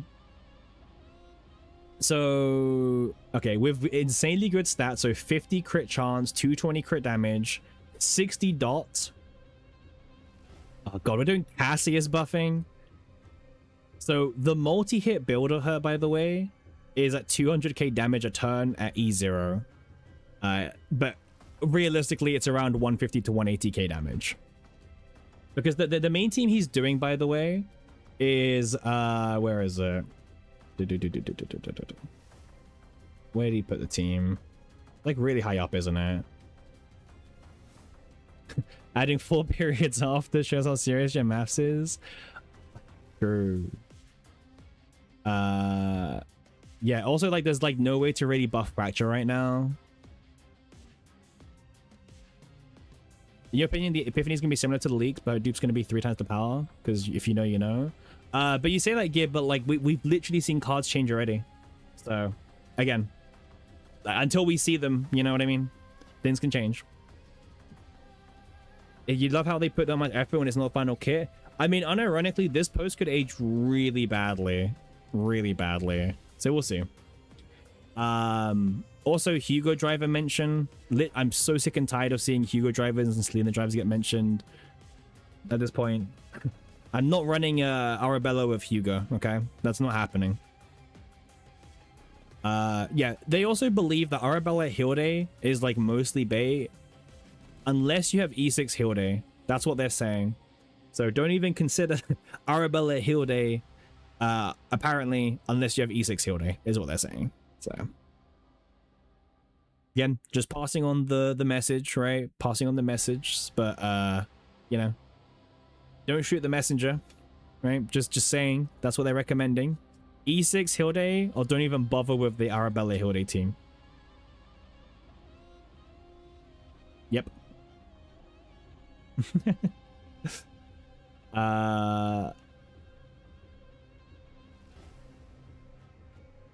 So apparently without Naja at E0, a min-maxed Arabella can only reach 120 to 150. So apparently you need Naja as well. So it's like, this is like a Arabella Cassius Naja comp, allegedly. Which, again, I'm not sure. Cassius performs better than Olea in buffing Fracture.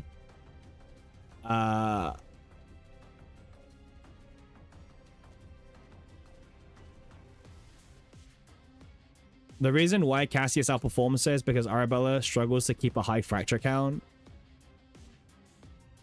However, if you can maintain high Fracture or do some alternative setup, it's not out of the question for Olea. God, man. Who's Olea? Well, no, Olea, like, unironically, she can buff Fracture the most, but what Stomp is saying is that she doesn't have enough way to maintain high Fracture because, you know, you're detonating it a lot. So apparently Cassius is better because of that reason. And then, blah, blah, blah, Great Rift, right? And also, assuming there's no permanent vulnerable uptime on Fracture, on Fracture plummets her damage up by a lot. The only reason to play this version is really alongside Hugo. Brother, I'm not playing Hugo. We're not doing this. Yeah, this is like single target, I think, Rage, yeah. Yeah, this is single target. This is fairly competitive and comparable with characters like Rin. This is true, by the way, this next bit. Weakness attack does not boost Fracture right now. So Fracture damage does not get amped by weakness attack. So that's like, you know, that's a bit less damage we're giving up on at this point. 60 to 70% of her damage is apparently Fracture based. So apparently that 60-70% doesn't get the 25 weakness attack. In tower ball.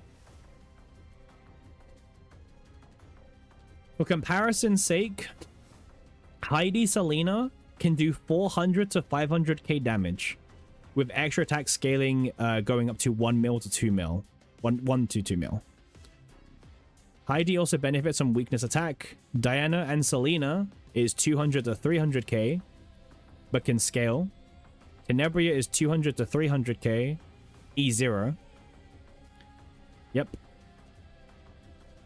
All this yap for other devs to completely change her cards. Yep.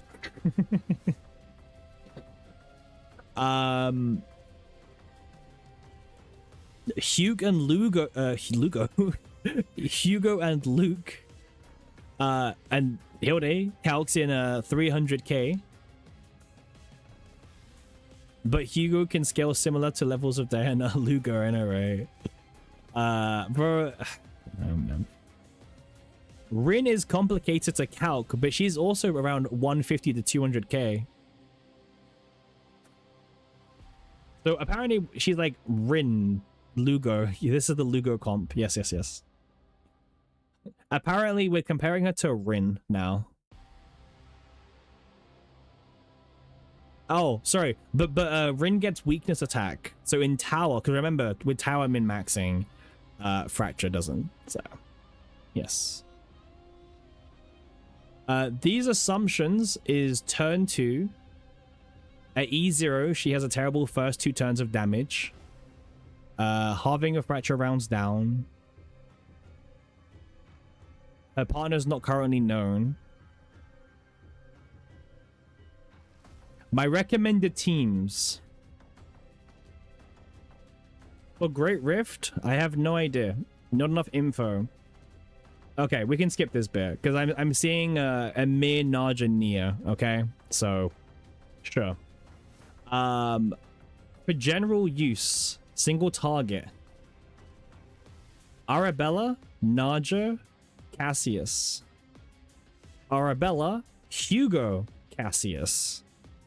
Arabella, Hilde, E6, Cassius. Huh? I'm just passing on the message. Notable synergies is Naja, Cassius, and Hugo. Naja because of her move effect card and that likely being the strongest setup for her. Alright. Honorable mention, Hilde. Hilde is relegated to an honorable mention because she only seems to be especially good with her if you have E6. I think it's a vastly unfair assumption to make, so it's one I won't. Huh? The main issue with Hilde is that she struggles to maintain a lot of Fracture. She quite literally can't make more than 15 consistently. True. But even if you maximize her Fracture, the amount of draw Hilde gives begins to dip. What do you mean the draw? What? Which is typically something you'll need her to do alongside Fracture. Oh, it's because he's not... It's because he's playing the different arrows, because this is single target focused. Yeah, many of the most reliable setups of Hilde for Arabella aren't even making more than 6 to 9 Fracture a turn. You can make more. That being said, Hilde could definitely end up being played with Arabella in Great Rift or future content. It's just that for most content, there are several more seamless options, in my opinion. It just requires a massive amount of effort for less payoff. Some examples.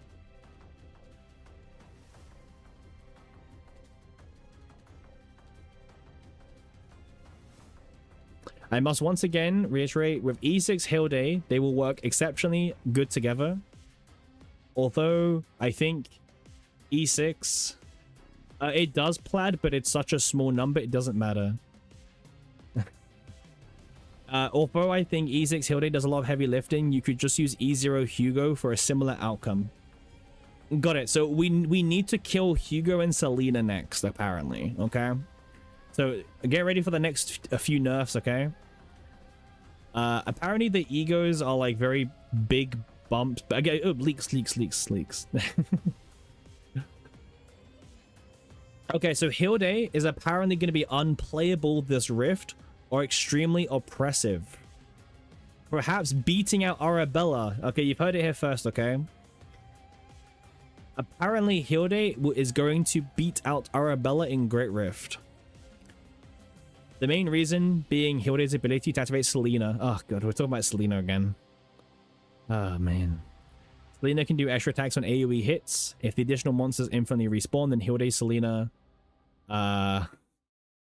should be able to infinitely chain kill off the add-ons and rack up tons of score.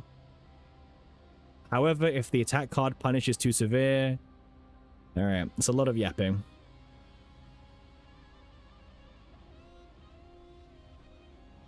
I don't know, man. Yeah, it's binaries. We'll leave Hugo alone, sure. I think Arabella's a solid unit and will likely dominate her Great Rift. Well, I'm seeing mixing opinions. Yo, dog, how you doing, man? Welcome in.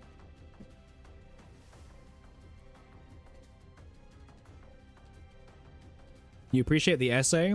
It's a lot of essaying. It's so weird. Hilde isn't the best option for her. Cassius and Naja are just way too good. Naja's the best character in the entire game? Hmm.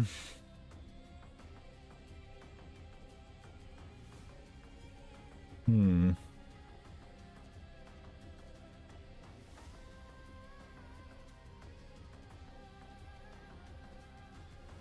Oh, by the way, okay. Okay. I do have a slight confession, okay? Let me see if I can find it. So I did read this thread yesterday, okay? However,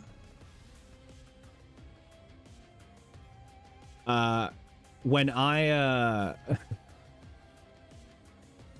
let me get it up. I don't like, how do I like not leak myself here? Okay, wait, it's fine. Pre-watched? No. I can show you what I did, okay? I just asked ChatGPT to TLDR it for me, okay? So I did see this post yesterday, but I did ask ChatGPT to TLDR in one paragraph, okay? I'm just saying, so I did see the post yesterday, but I wasn't... Okay, so this is the first time I'm reading it in full, but I did read it yesterday technically, okay?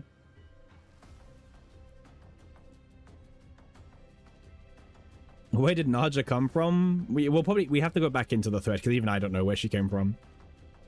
Listen, AI is good for some things, and this is the type of thing that AI is good for, okay? Just saying, okay? Share the link so you can do this too. Open the entire... No. There's a reason why we've got a screenshot, Aries. There's a reason why there's a screenshot. Share the link so you can do this too. Yeah. Oh wait, where's Naja? Wait. Let's see if we can figure out where the Naja came from in the first place. Even I'm a bit confused on the Naja.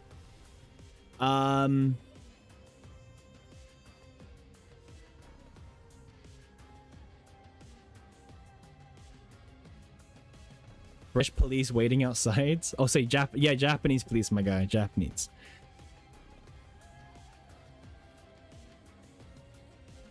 Using Naja with Divine Vulnerable. Man, I need to see these decks. Does he link the decks? My brain is too fried for this, I'll be real with you.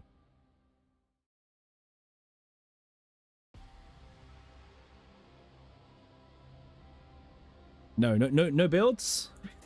Does vulnerable buff fracture? Yes. Yes, vulnerable buffs fracture. Yes. What is the thread even about? It's a pre-analysis on the leaks, the Chinese leaks on Arabella. It's very interesting. It's a lot of yapping, so yeah. We're not getting a live stream? No, we're not getting a live stream.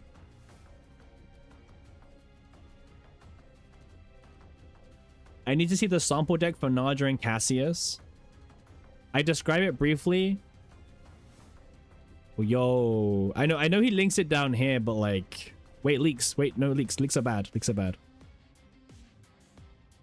Okay, so this is apparently the lists.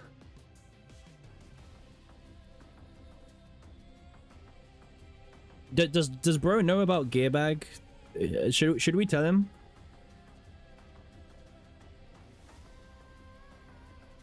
You know, minus 1% score in Great Rift by putting Gearbags and like what? I wonder if he even knows.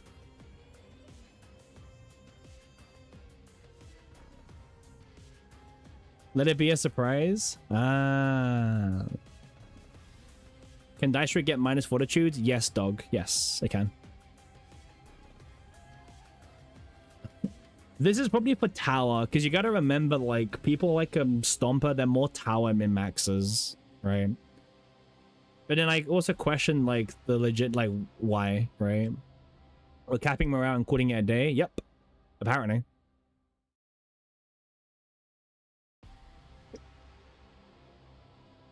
Allegedly we are, but... I'm sorry, this build looks horrible. I can't take it seriously.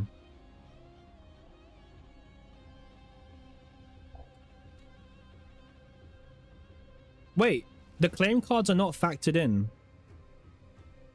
Huh? Wait, so wait, this is a season 3 deck. Alright. Yo. Alright, so this is like completely irrelevant now. Noted, noted. What would be an alternative to Gear Bag since it's banned? Yo, for Nebula Distortion, whoa, we're cooking now. For Nebula Distortion, you can use Attack. Yo. The true content. Deck, yeah, take this one. Deck recommendation is for Tower, as it's the main game mode outside of Great Rift. Yo, some people are gonna be mad at that. Some people are gonna be mad at that comment.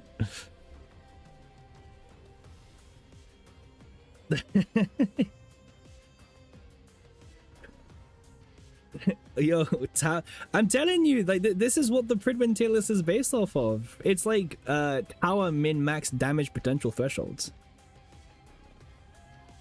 Ain't no way these guys are playing tower every day. Dog, you'd be surprised, and I'm not even joking. You'd be very surprised. Yeah, so tower is the main game mode at the moment, outside of Rift, so noted.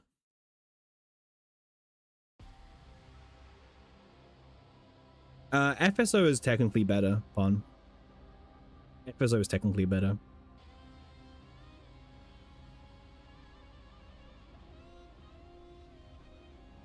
It's also less awkward. Like, as long as you can find a good FSO to test in, like, it's actually the best place to test. Unemployment final post.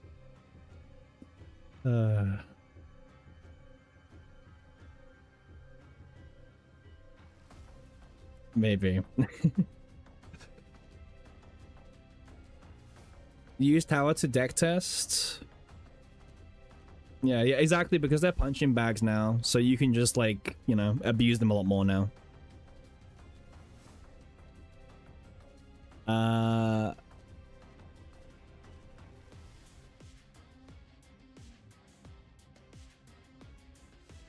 Huh. I will still try, as I have for the previous seasonal units, to get one copy of the limited partner and E6 of the main unit. Perennial E6 was okay, but Heidi E6 was brutal. If it happens again, I won't be able to E6 the limited unit as free-to-play. How the fuck do you have enough for both seasonals, for E6 Serenial and Heidi, and now have enough for E6 Arabella, including their partners?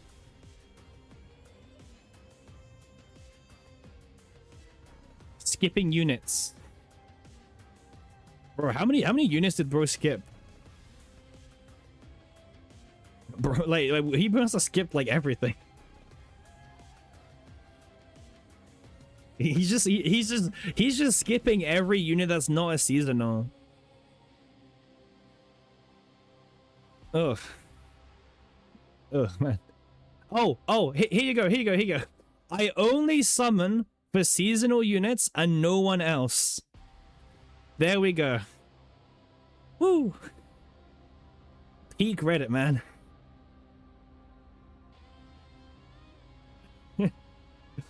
There we go. I only summon for seasonal units. Yep. Guys, I'll be real with you. Don't do this. This is like the worst way to play the game. I'll be real with you.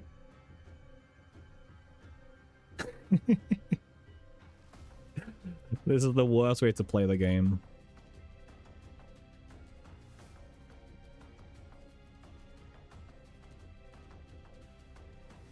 I'm currently missing like 9 to 10 combatants.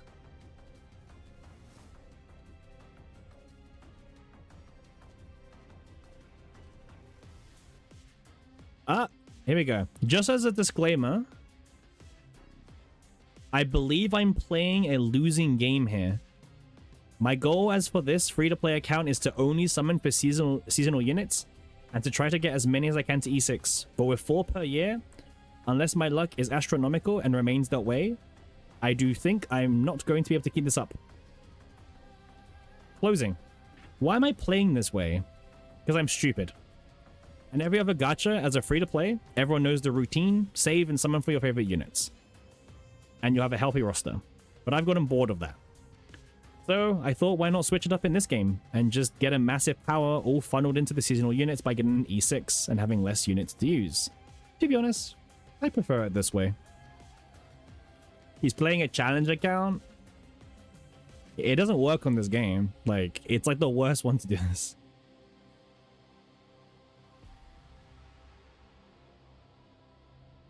I'm pure free to play, but I only summon limited. I'm playing a losing game here. Huh. Limited only pillar.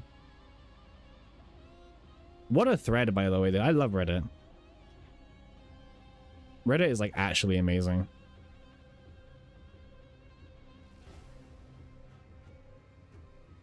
It leaks. We don't do leaks here. Hey, Mars, thanks for the follow. Super appreciated. You're the best. Thank you very much. Every follow is appreciated. And today especially, any follower today is the best of them all. You're glad to be here? Awesome. I'm glad that you're here now. What else do we have here? Adding a potential, which makes her apply fracture to an enemy. Bro is cooking. Putting seasonal only sounds lonely. Yeah, it does. We don't know Olga's kit. Yep. She's weak. Yeah. Is this elitist endgamer review? Kinda.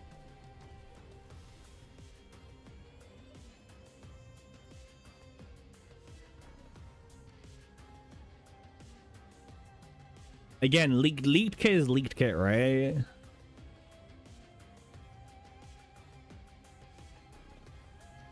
You don't think she's gonna be weak, but you do think she'll need way more setup than others? I actually generally have no opinion about her. Like until I see Tuesday, right? I don't have any opinion about Arabella. I am like 100% blissfully unaware. You know? I have the right opinion. Yep. Thank you.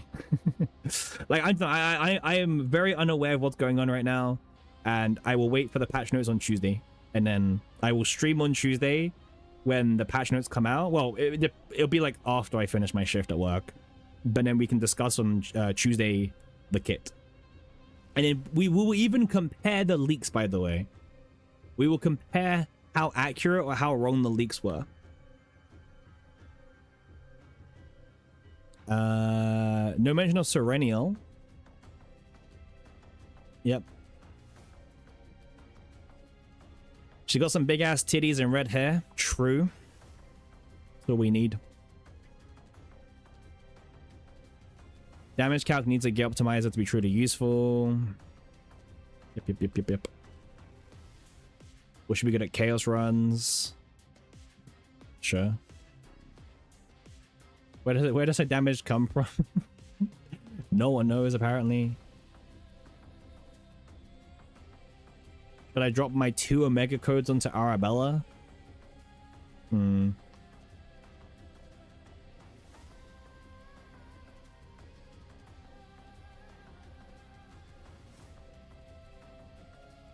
Well, we don't really know how this rift works yet.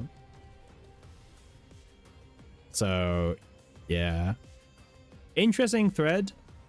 Again, it depends how you want to play it. You can either, obviously, you know, do what I did, right? You can ask a ChatGPT to summarize it in one paragraph, right? Lots of yap, by the way. You're gonna hoard your Omega codes you regret spending 2 on Heidi. Okay, well, dog. Why do you regret spending 2 on Heidi? Share with the class. What's wrong with Heidi? This can be a very good, like, a joint experiment for us here to bond more and more together as a community. We're here for you, man. Why do you regret spending them on Heidi?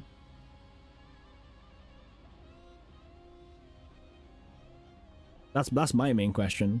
What else is going on Reddit? I feel like I might regret this, but he was pressured by hype, maybe. Ilde mood, yep. Her value went poof after 2 weeks. Reddit sucks. Reddit doesn't suck. First chaos after returning to the game.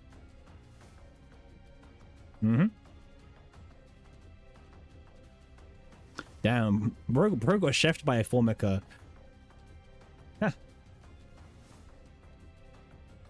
Absolutely chefed by Formica. Honestly, yeah. I mean, you gotta lose the Formica eventually, right? That's like a ritual, yeah. Rico.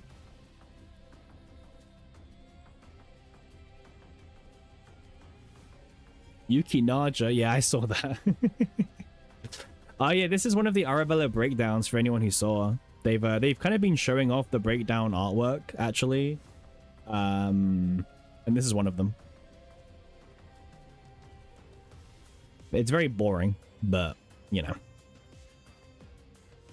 Considering, like, her actual design, you would expect something a bit more, you know, crazy, but... yeah.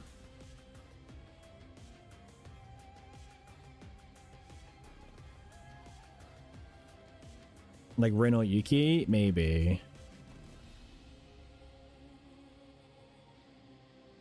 This person's not leaving the leaderboard? Man, it'd be so funny if we could rally everyone in chat to, like, get rank above 39 right now. Push him off the leaderboard. If we only had that kind of motion, we could all rally together. Push him off. Get him off top 100. You can't be asked playing Sword. Yeah, but it's for the commitment. It's for the bit, right?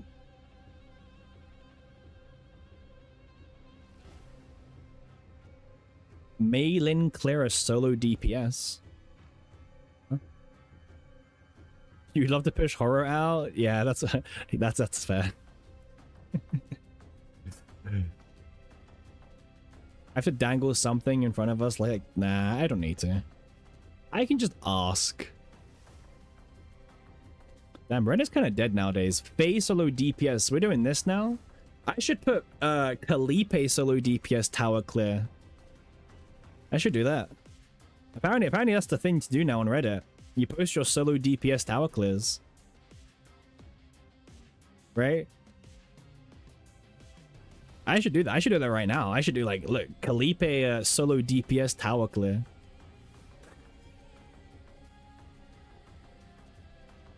Tower's the main mode? Well, yeah, apparently Tower's the main mode in the game. Is this as good as I hope it is?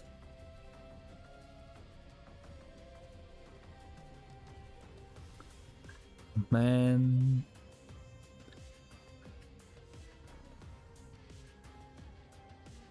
As good as he hopes it is kind of a push. Man, he's really banking on, like, the harmonization to proc at 3 AP.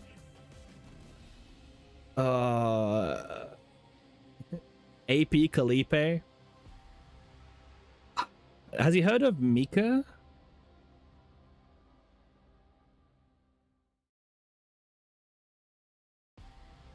Oh, harmonization only works on a manual play as well?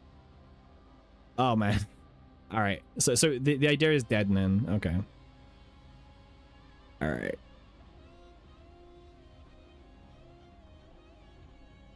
Full scale offensive is kind of boring. All right. Bro's cooking. Okay. Anyone else find FSO to be kind of boring? I would love to see some challenges that don't boil to a new flavor of draw cards and do a lot of damage. All I'm saying, this is just the entire game, okay? It seems pretty bad that FSOs currently have the 1 or 2 units that are mega shield for the fight where it's GG. Okay, this isn't true, okay? Okay. I'm gonna step in and say that this is very much not true for FSO. It's like the complete opposite. You can get 900k with so many combinations of units. Some of them are more restricted than others, I do agree. But you don't need a specific... Okay, well, is he talking about like how you need Haru for like Judas? Because I don't know, man. We have a Heidemery team to showcase. You know? It would be super cool to face Crawlborn, Soul Collector, a woman. I mean, I agree with this. Like, new bosses, right? Perhaps needing to survive turns against a Giga-buffed Elemental Spirit or Plague Lord. I'll be honest, man. This is not as fun as he thinks it is. I'll be really honest with you. This is not as fun as he thinks it is. It really wouldn't be.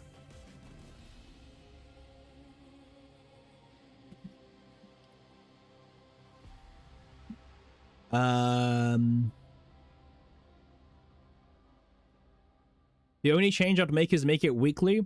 I actually base Reddit comment. I said every like 3 weeks or 2 weeks, but a weekly would be good. I think it's realistically not going to happen weekly, but yeah.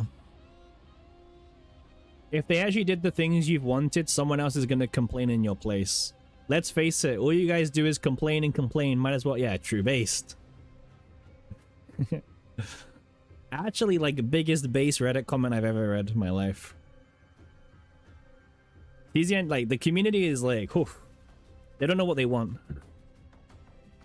They really don't know what they want. Make it weekly, cut crystals to 30 plus 6 stars.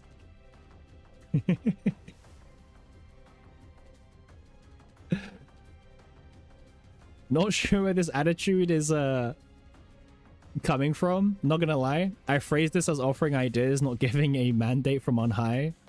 If you just want to yap, by all means, but don't pretend I'm making demands or acting entitled. The post title literally has new ideas and is tagged with discussion. You're fighting phantoms here. Oh man, I love Reddit.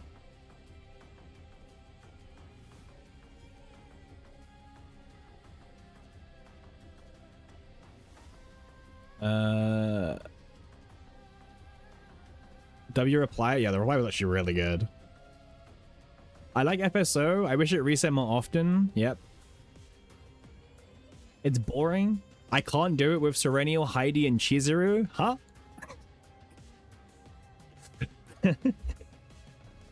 Bro, one of these is not like the other two, okay?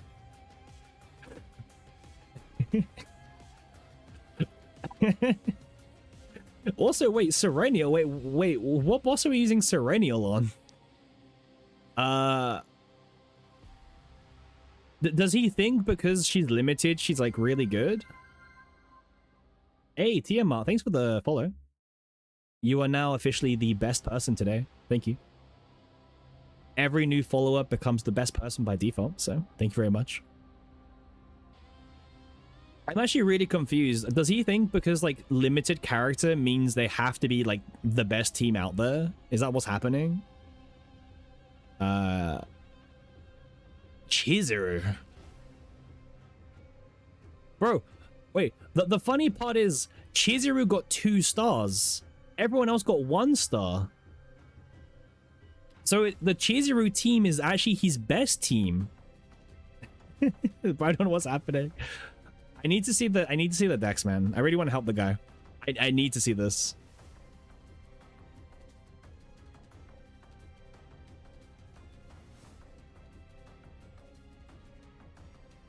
You bet this guy doesn't know potentials exist. These takes are crazy. It's just people copying homework and not understanding how the decks work. Yeah. I think you're right, Tiamat. I think you're right.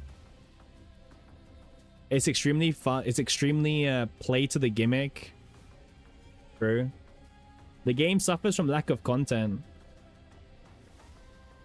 Man, Reddit is like actually like peak, to be honest with you.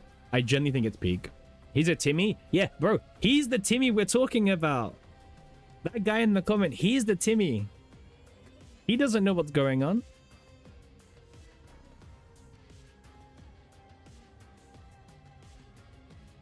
Oh, man.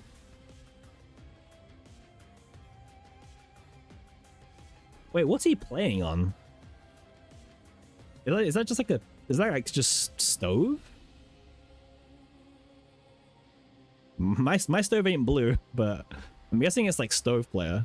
Hey, Snuff, how you doing? All right. It's windowed? Well, my thing's windowed. It's not blue, but... What, it goes blue? Mine doesn't. When can I get it to go blue? Oh, he's probably got an old PC. Wait, you mean me? Oh, it's Windows 7. Ah. He's playing on Windows 7. Ah. Okay. All right. Is bro cooking here? Let's see. Also, I don't know if people realize this, but like, Maylin is really good for Colossus. If you don't have Tenebria, Maylin is like really, really good. Like, she will cheese the 420k like really fast. Base team, by the way, Tressa, Hilde, Faye. Not sure about Tressa, but hey, he got 900k, who cares? And then Haru for Judas.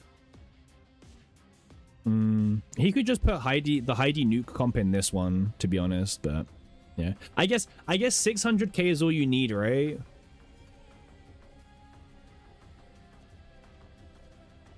One time per boss? What do you mean, Rage? 3 Dokuka? This is top 40%, by the way. True. Oh yeah, Chizuru can work as well, Junior. Good point. Yeah. If you want just the score, yeah. Yeah, Tiamat, yeah. I remember that in the beta. Unfortunately now, Joker's like not even like played anymore, right? People cut it because that one AP is too much investment. Yeah, Joker's a joke. Yeah, exactly.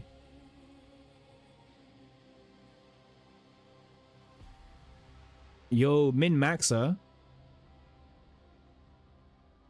1 million on Judas, 1.25 on Tenebria Colossus, and 1.1 on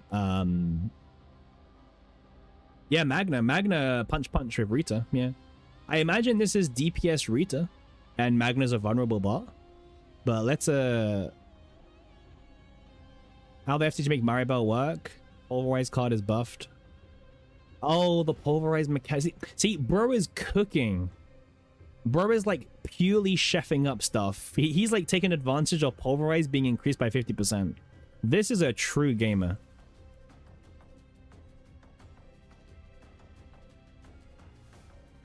Yeah, bro is cooking.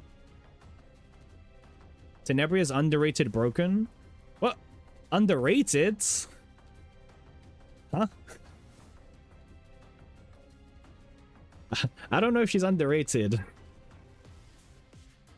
Yeah. Okay, yeah, true. Not on this channel. Yeah. She's not underrated. We acknowledge that Tenebria is one of the best characters in the entire game. Top 2, top 1. Yeah. You're new here, but where you look... Ah, yeah, Mars, don't worry. Mars, you're in a safe space now, okay, Mars? Don't worry. I don't know where you've been before, but trust me, you're in a really safe space now, okay?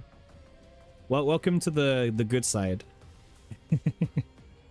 Welcome to the good side.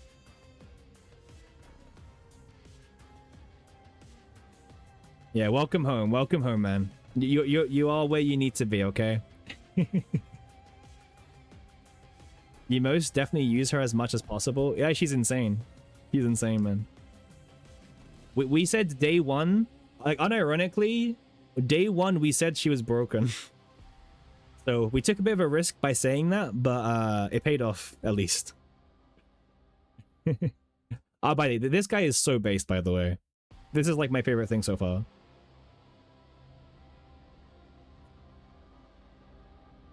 Won your respect. So I didn't have it before. I didn't have your respect before, Pawn.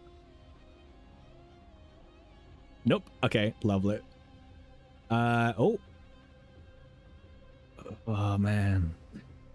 Listen, I don't mind people's teams, but when I see Hugo Selena in the same comp, I don't know, man. I don't love it.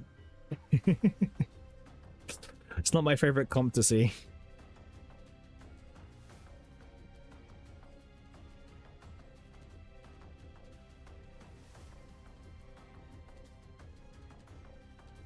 Too much dip on the chip? Yeah, yeah.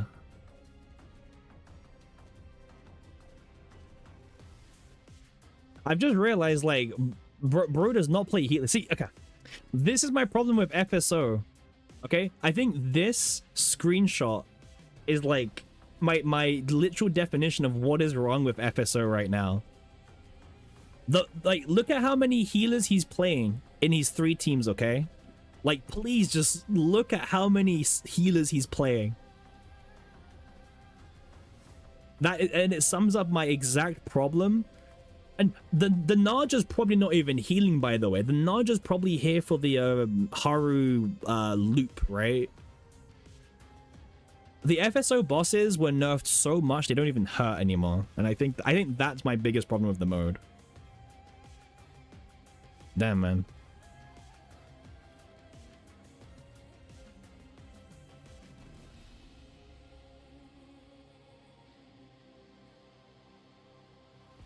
The bosses do the healing here? True. Oh, 0.3. Oh, bit of a tryhard here. Cappy said she was gonna be busted day 0 on kit review. We did. We got it right. We know how to, like, count numbers and multiplicatively buff cards, right? Judas looks pretty good. Judas, Colossus, Tenebria. I mean, yeah, this team's good. I love this. I think all 3 of these teams are really good. Yeah. I actually like these 3 teams. The Typhera one's a bit of an interesting one. But I don't hate it, right? Yeah. But yeah, really good team. Really good teams.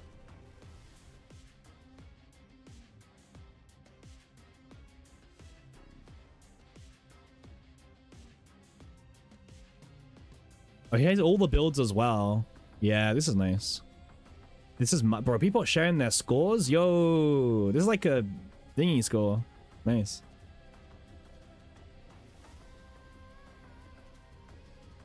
Judas, Colossus, just simple 900k, perfect. Okay, bro. If you get 900k, doesn't even matter. Do I have any tip how to farm Tower of 2 characters to have the 3rd and the sticker? You can play a hyper busted character. If you have Tenebria, for example, Tenebria plus Ray is a broken combo. If you have Heidi plus Nia, that's also a really silly combo. Just look for, like, the duos that are really strong. Because, like, the Nia Heidi, Nia can heal you. The Ray and Tenebria, Ray can kind of heal you. Hey, thanks for the follow, Wenome.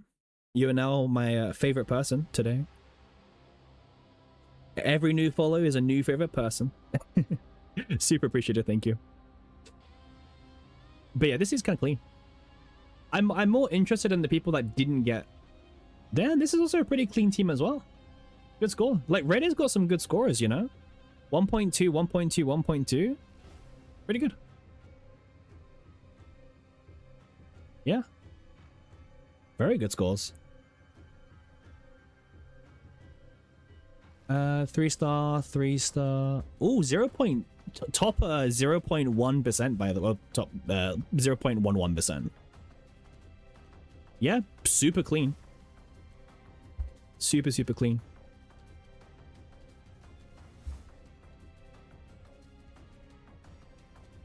Yeah, Reddit's cooking. Oh, I cleared Colossus with Moon/Chizuru. So someone was asking, can you clear the Colossus FSO with Chizuru? The answer is yes, you can. You indeed can. 0.07 top percentile. Nice. Owen Haru, by the way. Love to see it. Everything else, Tenebria, Rey, Naja, yep. Faye, Hilde, Mika, sure. Good combo. Hey, Owen's good, what can I say? Damn, lots of people. Very cool thread. Very cool thread. Love to see it. Absolutely love to see it.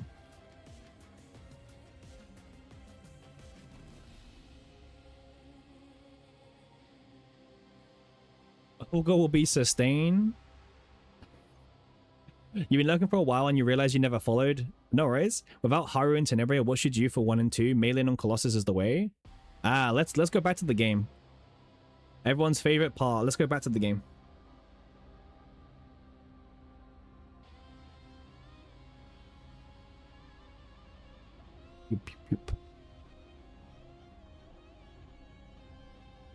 All right, back to the game we go. All right, let's go to FSO. All right. VOD watcher skipped 3 hours. Well, no. We did the Khalipe Tower run. Can I try doing FSO with 4 stars only? Nah, man. I don't. Bro, like most of my 4 stars aren't even built. Like I don't have decks for them. So probably not. Okay. So what bosses was it? What bosses was it? Let me put up your comment again. I blame chat for moving too fast, okay? Okay, so you don't have Haru and Tenebria. Okay, well, first of all, I'm hoping that my team I used as an example can help you. Now, okay, I will give a big disclaimer for anyone watching.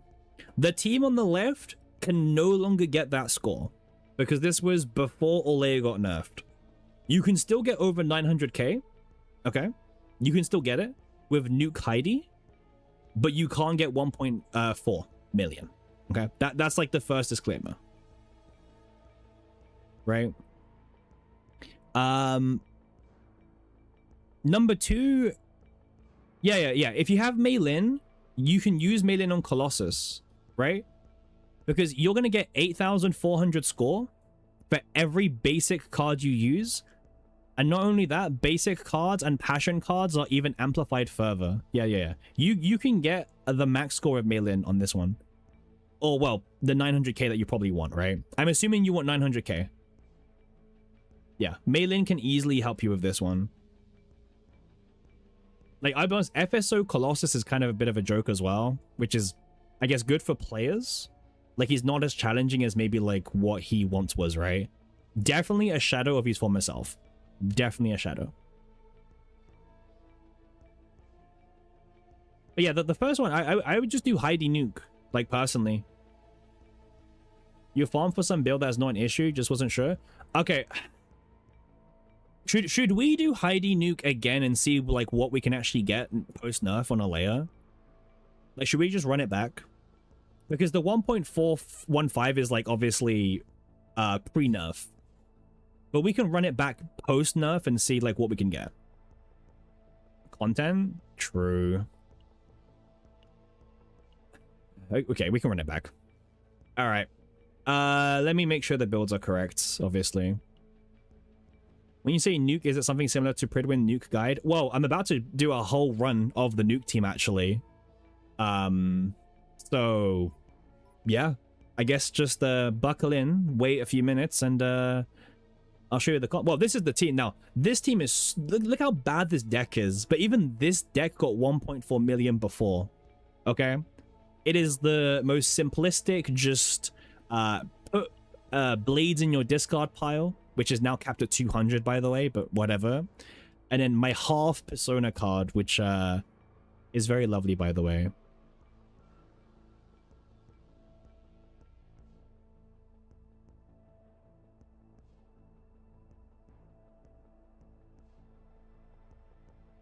Most relatable gear too? Yes. You have to release every 2 turns? No. No, you don't need to. No. Can I do a guide with the new achievements? Well, Kimchi, I am so glad you have said that. The new achievements? Well, I've got some good news for you. Give me 2 seconds. Because we have literally done an achievement guide video for every single achievement in Season 4. So far. Okay? So, there you go. It's pinned. If you haven't watched it, do feel free to give it a click and also a bit of a like, maybe. Much appreciated. Is it update? It's updated for as far as you can do right now. So obviously there's some achievements, Kimchi, that will only be unlocked when Olga and Arabella comes out. So obviously it doesn't have those ones right now, but when they come out, I will figure how I want to do a video for the updated one. So this will get you everything so far, right? Yeah, we know, Pon.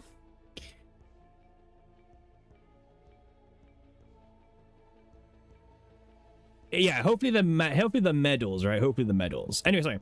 Okay, so yeah, we're using time regulator and obsidian sword. So if someone says this is not relatable, I can't help you any further. Okay, this is the most relatable build I can go, including that on Olea. Okay. The Olea deck is a bit weird. It's not relatable, but it's peak. Okay, I'll take that. Okay, it's so easy for us to cap out now, by the way. Like, super easy for us to cap out. You don't even need all of this anymore. Like, I'm not even joking. You generally don't even need this. You could, like, cut this down to quite literally... You don't even need this one. Like, you just need, like, one that says draw 1 now.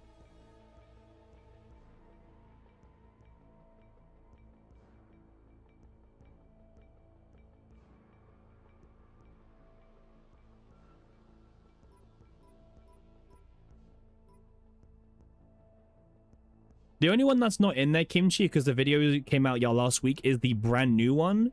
But the brand new one's really easy. You literally just need to generate the +7 payoff card in the fight with Formica, right? That's the only one that's not in that video. So you just need to have a team that can generate you the +7 payoff card for any of them. It doesn't matter. It can be claim, survival, control, inquiry. It doesn't matter which one. You just need to generate the +7 payoff in the fight, and then you're good to go.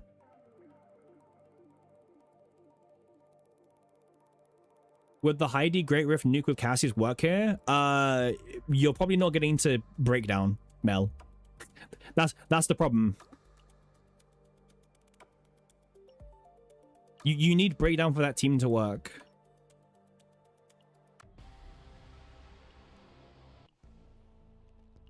You made it with 2 healers instead? That card is that broken. Okay. I guess we can just use the same old layer deck and just see what happens, right? No worries, man. You're good. So, yeah, it's very simple because at least the boss is pretty easy. If you don't understand why, Mel, I assume you do, but if you don't, it's because the blades can never go back into the draw pile on shuffle, right?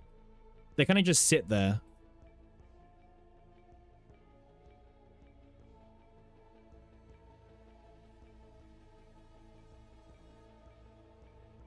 So a way to like force them back into your deck would be to like take that approach. But honestly, nuke is just pretty strong in general. I would do nuke. I think the teams are just fine. I don't need to change much. Yeah, this is fine. This is fine. Olea's partner, I guess, should be Nyx, I guess, right? I mean, I did strip her down, so it's fine. I'm not. It's fine. Like she can be naked for now, okay? Like she's not losing anything. She's fine. We'll survive. This set is like completely wrong because this is my extra damage. Also, 900k without dupes viable? Yes. You don't need a single dupe for 900k. Okay. Okay. The build I'm showcasing, it doesn't need any dupes. It doesn't benefit much besides the E1, but even then you still don't need the E1. Malin, Ben, and Typhera here in this team. This is my wrong build. This is my this is my extra damage build, but you don't need extra damage for this build. You just want crit chance, crit damage. That's it, right? Lots of crit damage.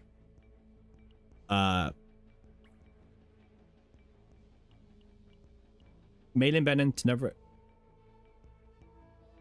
No, I mean Typhera. Oh, you mean Typhera? No, because we lose all the buffs. Like the reason why this amplifies so hard is because we have all the buffs, like the multiplicative buffing. And if anything, Typhera is like actually the GOAT because Typhera's event horizon doesn't get capped. This is not capped. This can basically go up to as many as we get lucky. That's the whole reason why. Typhera, yeah, Typhera is the GOAT. If anything, Olay is a bit more suspect, but you know, she's fine. I mean, I can change the gears around. Wait, where's my where's Luke? I think Luke's got my good gears. Where is Luke?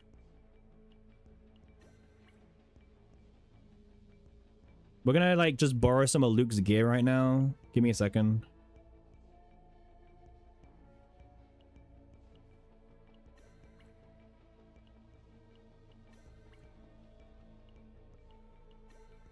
How much am I gonna overcap on morale? What do you mean? In this team? None.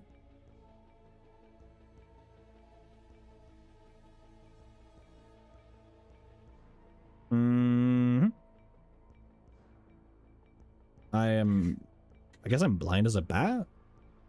Oh, he's down here.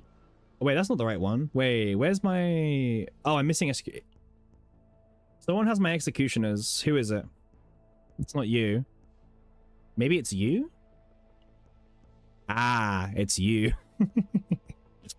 Ah, there it is. Okay.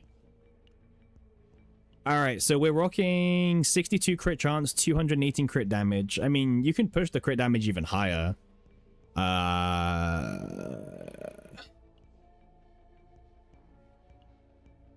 Like way higher, in fact. I have an attack one. But this piece is better. 10.7, 9.8.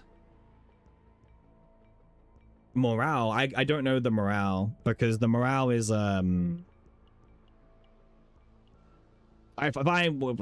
let's not worry about min-maxing, okay? Let's just hop in. All right, I'm gonna quickly take a drink before we do this because we'll be here for like a while. So give me 2 minutes and we can hop into a run.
All right, here we are.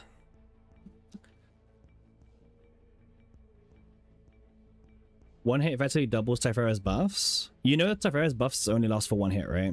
Just so we're on the same page, dog. All of Typhera's buffs only go for one hit.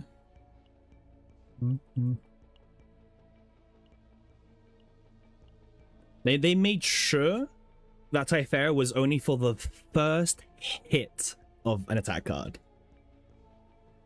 Yeah, they made sure. Anyway, let's hop in. Let's see what we can do. Alright, Judas time. Can we get 900k or is the team dead now?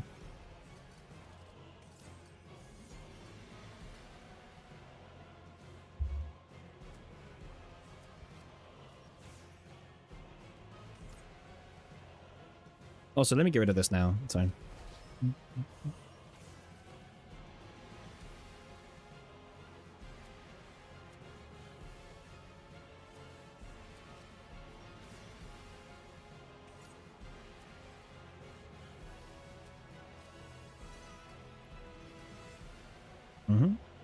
Turn 1 is just trying to draw through the entire deck, to be honest with you. We're just kind of vibing.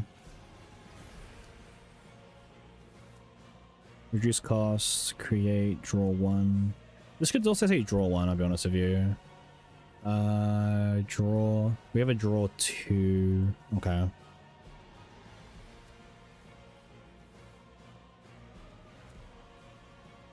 I'm just thinking, is it time to play this now?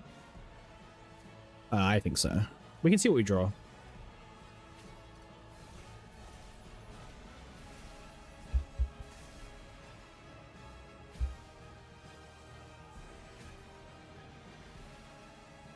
Okay.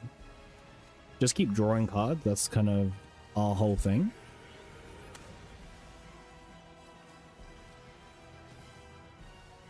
Keep on drawing cards. That's exactly what we're doing. That's fine.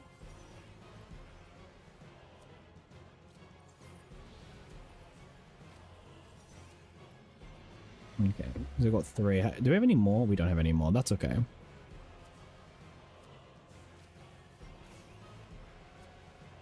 Draw 2, 120 is actually really good spread. There you go.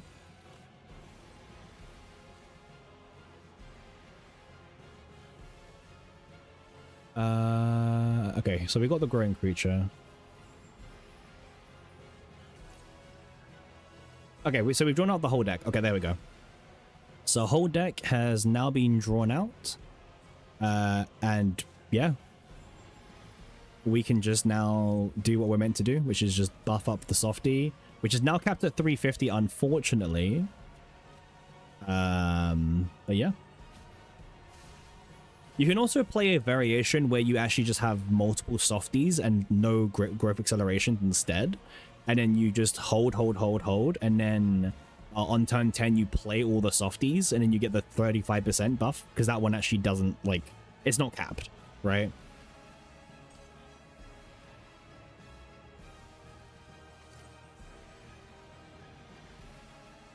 Okay.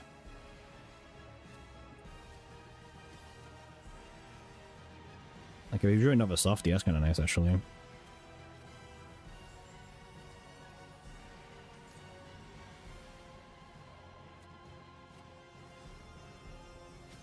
We'll probably proc Sylvia on the last turn. There's no reason for us to rush it now.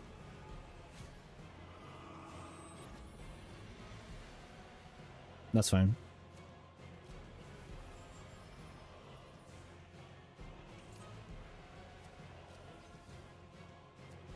Should you save Tressa Refractured Desire for Arabella right now?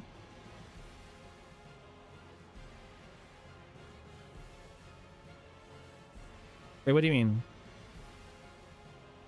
Save the Tressa Refractured Desire match? Hey, Caro, man. Thanks for the follow, by the way. You are now my favorite person today. How are you doing? Every follower is my new favorite. Damn, we're actually really close to 290 followers. That's crazy. We like barely reached 280 yesterday. You guys are crazy today. Thank you. Super appreciated. We're just testing post nerf or layer Heidi nuke comp, seeing how much damage we can do.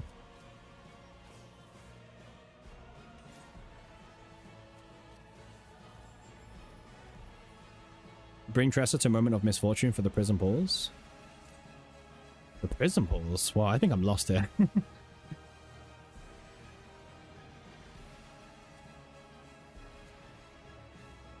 Okay.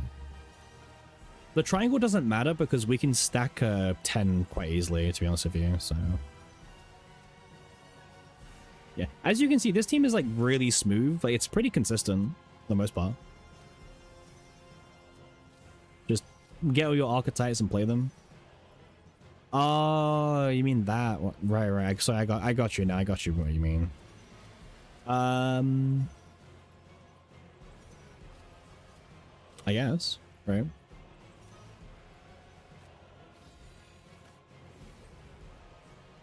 Okay. No, I know what achievement he's talking about. I know, I get it.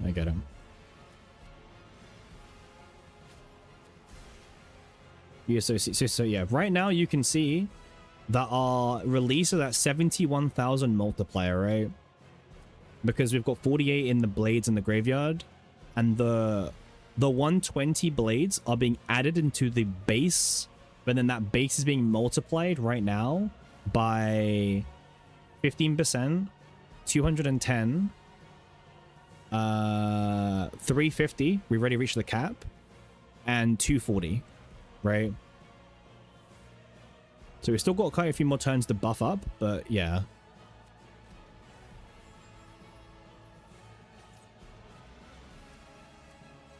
I guess I'll keep this guy around for now.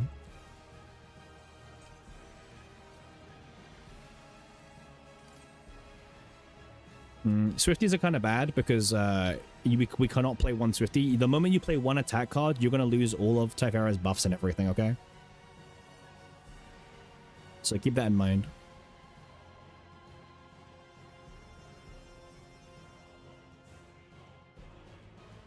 Okay.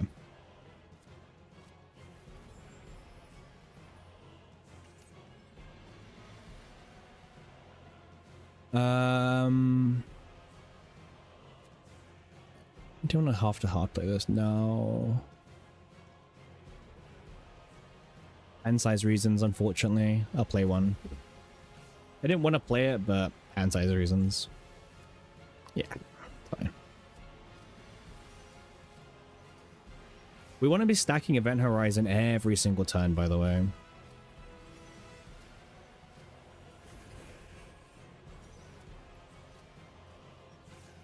I kind of misplayed, my bad. It's fine. There we go. Okay. So we didn't get any buffs into the 40%, so kind of sucks.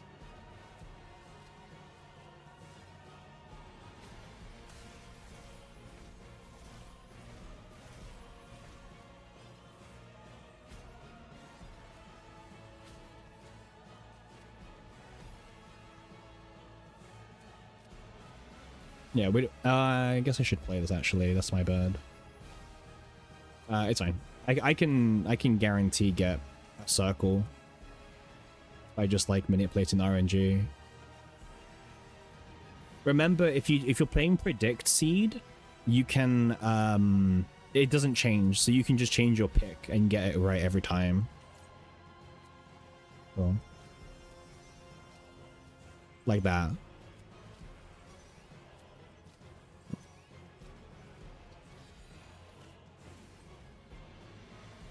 But yeah, it doesn't change the outcome. All right, so now we're at 115,000 multiplier. Not counting vulnerable, which we don't need to apply just yet. So yeah, now we end the turn. We don't need to play anything else.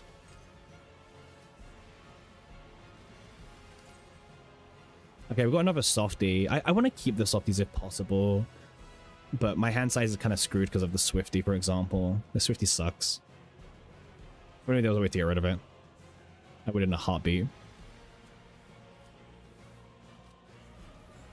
Alright, let's just cycle this, because it doesn't really matter at this point.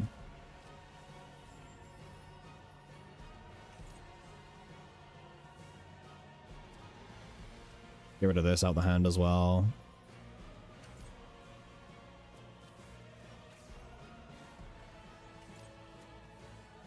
Because Swifty's fixed damage.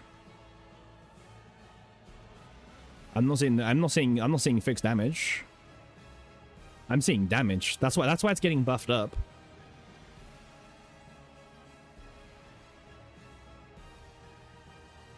I mean, I can reset it. It's fine. But like, you see, we lose everything, right? You see that?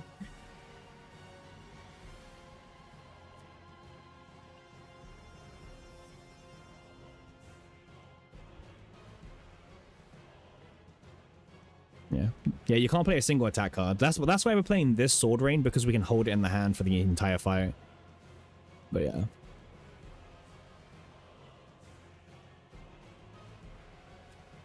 Yeah. It's just... Yeah, but also you can high roll more softies, right? So, yeah, high risk, high reward, right? Obviously, you can just play the softy card as well. That works. Give her 2 more tiers for creation? Maybe, Yang. I think you're cooking. Ooh, nearly good. So we got 160% this turn, huh? Pretty good.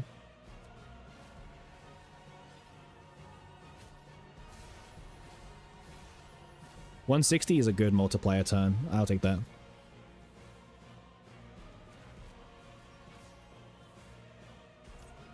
Yeah, the RNG thing is about how many Event Horizon buffs you get. Because it's random.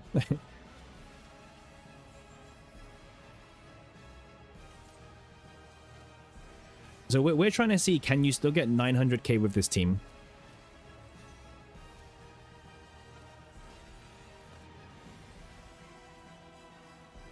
Okay. This is post nerf, okay? Post nerf for Voleo.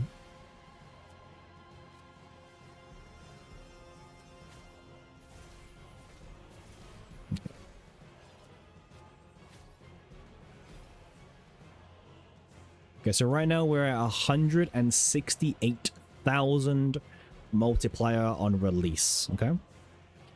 We'll end the turn as we progress into turn 5. No cap on release? No, there's a 200 graveyard cap now they added. So, yeah. So yeah, they capped it to 200, and they've also capped Olea to 350 on retain Softy. So there are caps now. But yeah.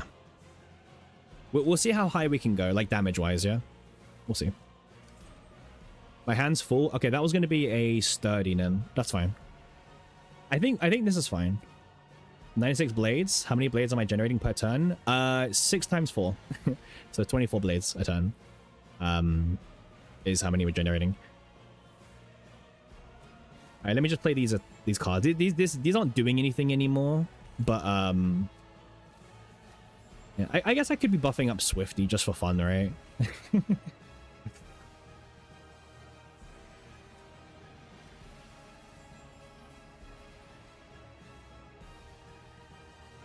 Okay, just for the 2 vulnerable. Draw, reduce, nothing else. If I need to use Nyx, we can soon, but I'd rather not, but we'll see.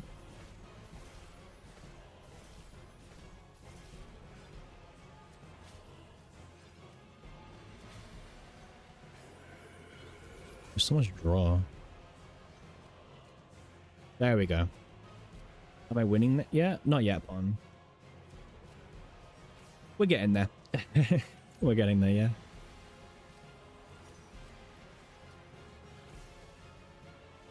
The interesting thing is obviously Typhera is quite RNG based in the sense that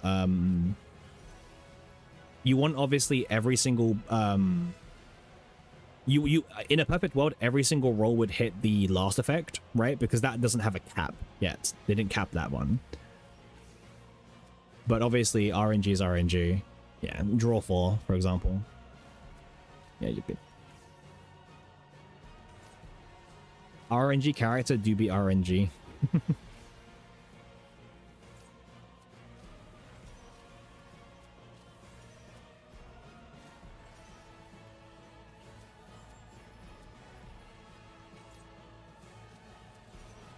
And then play this. Cool.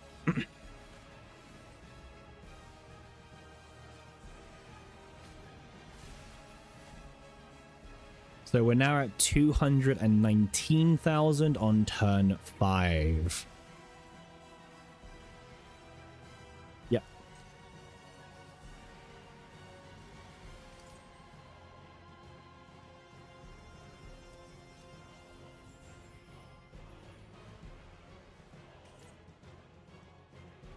This is draw 1.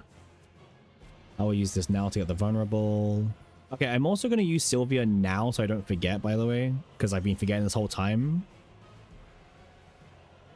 Hey, Scout, how you doing? There we go. What if the buffer layers, they give her 2 more tiers for creations and evolve as a retain effect? For example, softy retain effects would be increased damage by 10, 15, 35, 16, 90%. I think the corruption buffs are going to change her playstyle a lot more, Yang. I don't think it's going to be like just buffing. I think it's going to be like playstyle changes. Also, there'd be a lot lazier than that. I mean, I like your idea, but I think they'll be a lot lazier.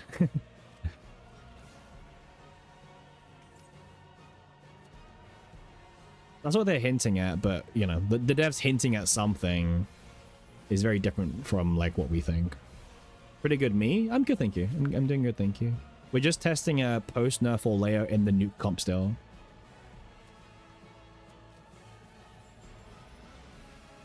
We're seeing like how high can the team go nowadays.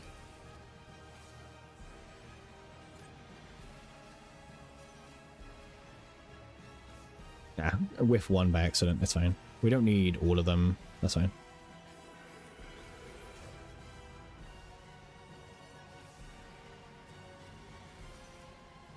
Okay, we got 1 onto 80%, so it's not the worst case, but yeah. Oh, 100%, Pon, I agree with you.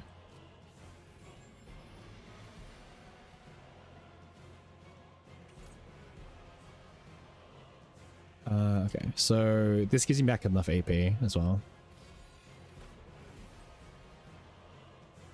There we go.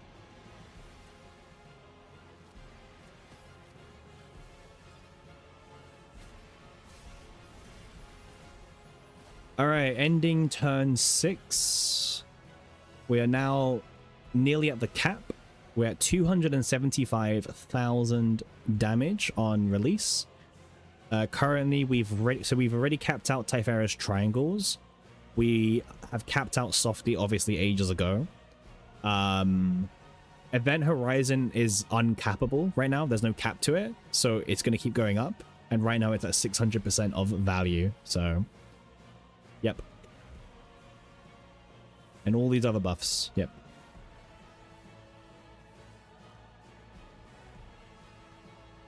Pretty good.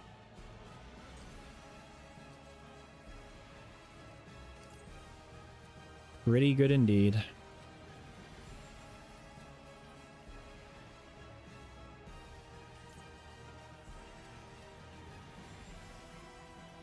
Yeah, team is very consistent in terms of draw. Like you'll probably always get your draw power, which is kind of nice, obviously.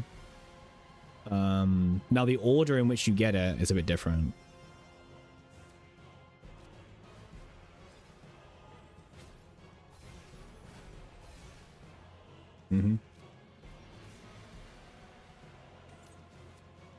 Hand is too full. We have way too many cards in hand.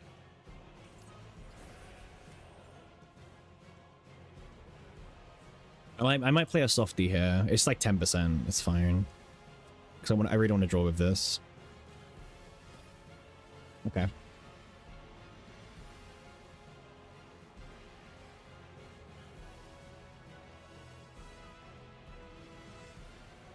Draw.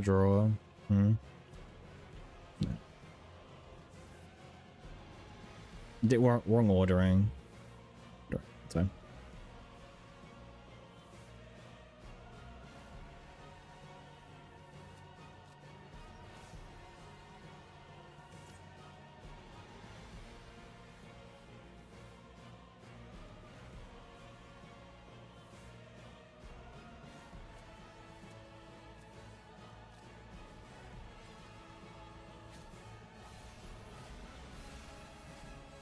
Okay.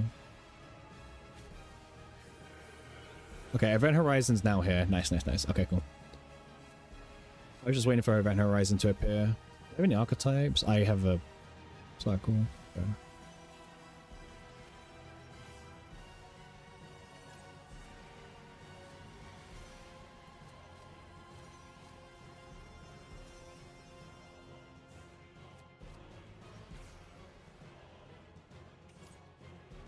No, no, no, no.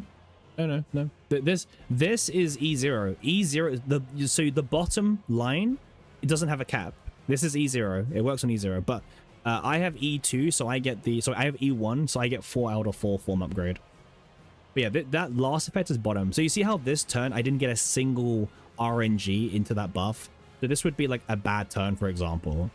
But I'm not going to sit here min-maxing Event Horizon, okay? I have a bit more.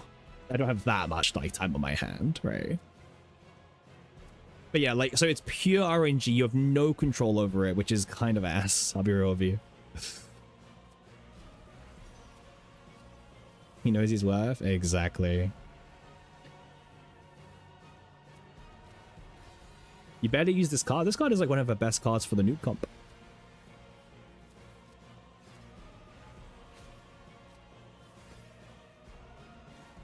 Okay, end of turn 7, we're currently sitting at 329,000 on event release. And moving on.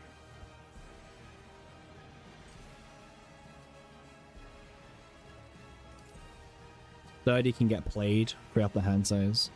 What if it doesn't crit? You can crit RNG stuff pretty easily. You just keep some cards back and then you crit. If you don't get a crit, refresh, play the card, crit fish again. Like, it's fine. We have a pretty good crit chance as well anyway. We have a 62 on here, and then we have a 6 from the partner on Typhara. So we're fine. We will crit eventually, so it doesn't matter.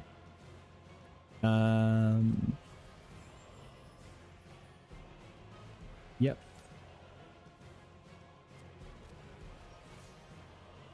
This should be fine, right? Yeah, cool. Well, the nice thing is we have Event Horizon already in our hand, which means we can just play the archetypes, and frankly, there's nothing lost here, which is really nice. Handful is fine. We don't need the extra generated ones anymore. If you have E6 Typhara, the only benefit you get, by the way, is that your triangles go up to 350% instead of just 300, okay? So there is an advantage for E6, but it's a very, very minor advantage, I would say, personally. Once again, so far none of them have gone into the third effect, which is kind of sucky, but we don't really have any control over this, unfortunately. Pure RNG. Okay, so we got one buff.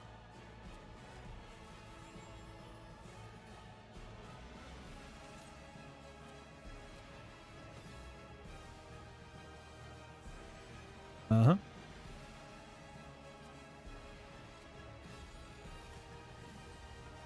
There we go. And then play all the cards and we're good. Yeah, as you can see, like, full cycling deck is really easy. But because now that Softy got nerfed, I would change the deck, by the way. So now you're probably better off playing more Softies that sit in your hand. And just, you know, so on turn 10 you can play multiple because the first line does stack. So you get that effect. That's what I was like, I would change that bit about the build.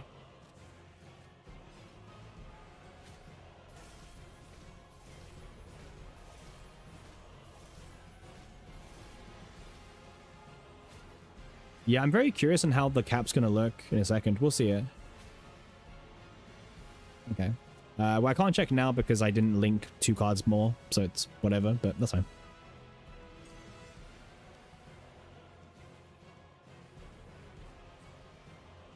Ah, so that's what happens. Yeah, yeah, yeah. Okay, we're like kind of caps now. Yeah, that's interesting. I was kind of wondering how they were going to implement it.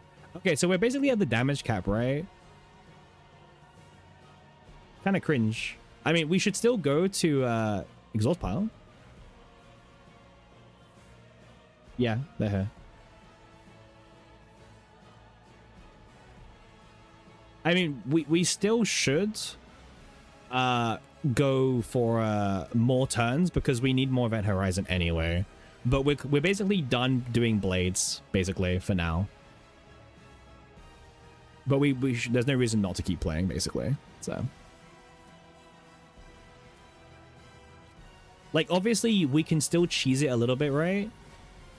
You see, like, we can still fill up. It's like at the turn end, right? Or whenever it happens. So we can still cheese it before we fire off the nuke.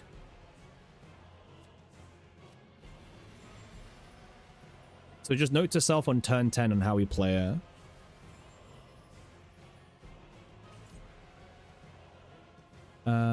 I want to use Quantum Seed here. I'll be real with you.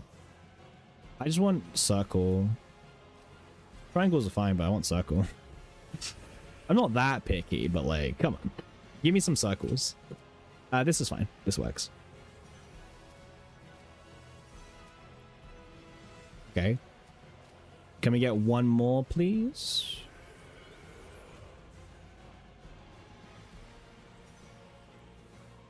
Nah. Imagine no crit. Guys, it doesn't matter. We can crit fish really hard, okay? We will crit. That's not that we're not concerned about not critting, okay? We will crit.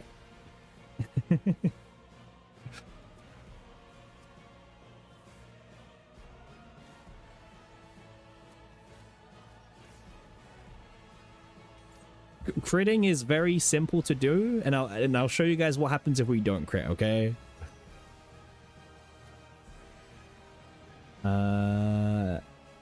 Okay, we have a circle still in the deck. Nice.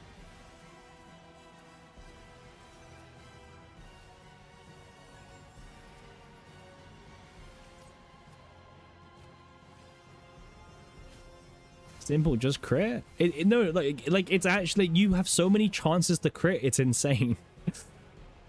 Okay, so yeah, this is what I mean. Like when it gets to the final turn, we need to like do this, right? You're almost at 900k. Exactly. Good point, Pon. Like, look at this. We haven't even fired off the card yet. We're nearly at 900k because of E6 Heidi. And this is pure Crimson Blade, by the way. Pure Crimson Blades.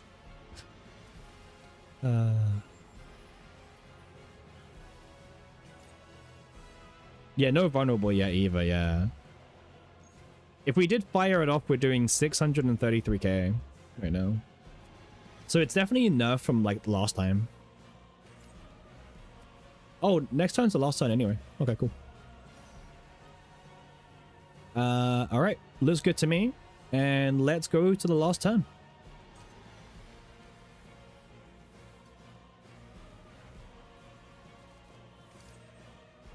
Nice. Oh, a softie as well. Very nice. Very, very nice to get softie here. This doesn't really matter what I'm doing here. I'm just gonna like use the growth excels. I am gonna keep this one back, however, because I don't want the Crimson Blades to take up the stacks. So I'm gonna intentionally not play those ones right now.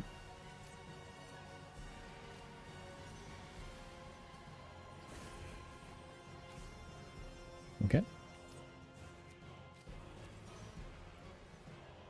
Nice, 120, nice.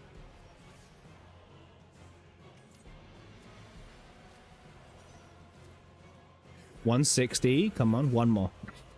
Give me the quadruple on the last turn.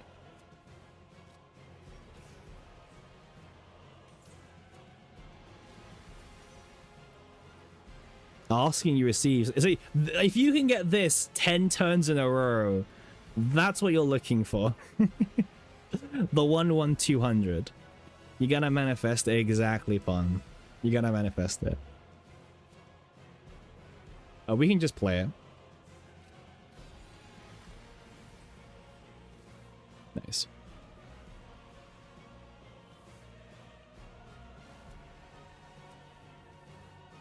Okay.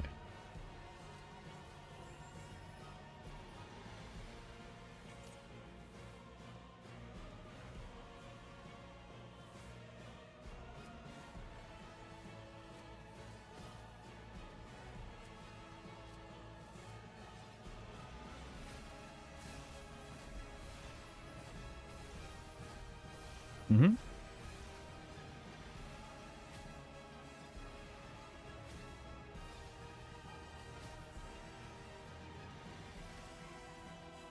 Okay. And then we can do... This is one, right? Perfect.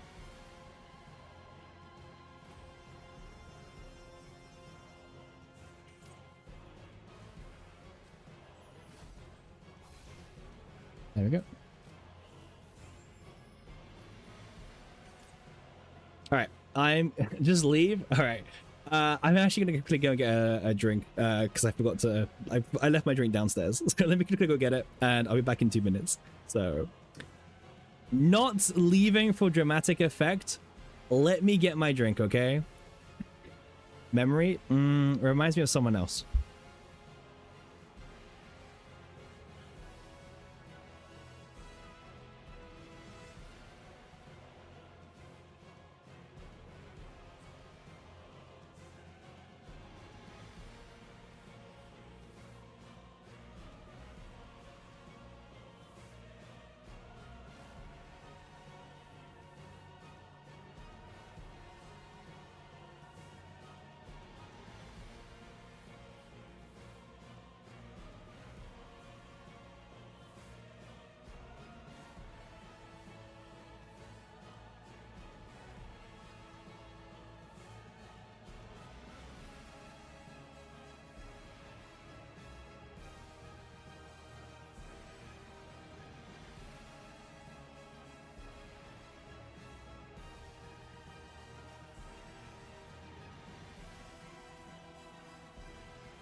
Oh, are we doing this now? All right. Let me just catch up on chat, right? Let me see what I missed. Let me just scroll a little bit. Let me just see, you know, what we've missed. Anything important? No. Okay.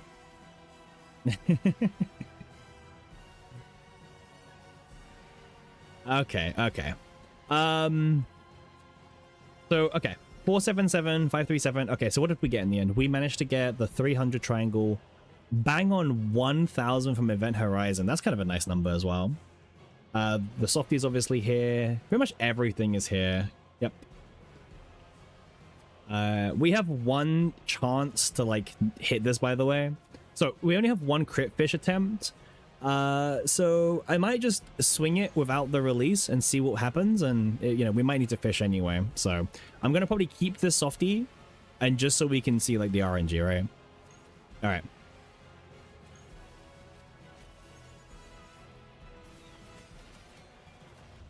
All right. Okay. Straight to 1.3. I mean, that's not like that far apart from like the first run.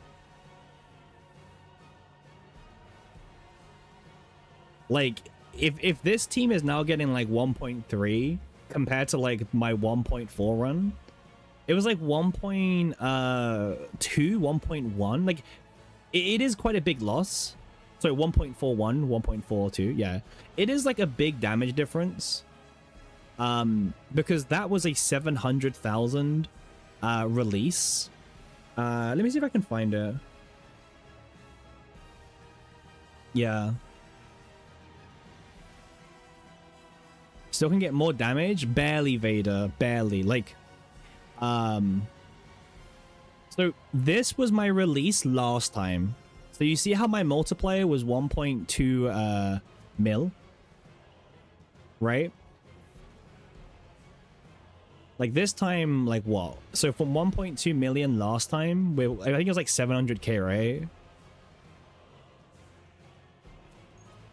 Yeah, it's like 716k. Yeah. So we're doing 716k now compared to the 1.2 million we got last time. So it is a big nerf. Like it is a big nerf. But like it's still enough to get your like your scores, right? So yeah, from 716k, sorry, now it's 716k to 1.2. I mean, okay, fine, we'll try this as well, right? So 729, do we crit this time? Let's see. No, so this one doesn't crit, for example. That one doesn't crit, so yeah. So that's what I meant, like the original one was enough. But yeah. So, well, yeah, because we had the the mechanic on our side. But yeah, for anyone who missed the damage score, I'm about to do it again. So let me just hide this, because this is guaranteed crit.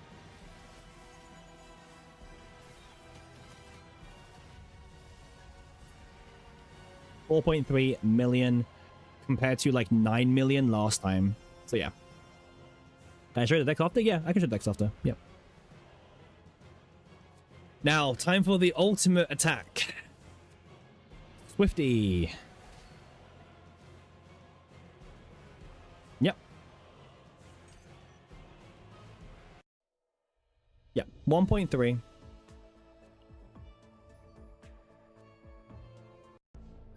Yeah. Obviously, it doesn't beat my old one of 1.4, right? Thank you for the hard work. You're welcome. You're welcome. So the teams. I want to see the teams. Sure. So this was the Heidi deck. So this is probably the most relatable Heidi deck you could ever build. Like we're missing half a persona, so we're missing 30% multiplicative, right? Because you want double of this one right here. We don't have any. We have time regulator. with this engraving. We have Obsidian Sword with it max one. Like this build is so bad. Even like you could easily get a better deck with one delegation. By the way, yeah, this is Timmy playing delegation. Sorry, Timmy playing FSO. Yeah, this build is so weak in comparison. Like you guys could easily get further. Like just I don't know, get better engravings, get a better gear, get a better weapon. Like. Yeah, you guys could easily get better builds. But I like this. This is showing that like you could have a shit build like me and you can still get like 1.3 million with the nuke comp. Even post nerf, right? Post nerf 1.3 mil. Yeah, buff to you too. Okay, Olay is kind of interesting. Post nerf, you can change the deck. How much less without dupes? The nuke itself, I can't really tell you. Like you would lose a bit of multiplier, but you can still get 900k without dupes. If that's your question, you can still get 900k with no dupes. I assume that's what your question is. I don't want to get rid of the pawn one. Let me get rid of this one. I want to leave pawns one. Okay.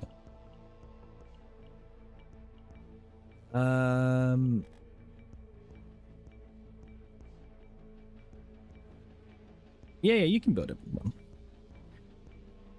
This one's annoying. I mean,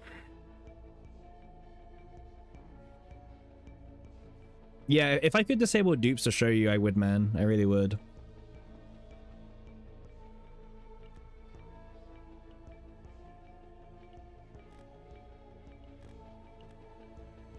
Or even the combo, actually. No, not combo.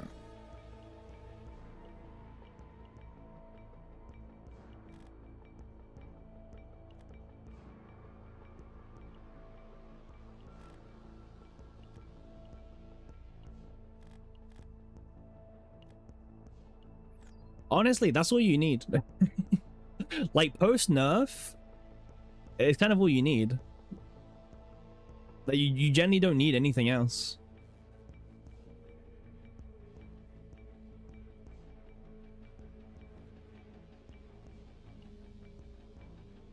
You could just play the upgrade version if you want as well. I'm playing this one because, I don't know, it makes more sense for softie generation because on the final turn, you can actually do quite a lot with softies. But you don't need ult. You don't need the mythic. Like, this will cap this really fast already. Because remember, it's by 2, so it's 75% every single turn. So on turn 5, you max cap it. Actually, sorry, but it retains as well. So you actually max this by like what, turn 3, right? Roughly. So even just this one growth acceleration, you cap this on turn 3. Which is crazy. On use is capped? No, on use is not capped. On use is not. That's why we're still keeping like this one in. You could dupe if you want to dupe, but hand space is kind of a concern. It's kind of a concern. But you can dupe growing creature. It's all we discussed initially.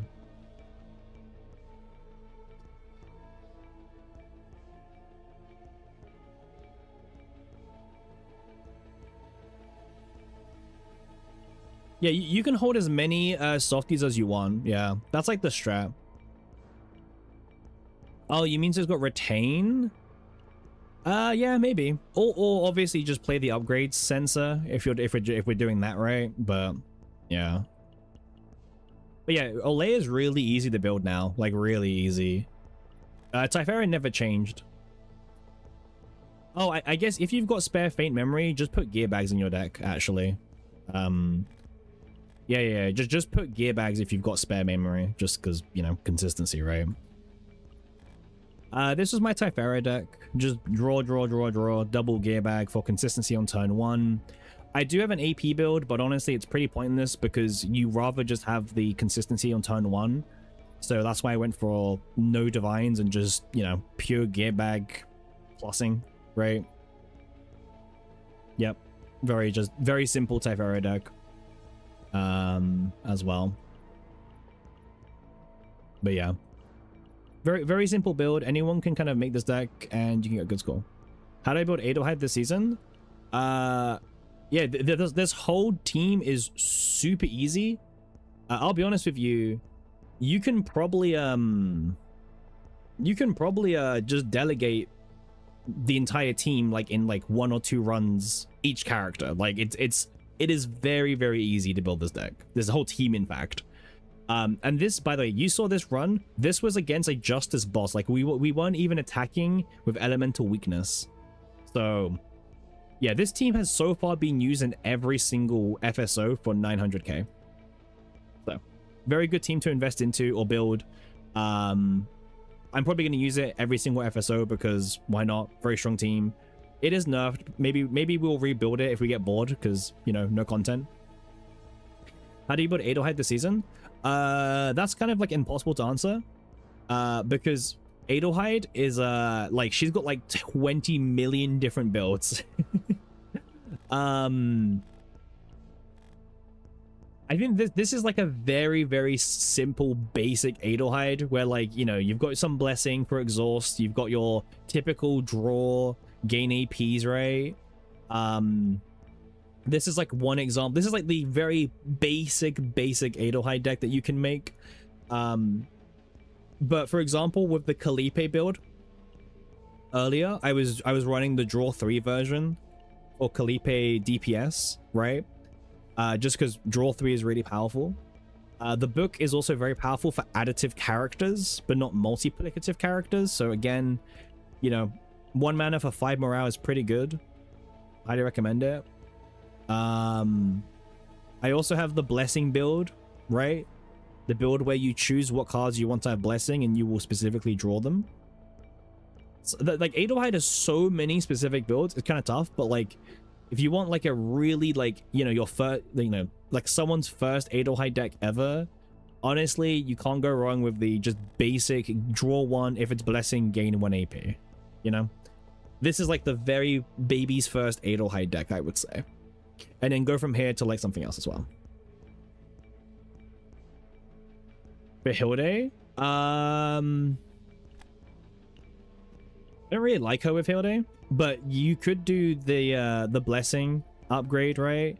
For shield generation if you really want to. And also this will make some of your arrows get blessing, and then you have a chance to, like, you know, it gives you more things to target with Protect Us. You draw 1. If you drew an arrow, you draw another card. But guess what? The arrow draws you another card as well. So that also works pretty well if you want to run this with like Hilde, right? But also make sure you run the book because the 5 morale is also a thing. Yeah, I like this a lot. This is a really funny one. Very funny, very interesting, very relevant. Yeah, obviously run the book. It's the best thing she can do for Hilde, right? 5 morale is 5 morale. Who do I prefer along Hilde and Cassius? I like the fake. I like Faye. The double DPS Faye team. It's what I use for my FSO score. Actually, you can kind of see it here. Well, I changed. We were testing something yesterday, so ignore this. But the actual team itself was Hilde, Faye, Cass. You skipped Faye. Anyone else? Hugo. Hugo's really good with Faye. Like, really, sorry, with Hilde. Really good. Because she plays skill cards. And then the skill cards will give him stacks. And then the arrows will all trigger Commence the Hunt. So, Hugo is also a really good unit. One of the best characters in the entire game as well, by the way. So yeah. Hugo would be my pick. To be run alongside Hilde and Cassius. And also Hugo has a very small deck, which is great, because he's got like, what, 5 upgrade cards, and then the quick fixes draw 2, but they cost 0 anyway. Yeah, And he's pretty easy to build as well on season 4. This is season 4 Hugo, for example, you can see. So we're just doing second method, we're running pulsating egg, and all the good old Hugo stuff that you expect from Hugo, right? What's the Fey deck I was using? The Fey deck I was using is just this. It's just it's the Heaven build, but with 4 souls. You'll hear some crazy people like Rage and Winnek tell you that 3 souls is enough, or Winnek will tell you 2 Night Rains is better. Ignore them, right? You will brick, and you'll definitely brick. It'll come up with you. Okay? Ignore those 2 people. Mostly Winnek. I think Rage is just more like, this deck doesn't brick at all. But ignore Winnek.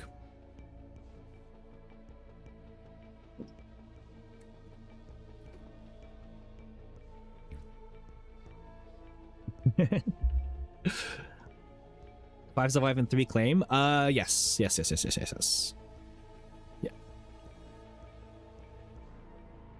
Every fake card looks the same. True. Sustain might be an issue running Hilde, Cassius, and Hugo. Wait, what content is it for?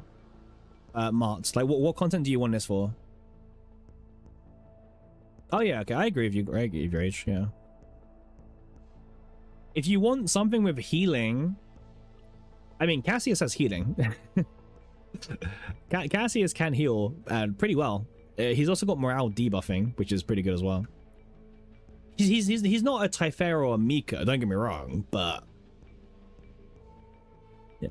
If you want to do a main DPS Hilde build, just run Cassius and Mika with her, right? Morale Mika works very well if you want to just slop that in, right? Season 3 Mika build. Oof. Yeah, I mean, season 3 is just broken. I don't love talking about season 3. It's a little bit, you know, a little bit meh. Just keep talking about. Nothing specific, just wondering what sustain works best with Hilde's main DPS. I mean, there's also attack, right? Like, you know. Again, this is super dank, but if you want to learn like more cool interactions, this card is really funny. You can make your sustaining problems go away with Forbidden Guidance of Futility. Okay, just saying. Futility, and also it's not got unique, by the way. It can stack, right? You will never die with this card. You will pretty much always heal. You'll have a good time. What is stress, right? Yeah, this card's actually kind of funny. Yeah. It's actually a really good sustain card, but like there's no content where you need that level of sustain just yet. But hey, if there is, then make sure you keep an eye on season 1 of Futility.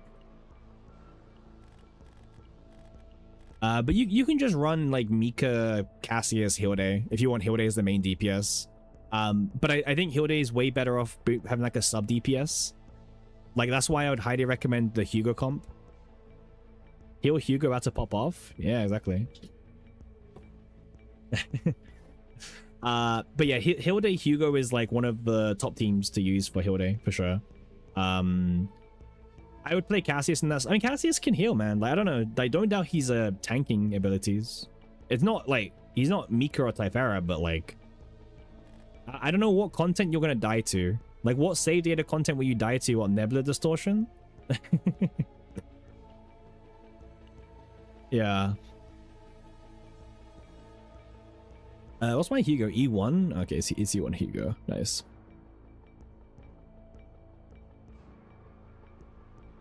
Oh yeah, I need to swap my build back because I swapped my extra attack build with Luke. So let me go get my build back.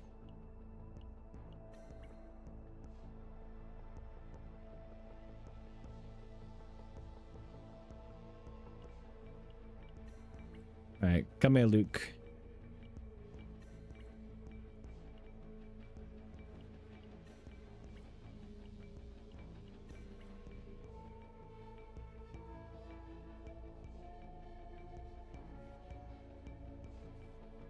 Oh wait, this last one was It's not Luke. It was who was someone had a, it was Nine. Nine had a, now why does Nine have an attack piece? Don't ask me questions. It's because we were doing Khalipe earlier. We did DPS Khalipe on tower earlier, so we had to like move around a lot of pieces. I mean, it worked, by the way. We got the sticker, so that's kind of cool.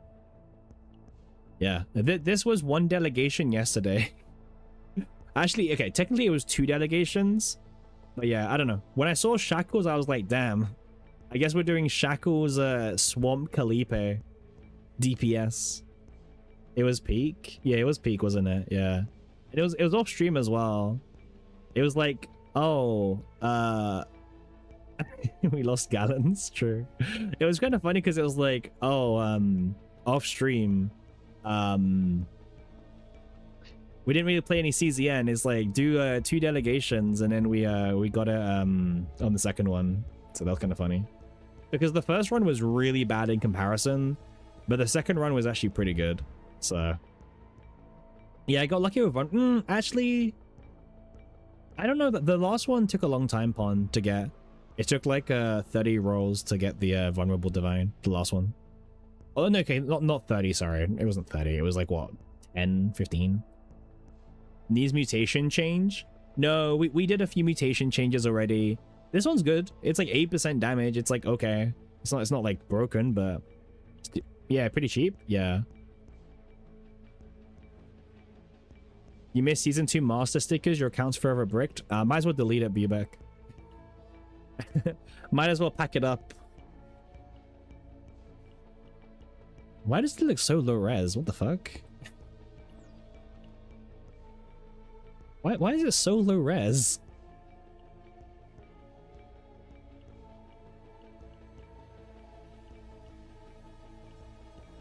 I'm not saying the game is high res, but like, what is this? Devs hate us? It's so bad.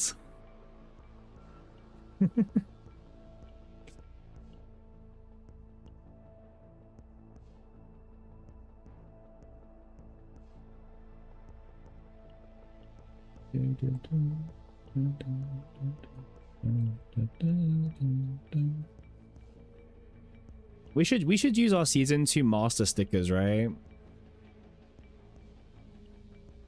Yeah, we should use season 2 master stickers.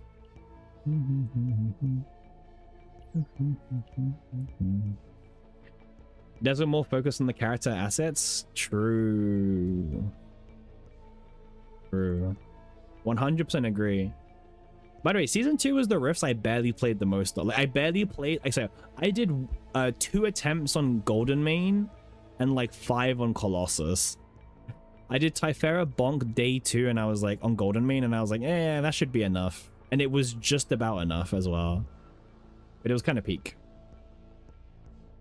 It was kind of peak for sure. Yeah, the devs do hate us. I know. It's very true.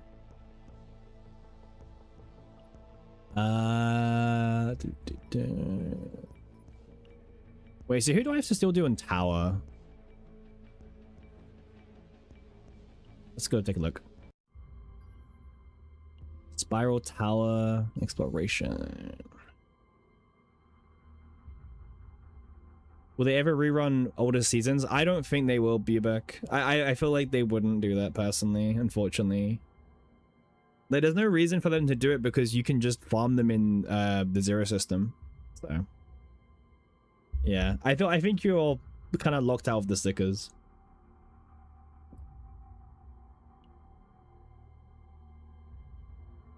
Is it Rin time?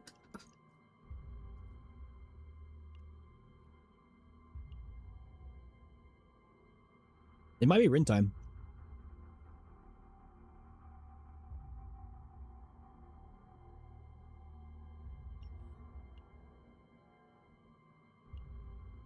Uh-huh.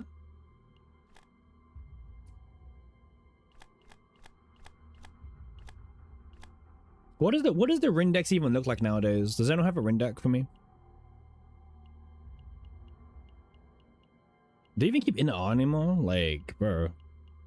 If anyone has like a Rin deck code, do send it, and I will trust you.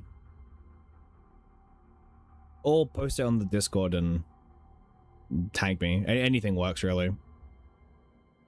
I did see a Rin deck like earlier, actually. Let me see if I can find it as well for myself. Yeah, but like I'm talking about like, the rest of the epis, Rage. I know like you're spamming the move, but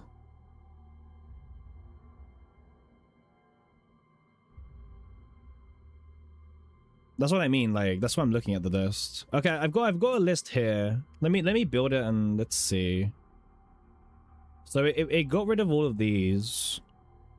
It obviously duped some. It dupes destruction 3 times. It's season 4. Sorry, season 3. Ew.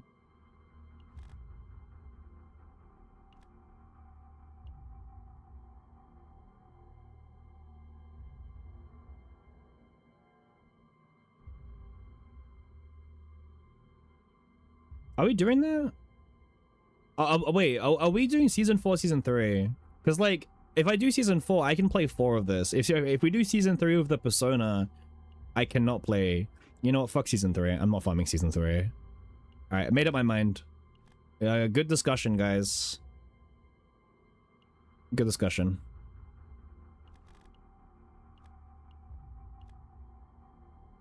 Yep, good talk. Uh-huh.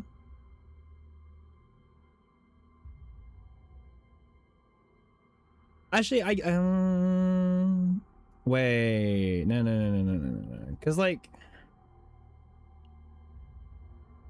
Because we can get a reduced cost on this one, right? Where is it? Common Epi, 2 morale, divine. It's this one, right? You want this as well? And then this also leaves, if I want, I can get 1 AP on here if I really want to.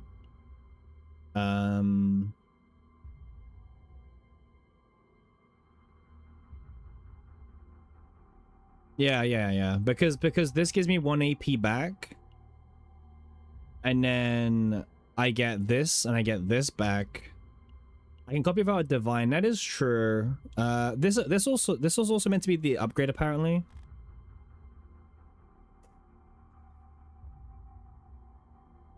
Is that right?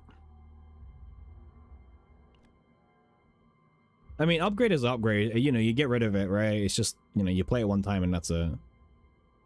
Yeah, the additive is worth more, but like, it's like, do you play upgrade to just one time, blah, blah, blah to you two, Aries? Like, do you do the multi because it's not, you know, one time it's gone out of your deck? Or do you play the additive, but you have to kind of draw into it every single turn, right? It's like the compromise. One time use or every single turn you have to find it. So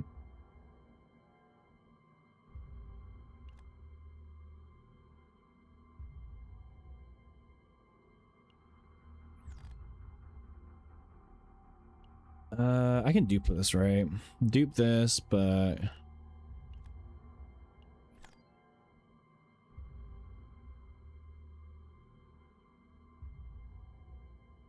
I'm not sure if I'll go for the upgrade, I think.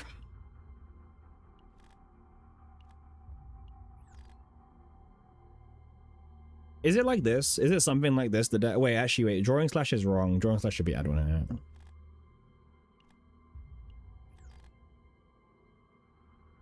Do we do this? Is this like what we're working with now?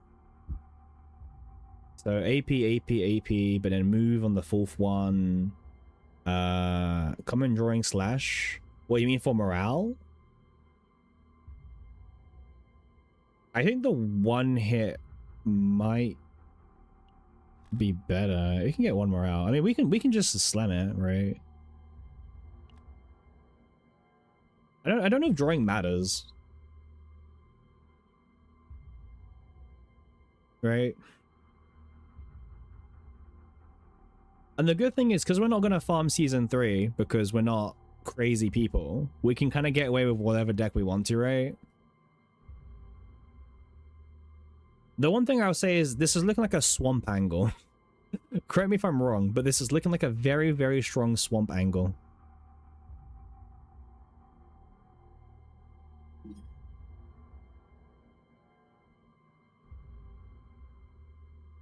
But yeah.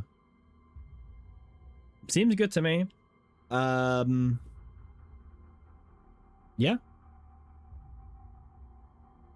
I don't have like any what if you also survival card? There's no good survival card for strikers, so I don't want a survival card. Like, which one am I running? For strikers. You know what I mean? It's Sever Ties. Like, Sever Ties is the best one. But no, I also need debuffs, right? How are we getting the debuffs? I can add one basic card and add more divine? But like, what divines do I add upon? That's what I mean. Like, what am I, like, what else do I really want out of this?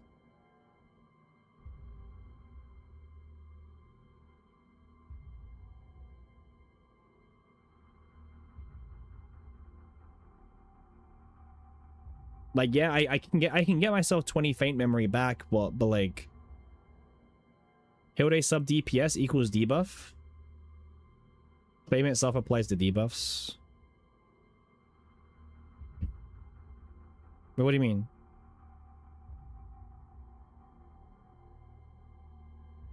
Huh? How am I getting debuffs? Destruction if I want to keep it all the same? Oh, you mean, sorry, you mean this one, Pawn. Sorry, you mean this one, right? I think we're fine, question mark? Hilde with Fracture, Ionize, Mark, easy. Get someone to apply Vulnerable. Get someone to apply Vulnerable, huh?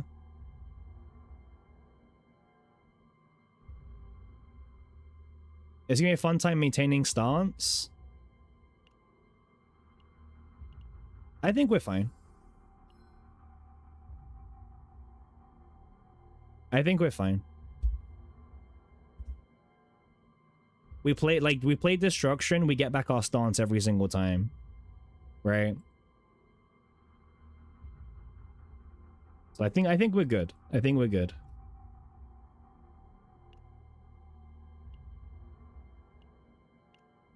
Let's give Drawing Slash to the Divine that applies... What's that dagger that applies to Vulnerable and Kill? Oh, Searing Dagger, whatever it's called. It has to be on the No. The person who has the dagger has to kill.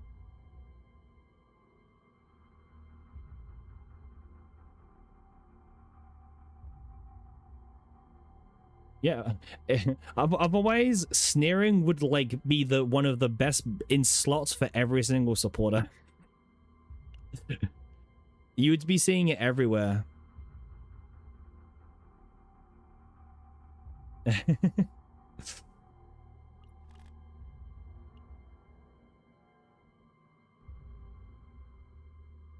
Surely not, right? Surely not. Do we just gobble our AP away? Nah, surely not. Nah. But it is a debuff.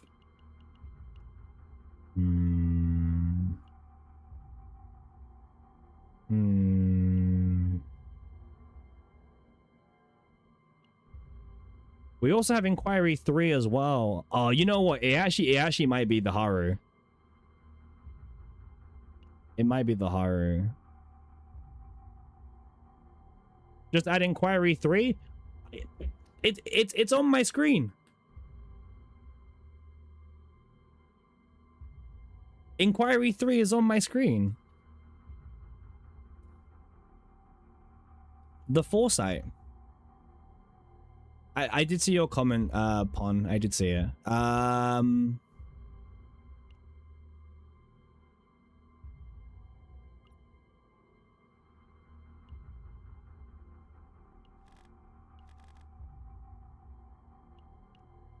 Inquiry 3-7 plus. We just need 3. 4 layers of mood. Huh.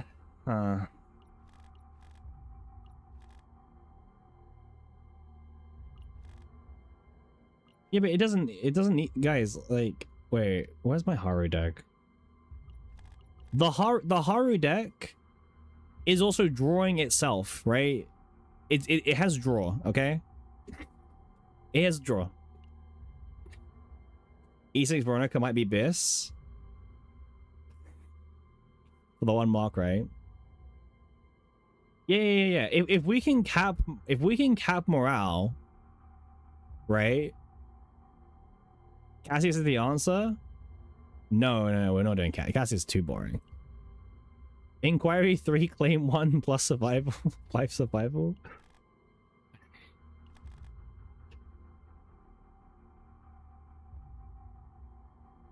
Wait, actually, but I think this is fine. Ado is good. She's got lots of skill cards. True. Where's my Haru deck gone? Wait, how much more are we capping? We're doing like what? 3. Well, okay. Assuming we don't get it first time, it's 3, 6, 9, 12, 13, 14, 15, 16 morale. It's 16 morale if we don't play Anchor Shot first. It's 19 morale if we play Anchor Shot first. Is how it works. So 16 morale. So I'm assuming worst case scenario is 16 morale. Right? Worst case, yeah, well, this is 16 morale in the worst case scenario.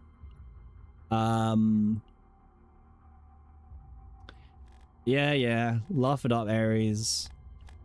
We're still gonna be higher than you in Rift.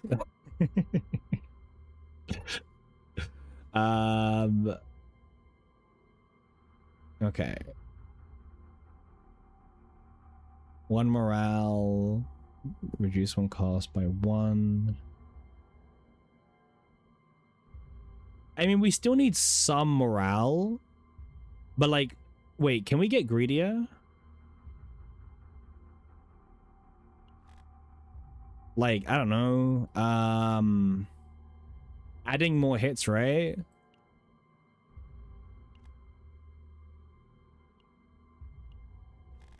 Challenge on, nice. If we use Haru, right, we can get a little bit greedy and just run like this Annihilation, right? Am I wrong? I mean, it makes sense to me, right? We have decreased fortitude, we have morale, like, you know, easy. No, I didn't. No, exactly. If you have to hire someone, your name will be higher than mine. All right, bet. You can make drawing /2 cost and give it decreased fortitude. That sounds awful. I'm not doing that. This is meant to be like a very reasonably cheap build to make. I'm not dumping 200k black mass in drawing /. I'm not doing that, bro. Sounds like an AP heavy team of Haru. What, you mean my current one? So the destructions are gonna like to eat. Okay, these 3 destructions cycle themselves. Now someone didn't mention this, but if we just keep it basic in, we could put 1 AP on this destruction as well, and then it doesn't even matter. We can just full cycle, right? We can keep 1 of the basics in, which I don't know. I don't love, but we could do that.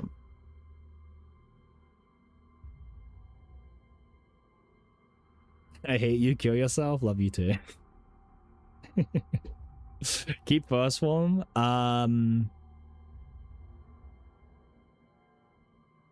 Maybe.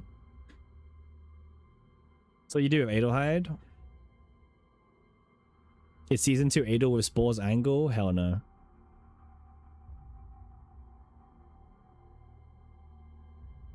Hell no. Bro, we're not farming like a season 2 Adelheid angle, okay? That's not happening. But yeah, like, come on, like, guys, it's simple. We keep a basic in, right? You should have Ray. Bro, no, you guys are like hoping way too much at this point. Season 1 Nia? Nope. Nope. We're doing Haru, okay? We're doing Haru. Alright, look it in. We're doing Haru. Simple. Haru is locked in as one of the teammates for the run, okay?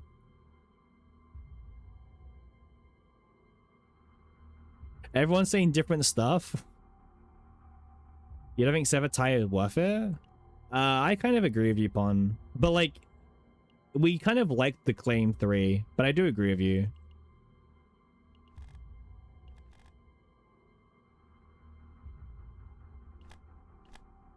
Like, it is 120% additive, which is pretty nice, but that one AP might be a bit tricky. Depending on who the third unit is, right?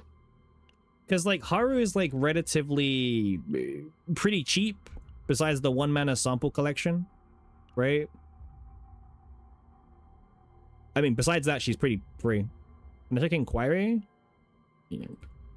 Haru and Adelheid. We could do Adelheid.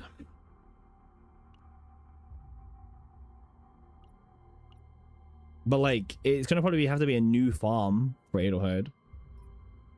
Probably.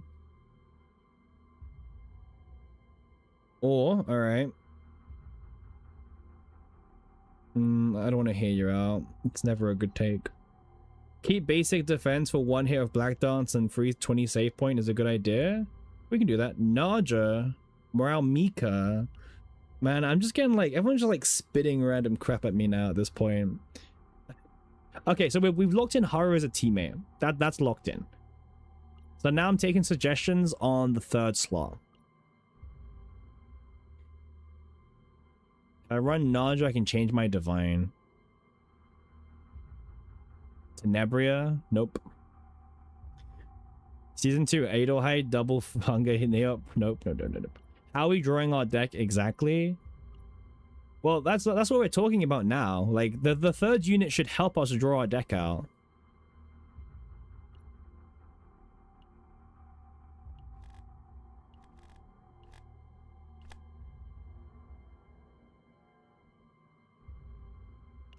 It might just be Adelheid. I'm not farming Season 2 Adelheid. That's not happening. I can promise you now.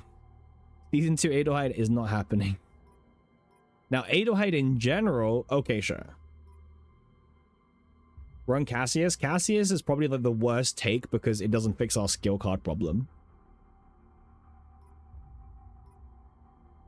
Draw Inquiry, Khalipe. Alright, you guys are useless.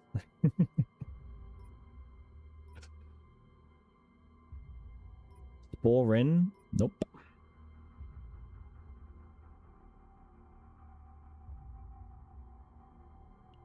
What's we doing over here? Naja can reduce. We're not doing Naja, but I appreciate the Naja sentiment. I'll be honest, guys. I'm probably just going to use a controller that we already have. Okay.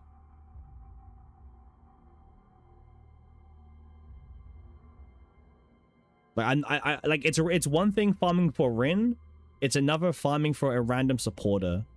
Also, okay, if somehow. Wait, let's make this more fun. First time chatter here. Since you locked in on Haru, you can always add Celestial, Exhaust, Neutral card with 2 more to a 3rd combatant. Also, hey, how are you doing? How you doing, King? The goal is stickers. So, you know, if we can fit someone else in who we don't have a sticker for yet, that would be pretty good. Okay?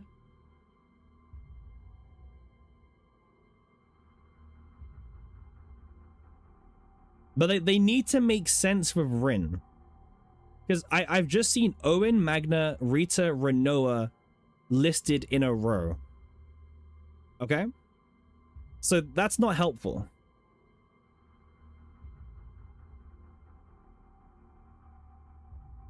We already have Ray sticker. Hey, yo, you just watched the Jeopardy video? It was really fun. Watch. Yeah, we should do more. I agree.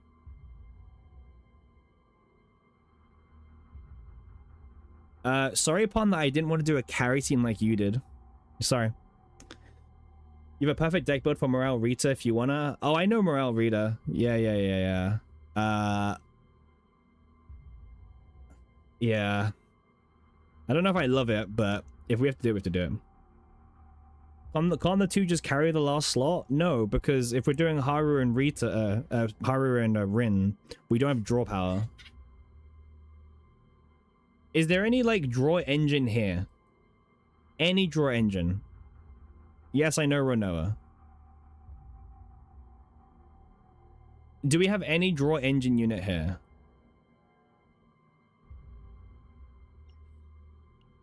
Lucas and Renoa? Oh, man. Let's take a look at Renoa. Alright, what's the draw engine like? Does anyone have, like, draw Renoa? What does that look like? And when I say draw Renoa, I mean I only wanted to draw, okay? Is this card, right?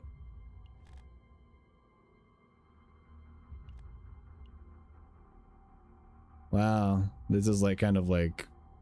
This is really cope.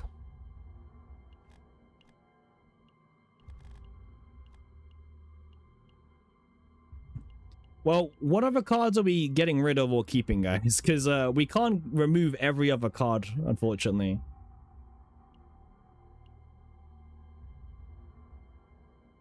Upgrade the gun? Oh, man.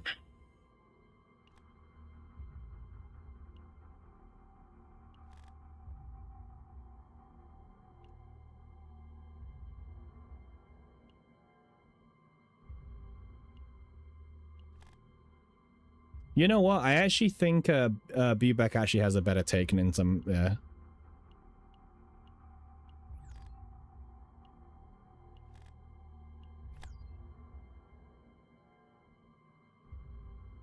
I don't hate the tech of keeping the basic because it's another skill card. Yeah, I like that Bubek. See, I read chat. I saw your message. Yeah, whatever.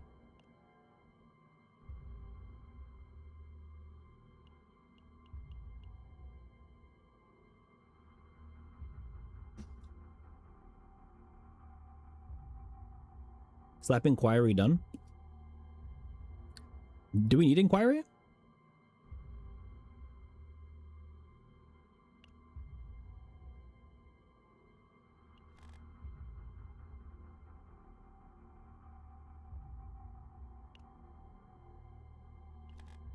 I need draw. No, we have draw.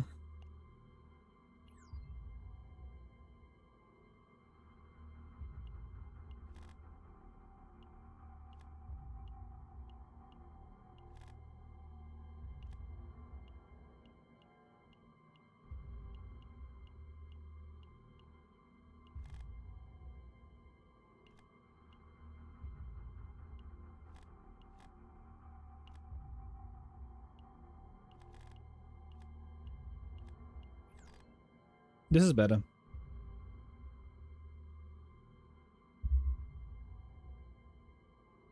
This way we don't get a dodge bullet.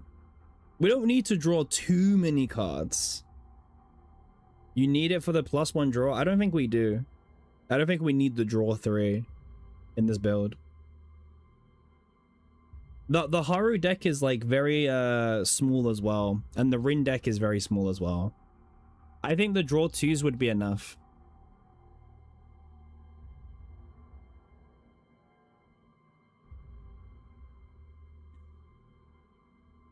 I think the draw 2s would be enough.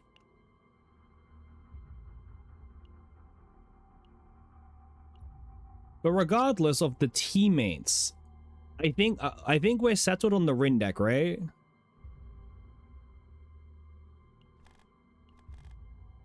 This is like a debatable one, right? Like, yeah, it is more damage, but oof.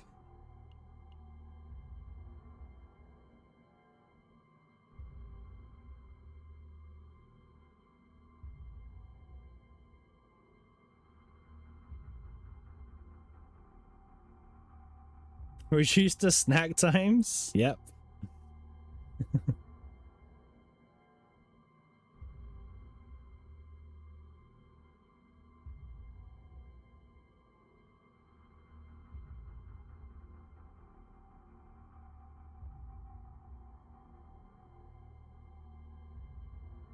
That's true. Snack times don't exhaust. You never played Rin, so you're pretty useless here. No worries, King. You think Spore Adelheid? We're not farming for Spore Adelheid. It's time to let that dream go away, okay?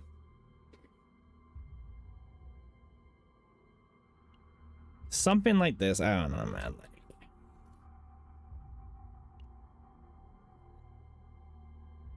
I know that I can leave a basic shield or something for this on AP. I am well aware. Don't worry. I do see your messages in chat.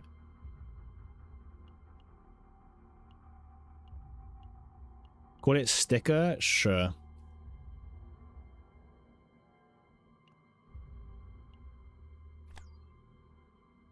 But yeah, I am aware that we could always keep a shield card in and put AP on this one, which I may want to do. Because it helps the rotation with Haru a little bit more. And it's also another skill card, which will break my deck, probably. But yeah. Can I show Haru one more time? Sure. This should be draw 1, by the way, just so we're on the same page. But yeah. This is Haru. Actually, wait, maybe we can just sack it now, right? Wait, let's just Haru now.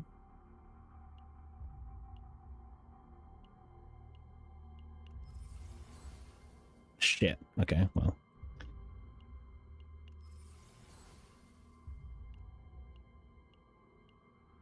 I kind of wanted to the one-shot it, but yeah, well, guess we're here.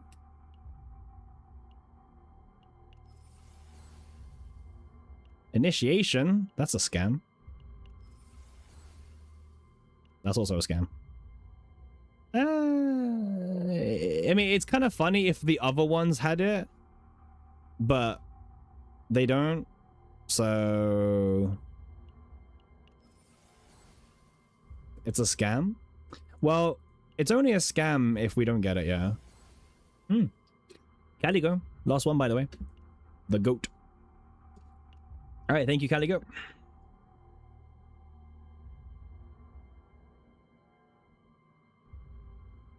It does, but this also is good as well. It's kind of the same thing. Kind of the same thing.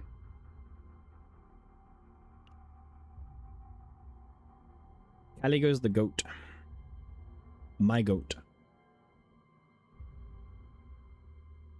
Haru Tower time? Haru, what do you mean Haru Tower time? We've already done Haru a long time ago.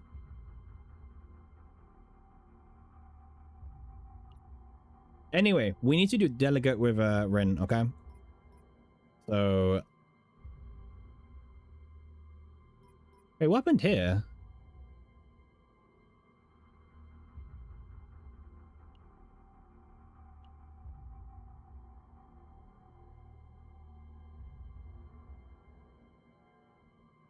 When the fuck did I do this?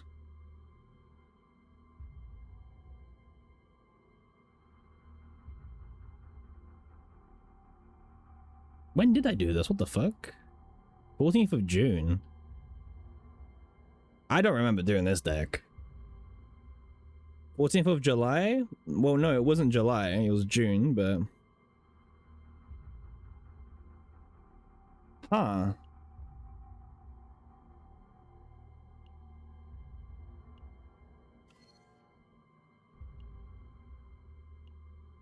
I mean, this can clear tower, like...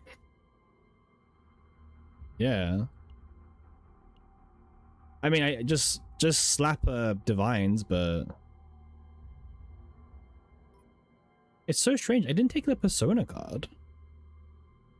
Huh.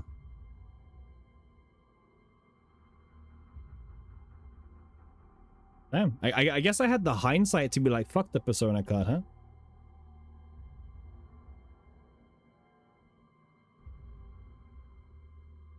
Yeah, I mean, also the one downside is like I can't add the shield in, so I can't get the AP, right?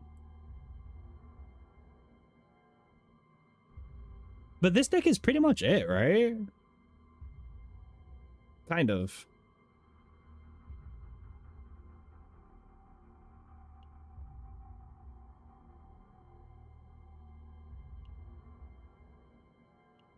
No Verdant? No Verdant, but it could clear still.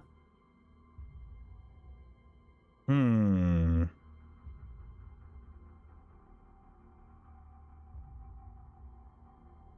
AP.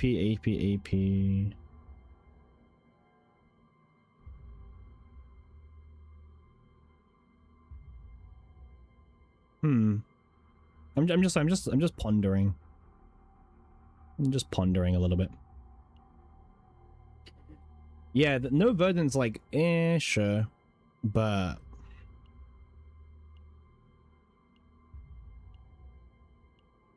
ponder faster?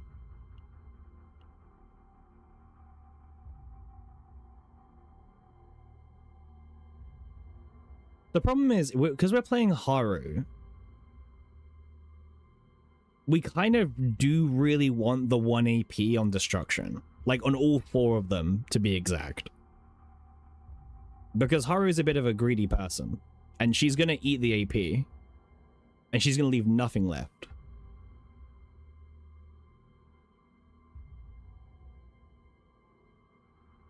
That's the only reason why I'm considering, like, being like, screw it, let's just keep the skill card in and just go for it.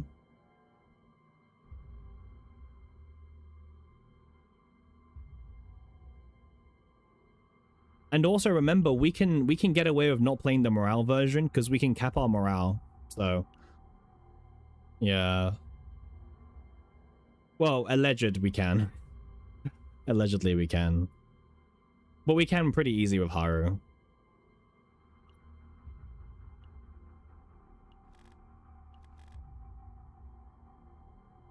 I'm just not convinced on Sever Ties, right? I'm trying to work out the maths in my head.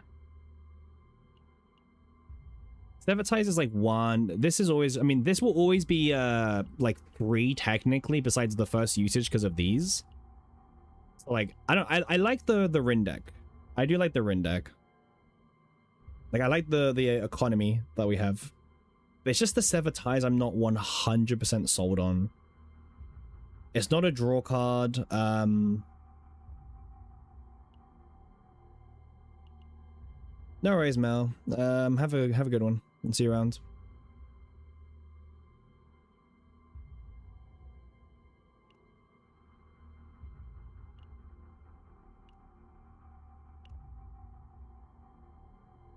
Hmm.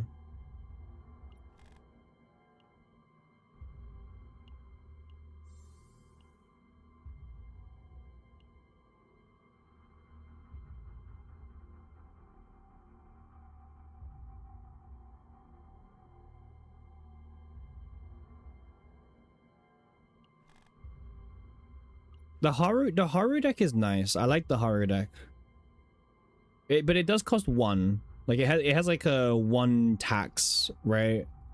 And then Rin also has like a, well, the Rin kind of can get taxed a little bit. But it should be fine. It's just this card, right? It's literally the Sever Ties I'm just so conflicted about. But I think we can remove it mid-run, right? Like, if we're not happy with it, I think we can just remove it. Why not using Annihilation? We are. This is the build. This is what we're looking to get. We are.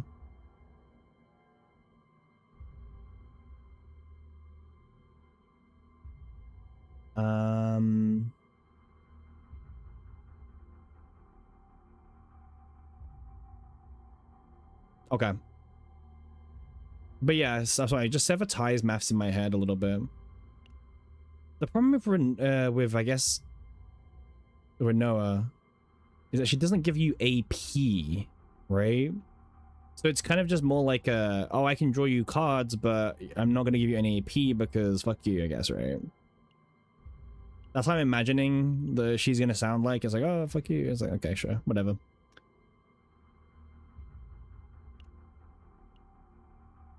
Oh, you mean the -1 version? It's a lot less damage, mind you. Sorry, Jonathan. Like, we lose a lot of damage. Like, this is 1 hit versus giving up 3 hits. And remember, all the 3 hits will be amplified by all the morale and also decreased fortitude from Haru. So it is quite a big damage loss to do that just for the 120. Because we can get away with this one, the times 4 hits.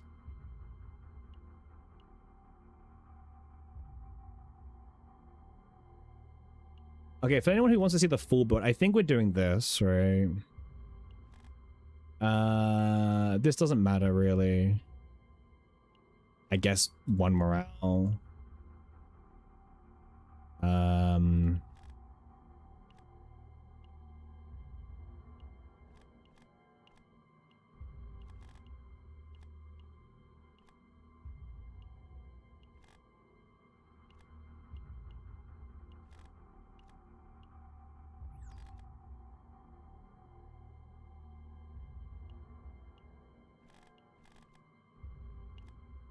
There we go. All right, shout out to whoever mentioned about putting in the basic. I think it was it was someone. Yeah. Yeah, because now we can just get all 4 destructions. And also protection is now like an extra skill card for Black Dance. Works for me. All right, I don't hate the deck. Oh right, Sever Ties. Ah man, I don't know. Maybe.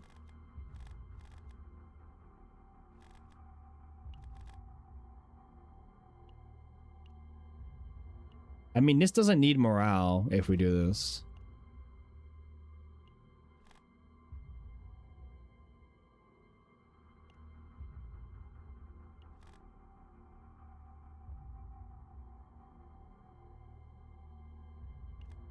I mean, I can just do this, like, because like I cap my morale pretty easily.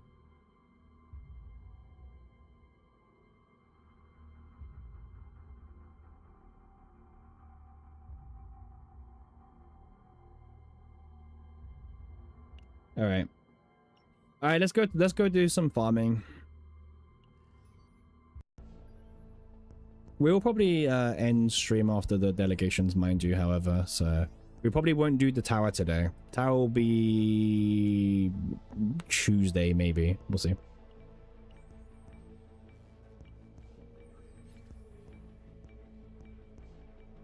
Mm-hmm.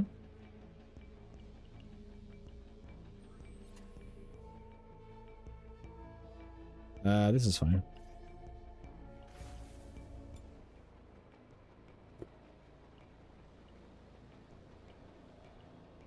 She has like no memory fragments right now, but should be okay.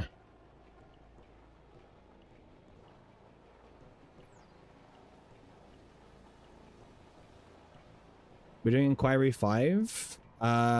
Maybe, maybe not. I think we can clear tower without it, I'll be real with you. I was gonna go for I like the claim because I can't consistently max it out because okay, I can do 16 morale from Haru consistently. The 19 is RNG. So I'm pretending like I can't max it out.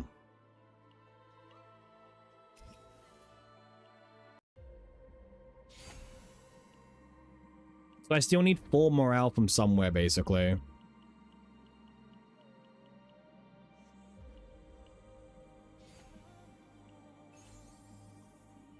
Free money for me.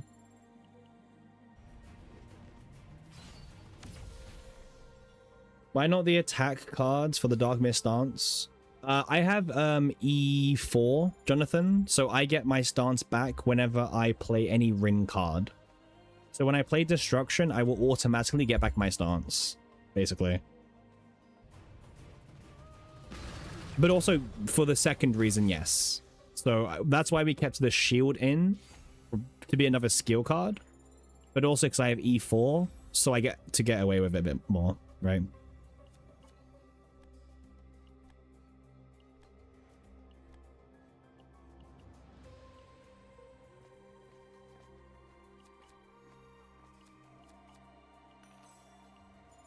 Yeah, someone recommended that pawn, but I don't like that because we're giving up a ×4 hit version, right? And remember, we're going to have a lot of morale and decreased fortitude stacked.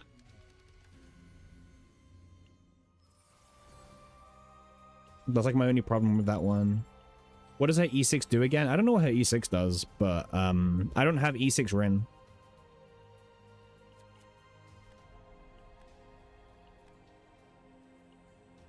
I guess we're doing it.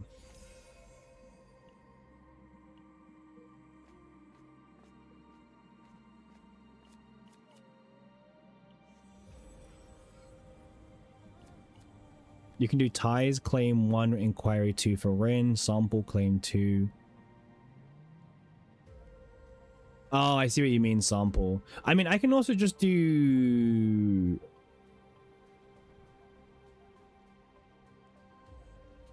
Let me think about it. I don't think that it doesn't matter. I can do claim 2, inquiry 1 as well.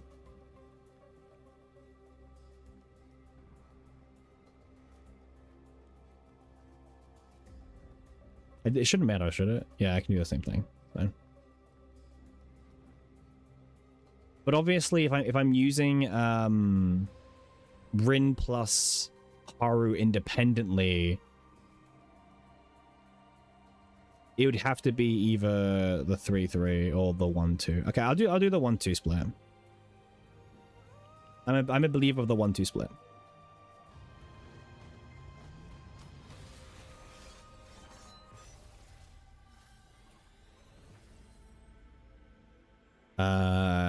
Sure. Oh, do we just get retained the retained divine on the skill card? Is that what we're doing? Is that the build? That's a tech?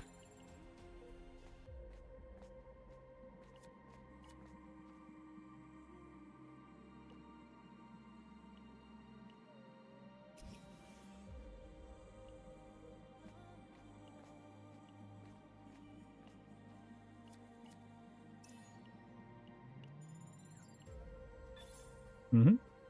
Oh yeah, a weekly reset. Nice.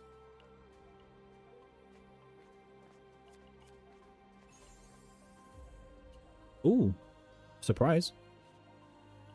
Nice.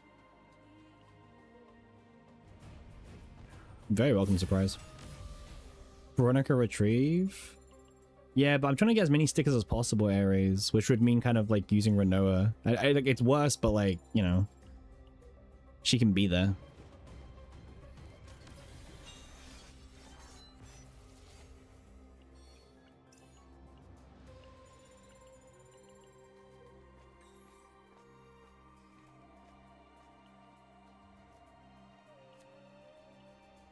Get the money.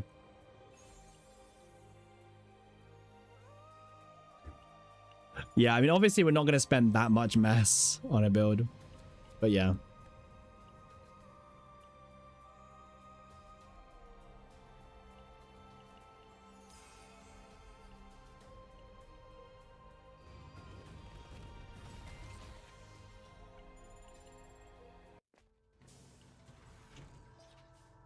I guess for now we can like take this as a placeholder. That's pretty good.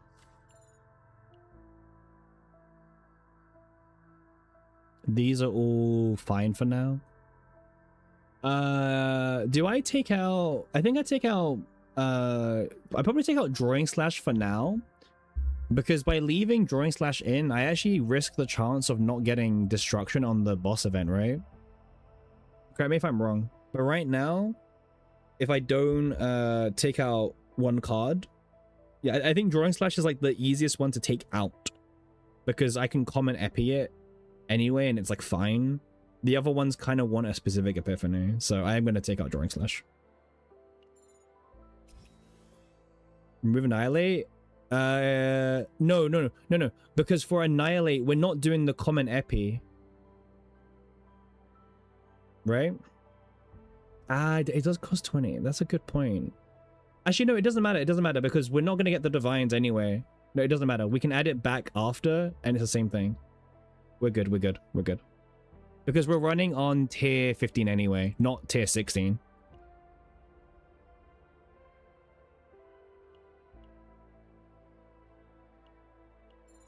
Oh, wait, actually, wait, we're happy with the weapons, right? Yeah, we're good.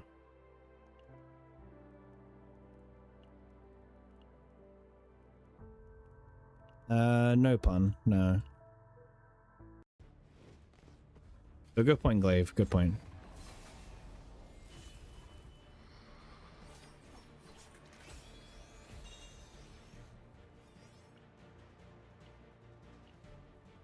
Ah, I should have checked first. It's fine.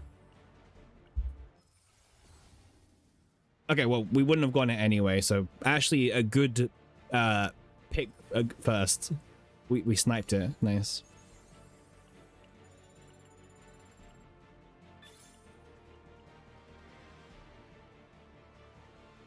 Calculated? Yeah, calculated. I knew my luck wasn't going to give it to me.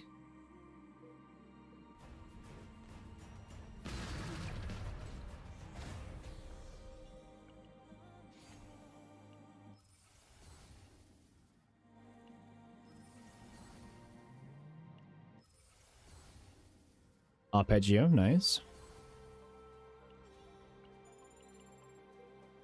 Average bob luck? Nah. Timmy would get it first delegation. See? The one that we copied got it. See? Pure calculation right there.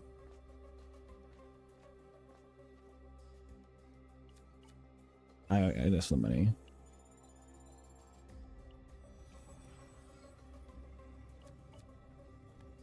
We still need inquiry. There we go.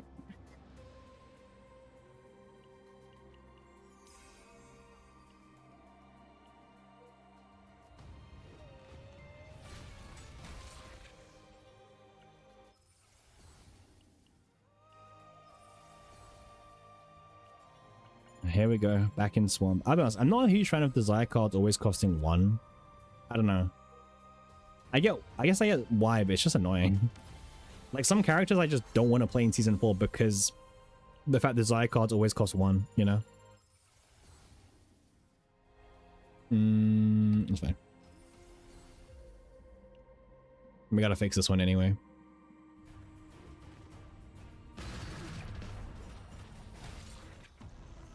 Oh, Senect this time.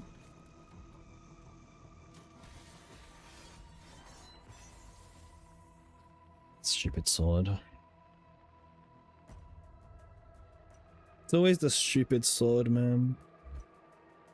I know what's gonna happen if we take it. You know what's gonna happen as well if we take it.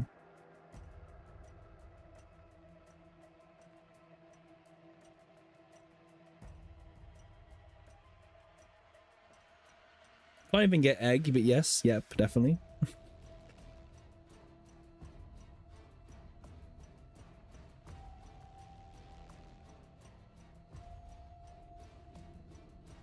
I don't even think 8% like is not that much better.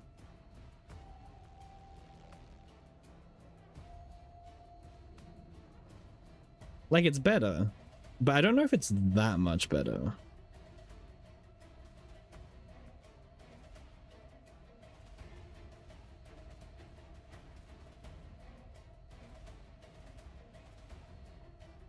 Percent to Haru. Yeah, my Haru is a bit debuffed, unfortunately, but I get the intention. Do I want the blade? Yeah, I think Shackles could be this run. I don't know. I have that feeling. I have the Shackles feeling.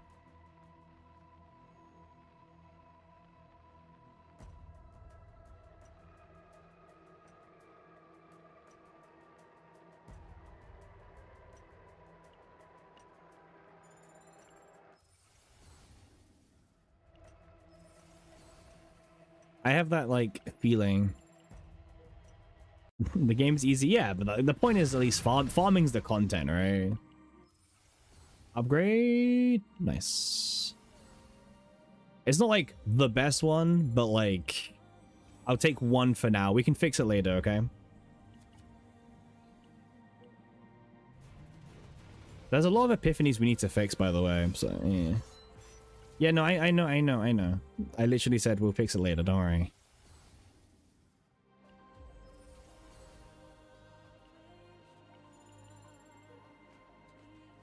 Okay. Surely one day we'll find a shop. Or even a campfire even. Fucking said so.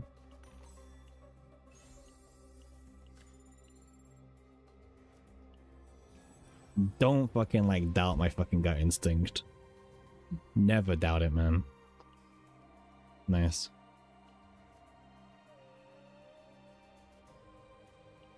What did I say when we got to Senectus? Like, what did I say?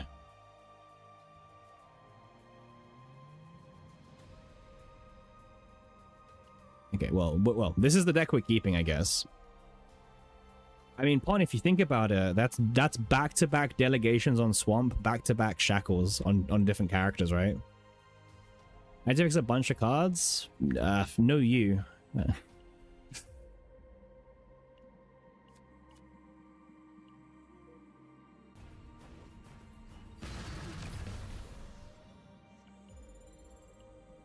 Did I one-tap the perfect equipment setup? Yes. Yes, we did.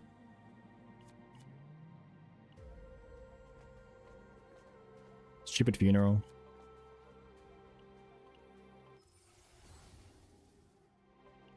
Unfortunately, it is a lot of cards we need to fix, but yeah, it's fine. You hate funeral? Yeah, we all hate funeral.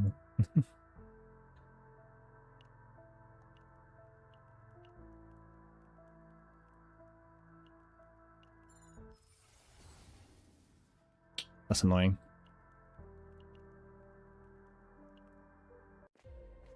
Ah, no copy event. It's fine. It's fine.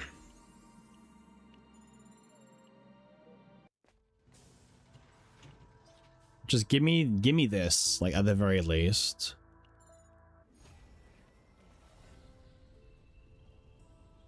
Oh.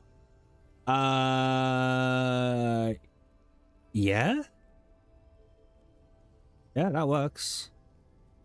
Yeah.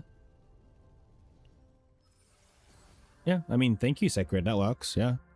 I can work with this. Yeah. Like, we just change it. We copy, well, we might get it in the copy. Begging you shall receive. Well, we need to, if I want to guarantee it, I need to remove one more card. Right? Yeah. If I want to guarantee it, I need to remove one more card.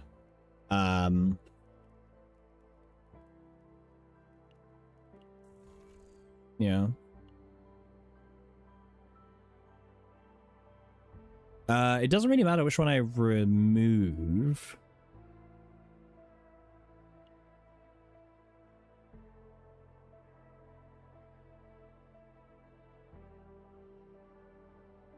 Yeah, this is wrong anyway. Like, it doesn't fucking matter. Like these are both wrong.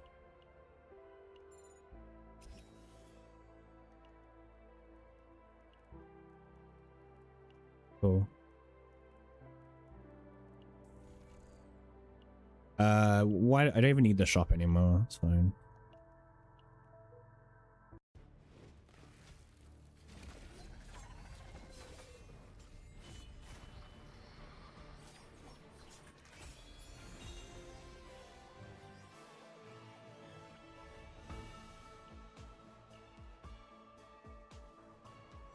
Fucking Black Dawn's jumps, yeah. Ugh. Yeah, Black Dawn's jump scare could have fucked us there, but we did what we could to reduce the odds and get lucky a little bit, so works for us.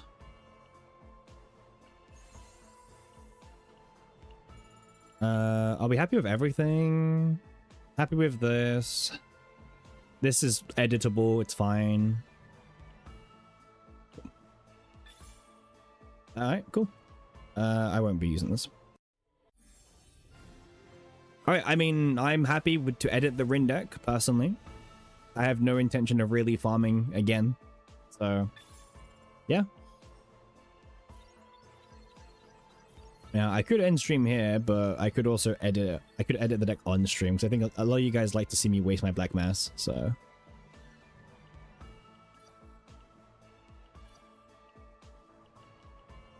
A lot of you guys have like this weird fetish to like watch me waste my black mass away, so we can do it on stream.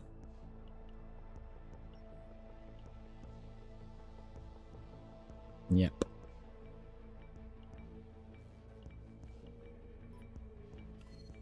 Right. So let's get to editing a little bit here. AP, signature manifestation. How many do you get for buying the pass? Is it 1? Or is it 2? It's 1, right? It's 1. That's annoying. That's gross. It's 1 to top up this one.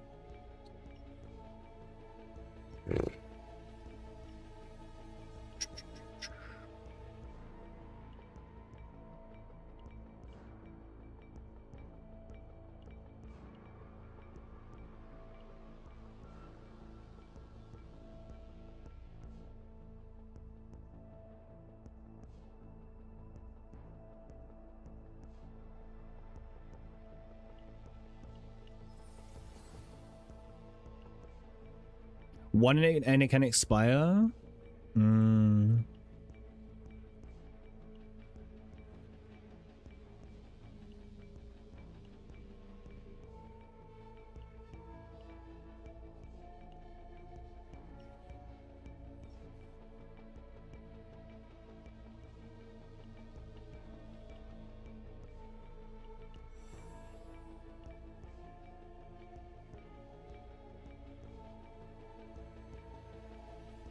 That's true. That one can expire. That's a good point, Jonathan. Let me get it now. Because, like, I might not need it when I need to renew in 11 days' time. So, let me get it now.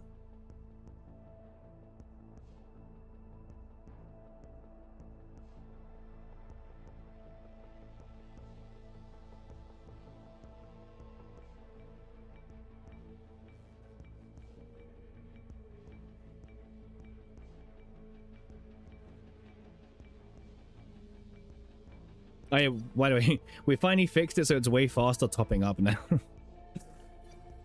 So it will not take as long in the future to top up.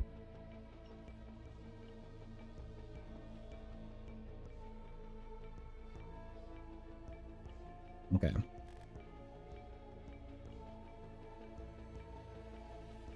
Whale justifications. Yep. Oh yeah, we're like really whale efficient now.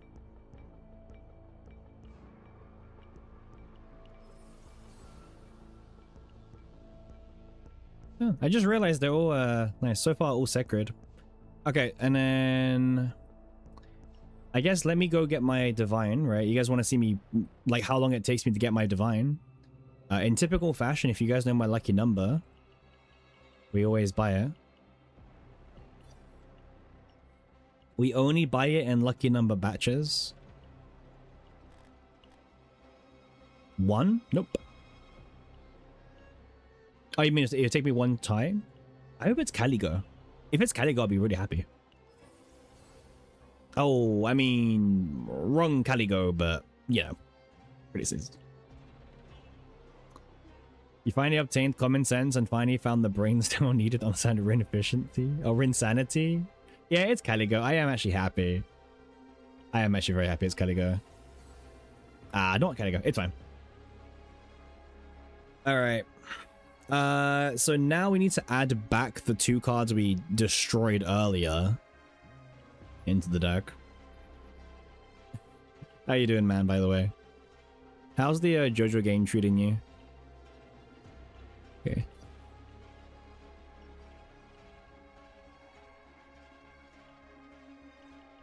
Someone wasn't watching. Ooh, someone really wasn't watching, huh?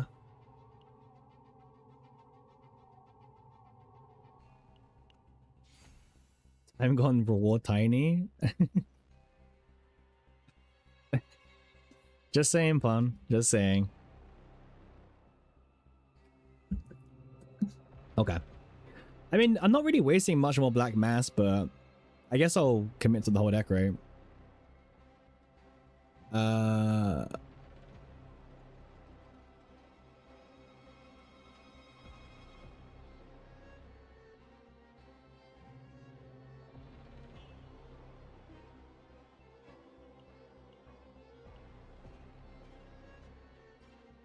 That's true, actually, yeah. That's true.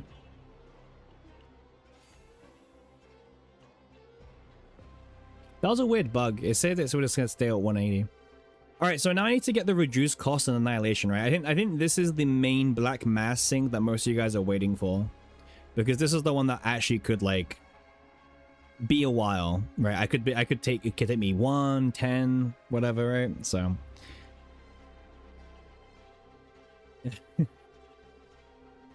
what?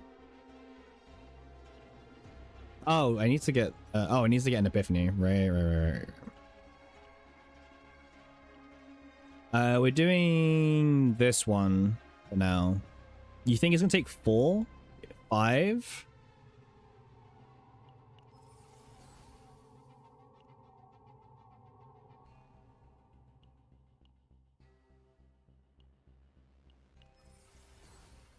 Weakness attack. 1 tap? Not 1 tap. That's 1. That's 2. 3. 4. 5. 6. 7. 8.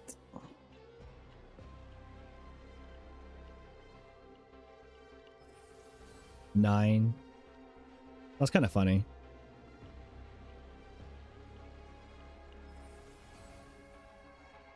All right. Last one.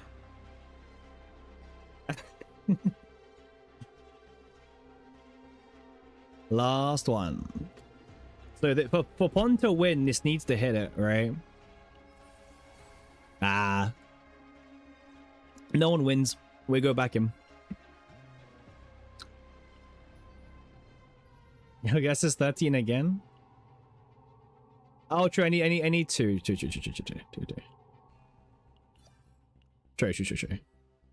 That's fine.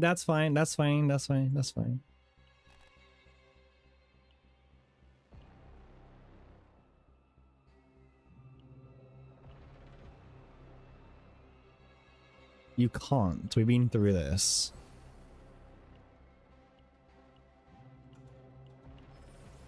Well, you were still wrong. Like you still lost it. So.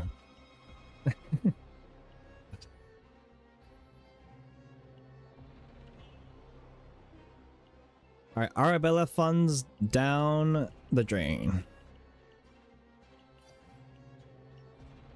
All right, let's go.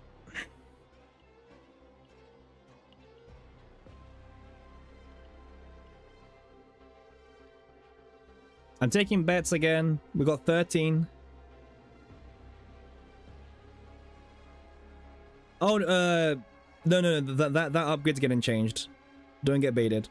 The upgrade's getting changed. 4, 3, 5, 7. All right. 6, 2. Any oneers? Any ones, or we're going all the way? Nope. All right. No oneers. No oneers indeed. All right, number 2. If you squint like really hard, you know, like really hard, it's like it works, right? Like if you squint super hard, right? But it's like really bad. Complete combo and well, no, because it has to be another combatant's card, right? That's the problem. Because it has to be someone else's card. So it's like really janky. No, I know you know Pon. Like chill. Gosh, some people are like, hey, that's really funny. Don't show Quan this, by the way. 200k black mass, not a single Vern. Do not show Quan.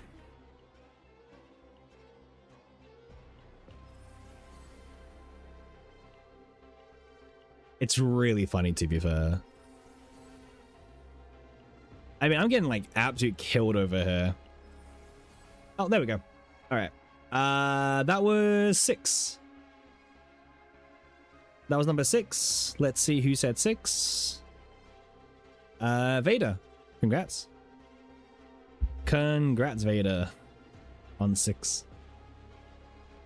1 off. Yep. Vader 1.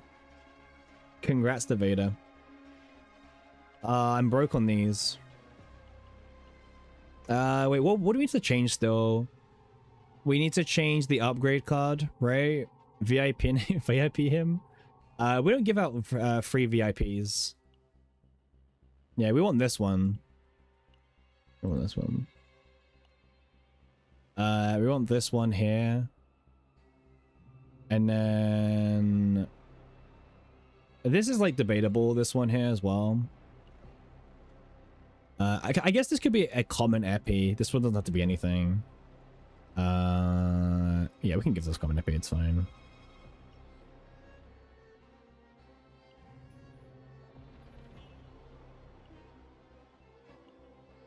Still 60k, not too bad. All right, that's good. And then 8k black mass, brother. You think I'm gonna spend 8k black mass on one core? Nah, man. I know my worth. 8k black mass? You think I'm spending 8k on one core? I'll grab 2 cores. For 0.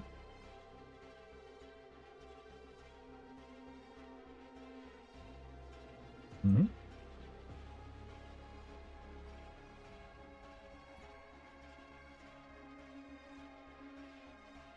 Zero black mass.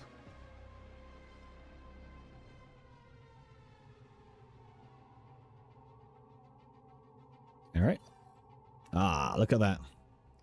All right, there we go.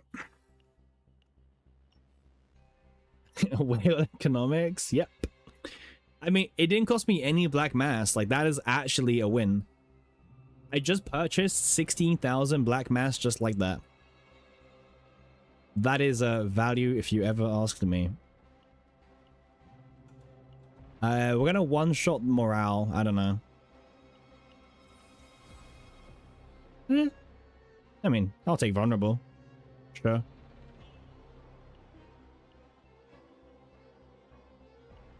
And this can go here. All right. I am happy with this. Pretty cool. We got this in one delegation, so not too shabby. I mean, there was quite a bit to edit, but at least we got the destructions after. Khalipe looks different. I mean, we already cleared with Khalipe. For anyone who didn't see Khalipe, this was the deck that we used for Khalipe earlier. This also was one delegate yesterday. It was something to, you had to be there to believe it. So far, we're 2 for 2 on Shackles on delegate. So I wonder who the next Shackles character will be. Yep. Do mutation? I could do mutation now, or I could do it at the start of next stream. But I'm very kind, and we will do one here. Only one, okay? If it's really shit, we will do one more.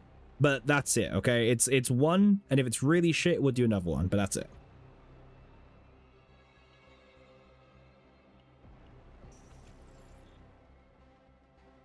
And I mean, we can see what we get.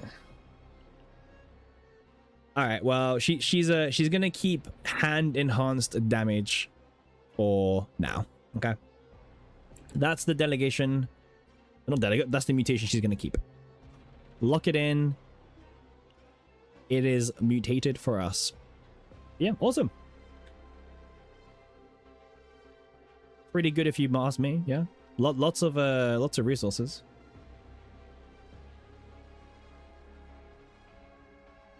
Clap, clap. Exactly. Thank you very much. Thank you. Pretty good. Nice job. I think so as well. We've also got Scarlet already on her, by the way. I mean, talk about coincidence. Yeah. Pretty good. Just get Verdant first try. I mean, yeah.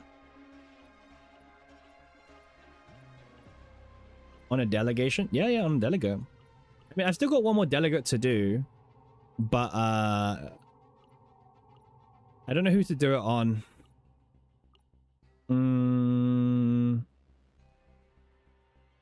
You know what? Maybe we'll do it tomorrow. Maybe I'll do a stream tomorrow. I think I'm done today. 7 hours stream. What the fuck? I thought today was like gonna be like 5 hours. Oh man, we did 8 hours. Wait, yesterday was 8 hours as well, right? 15 hours in 2 days. It's quite a lot of the weekend, huh? It's quite a lot. I think that's a good place to stop. I think today was pretty good. We actually played quite a bit of CZN. We did Tower of Khalipe today. We did one sortie with Rin. And we did a delegate with Rin. So if you ask me, it was a successful stream today. Okay. We yapped for 2 hours. I think we yapped for longer than 2 hours. I'll be real with you. I think we yapped for like 3 or 4.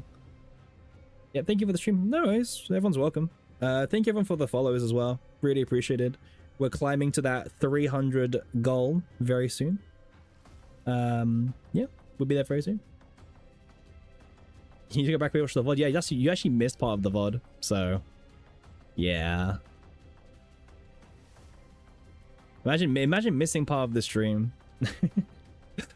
But no, I think everyone, we don't usually stream on Monday, so I don't know. Maybe we'll be here tomorrow, maybe we won't be. We will see. We'll see. But we'll definitely be back on Tuesday because we'll be doing Tower with Rin first thing. So awesome. Thank you everyone. I will see you then. Have a good evening, good morning, good afternoon, wherever you are. And I'll see you soon.